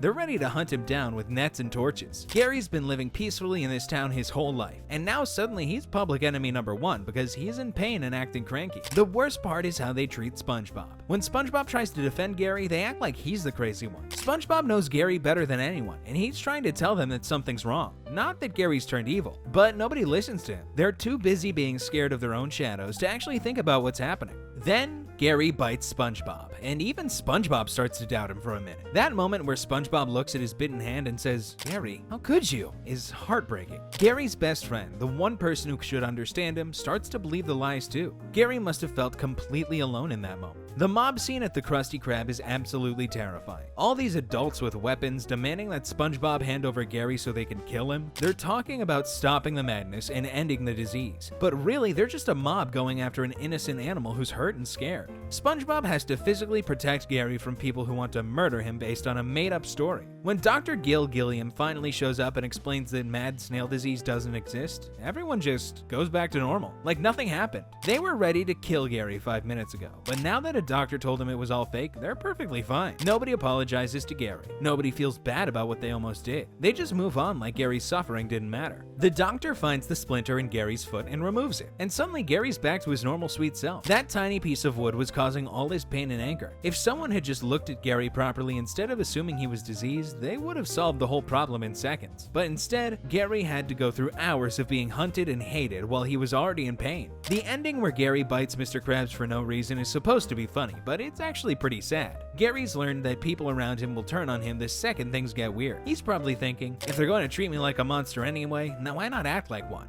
Gary's trust in his community has been completely broken. This whole mess shows how dangerous it is when people stop thinking and start panicking. Gary becomes the town's worst enemy based on absolutely nothing real. One tiny splinter causes so much chaos that the whole community almost commits murder. It's terrifying how fast normal people can become a violent mob when they're scared. Gary survives, but he's definitely changed by it. He's seen what his neighbors are really like when things get scary, and it's not pretty. The fact that nobody even says sorry afterward just proves that Gary can't trust these people to have his back when it matters. From now on, Gary knows he's on his own. Gary faces a town that wants him gone, and now he has to show SpongeBob how to really care for him. Gary's biggest victories come from teaching SpongeBob how to be a better owner, even when SpongeBob refuses to learn the lesson. Gary has mastered the art of dealing with SpongeBob's terrible decisions, and instead of just suffering through them, he finds ways to either educate SpongeBob or save himself when things get too far. Treats starts with SpongeBob seeing this commercial for snail bites and immediately buying some for Gary. At first, everything seems innocent enough. Gary likes the treats. SpongeBob gives him more when he does tricks, and they're both having fun. But then things get weird really fast. Gary starts doing these insane stunts just to get more treats. We're talking about jumping out of planes, lifting 500-pound weight, performing Houdini escape act, and riding motorcycles through rings of fire. That's not normal pet behavior. That's Gary becoming addicted to both the treats and SpongeBob's approval. When the treats run out, Gary completely loses it. He's meowing all night, writing treats on the wall with his slime, and refusing to let SpongeBob leave the house. SpongeBob drags Gary to the pet store in the middle of the night, travels around the entire world looking for more snail bites, and even goes to the factory where they're made. But there aren't any left anywhere, and the company is shut down completely. Here's where things get really interesting though. Patrick shows up and tells SpongeBob he just needs to say no to Gary in a firm voice. SpongeBob can't do it at first because he doesn't want to disappoint Gary, but eventually he manages to say it. And you know what happens? Gary immediately accepts it and goes to bed like nothing happened. The twist is that Gary was never really addicted to the treats. He was testing SpongeBob to see if he could set boundaries. Gary was basically asking, are you going to spoil me rotten, or are you going to be a responsible owner who knows when to say no? When SpongeBob finally proves that he can be firm when needed, Gary's satisfied and the problem disappears. Gary was teaching SpongeBob a lesson about parenting, and SpongeBob didn't even realize it. But then we find out Patrick has been eating the last box of snail bites the whole time, and now he's the one meowing for more. That's the real joke. Gary was in control the entire time, while Patrick actually did get addicted. Gary's smarter than everyone gives him credit for. A pal for Gary is way darker though, and it shows what happens when SpongeBob's poor judgment actually puts Gary in real danger. SpongeBob feels guilty about leaving Gary alone all day, so he decides to get Gary a companion. He buys this thing called a Puffy Fluffy from some lady who repeatedly warns him that these creatures are extremely dangerous and hostile toward other pets, especially snails. But SpongeBob completely ignores her warnings and takes one home anyway. From the moment SpongeBob leaves the room, Puffy Fluffy starts threatening Gary. It eats all of Gary's food, destroys his toys, and makes it clear that it wants to kill him. But every time SpongeBob comes back, Puffy Fluffy pretends to be cute and innocent, so SpongeBob thinks Gary's the one causing problems. This is where SpongeBob becomes genuinely awful. Gary keeps trying to tell him that Puffy Fluffy is dangerous, but SpongeBob won't listen. Instead, he scolds Gary for being unfriendly and forces them to sleep in the same bed. SpongeBob is so determined to believe that his plan is working that he ignores all the evidence that Gary's in trouble. That night, Puffy Fluffy transforms into this massive monster and tries to eat Gary. Gary spends the entire night fighting for his life while SpongeBob sleeps peacefully upstairs. Gary even has to put out a fire that Puffy Fluffy starts when he knocks over the fireplace. Gary is literally saving SpongeBob's house while being hunted by a monster, and SpongeBob doesn't wake up once. The next morning, SpongeBob sees that his house is destroyed and immediately blames Gary for being jealous. He finds Gary about to be eaten alive by the monster and still thinks Gary's the problem. SpongeBob tells Gary to put Fluffy down, while Gary's literally being devoured. It's only when Puffy Fluffy grabs SpongeBob too that he realizes something might be wrong. Gary saves SpongeBob by putting on his cowboy gear and using his lasso to tie up Puffy Fluffy's tongue,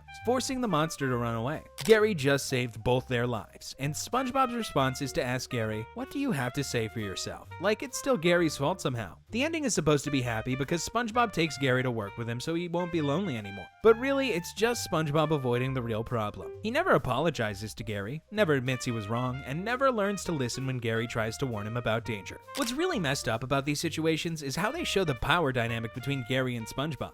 In one case, Gary has to manipulate SpongeBob into learning basic parenting skills. In the other, Gary has to save both of them because SpongeBob's too stubborn to admit he made a mistake. Gary gets what he needs in the end. SpongeBob learns to say no when necessary, and Gary gets to come to work instead of being left with dangerous pets. But Gary had to fight for these things. He had to outsmart SpongeBob in one situation and literally battle a monster in the other. SpongeBob never listens to Gary and does the right thing. Gary has to force him to be better. The uncomfortable truth here is that Gary is the real adult in this relationship. He's constantly having to manage SpongeBob's emotions, teach him lessons, and clean up his mistakes. SpongeBob thinks he's taking care of Gary, but it's really the other way around. Gary's victories show him at his most capable. He can teach lessons, survive monster attacks, and save the day when needed. But they also show how exhausting it must be to have an owner who makes terrible decisions and refuses to learn from them. Gary wins in the end, but he shouldn't have to work this hard just to be safe and happy. You know what's wild about Gary? Dude basically becomes a completely different person when he gets new abilities. And it's honestly kind of scary how power corrupts him. Like, whenever Gary gets something that makes him special, whether it's physical abilities, communication skills, or emotional experiences, he either becomes a jerk or gets his heart broken. It's actually pretty realistic if you think about it. Gary's Got Legs is probably the most messed up because it shows how quickly Gary turns into a bully when he gets something other snails don't have. SpongeBob gives Gary his own legs because he wants them to jog together, which is sweet at first. But the second Gary learns to walk, he becomes this violent little monster who kicks everyone at the snail park. Like, a worm gets jealous of his legs, so Gary just punts the poor thing across the park. Then, when the owner complains, Gary kicks him too.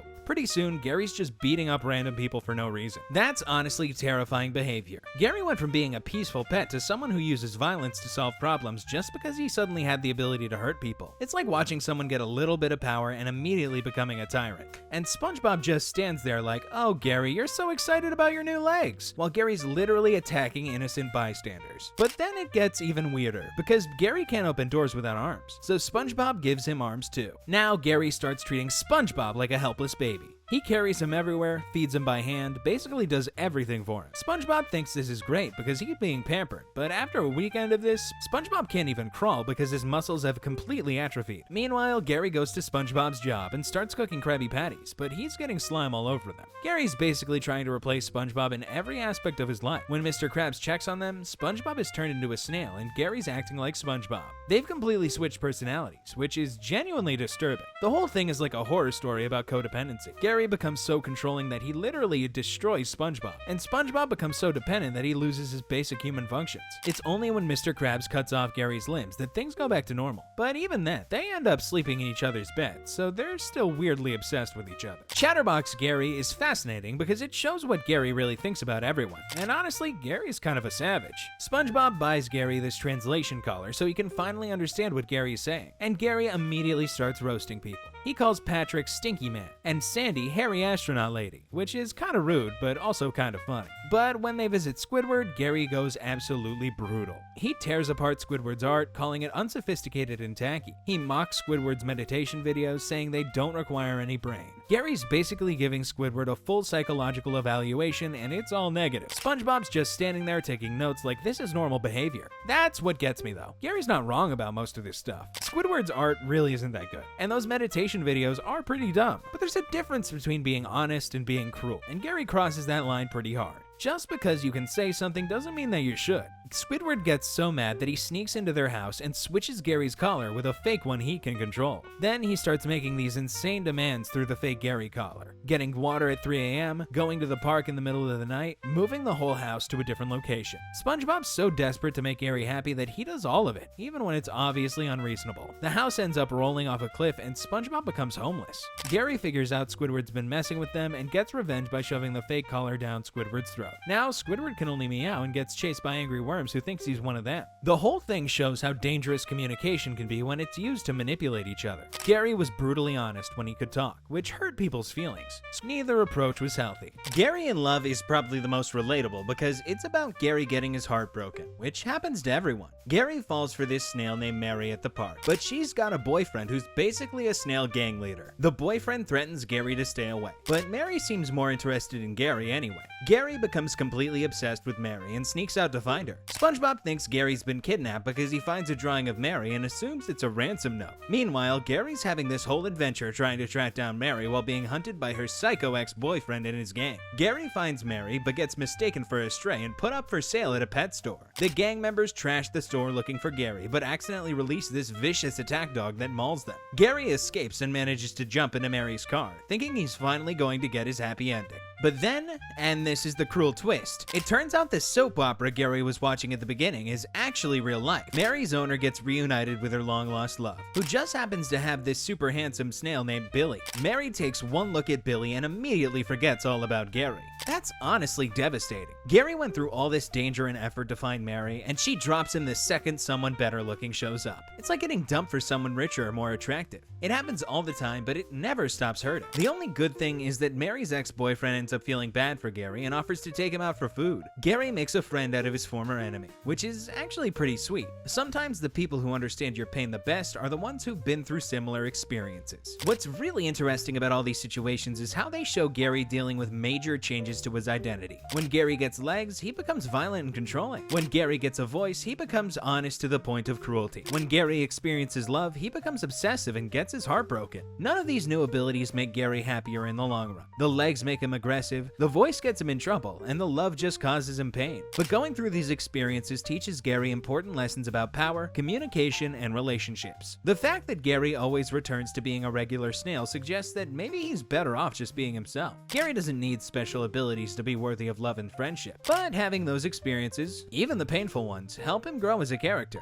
It's actually pretty realistic how power corrupts Gary so quickly. Give someone new abilities and watch how fast they start abusing them. Gary's transformation from sweet pet to violent bully happens in like 5 minutes. That says something pretty dark about human nature, or snail nature, I guess. These stories are way deeper than people give them credit for. They're basically about identity, power, and the danger of trying to change yourself to fit someone else's expectations. Gary learns that being special isn't always better, and sometimes the most important thing is just being true to who you are. If you guys liked our video about Gary, please don't forget to subscribe, and I'll see you in the next one.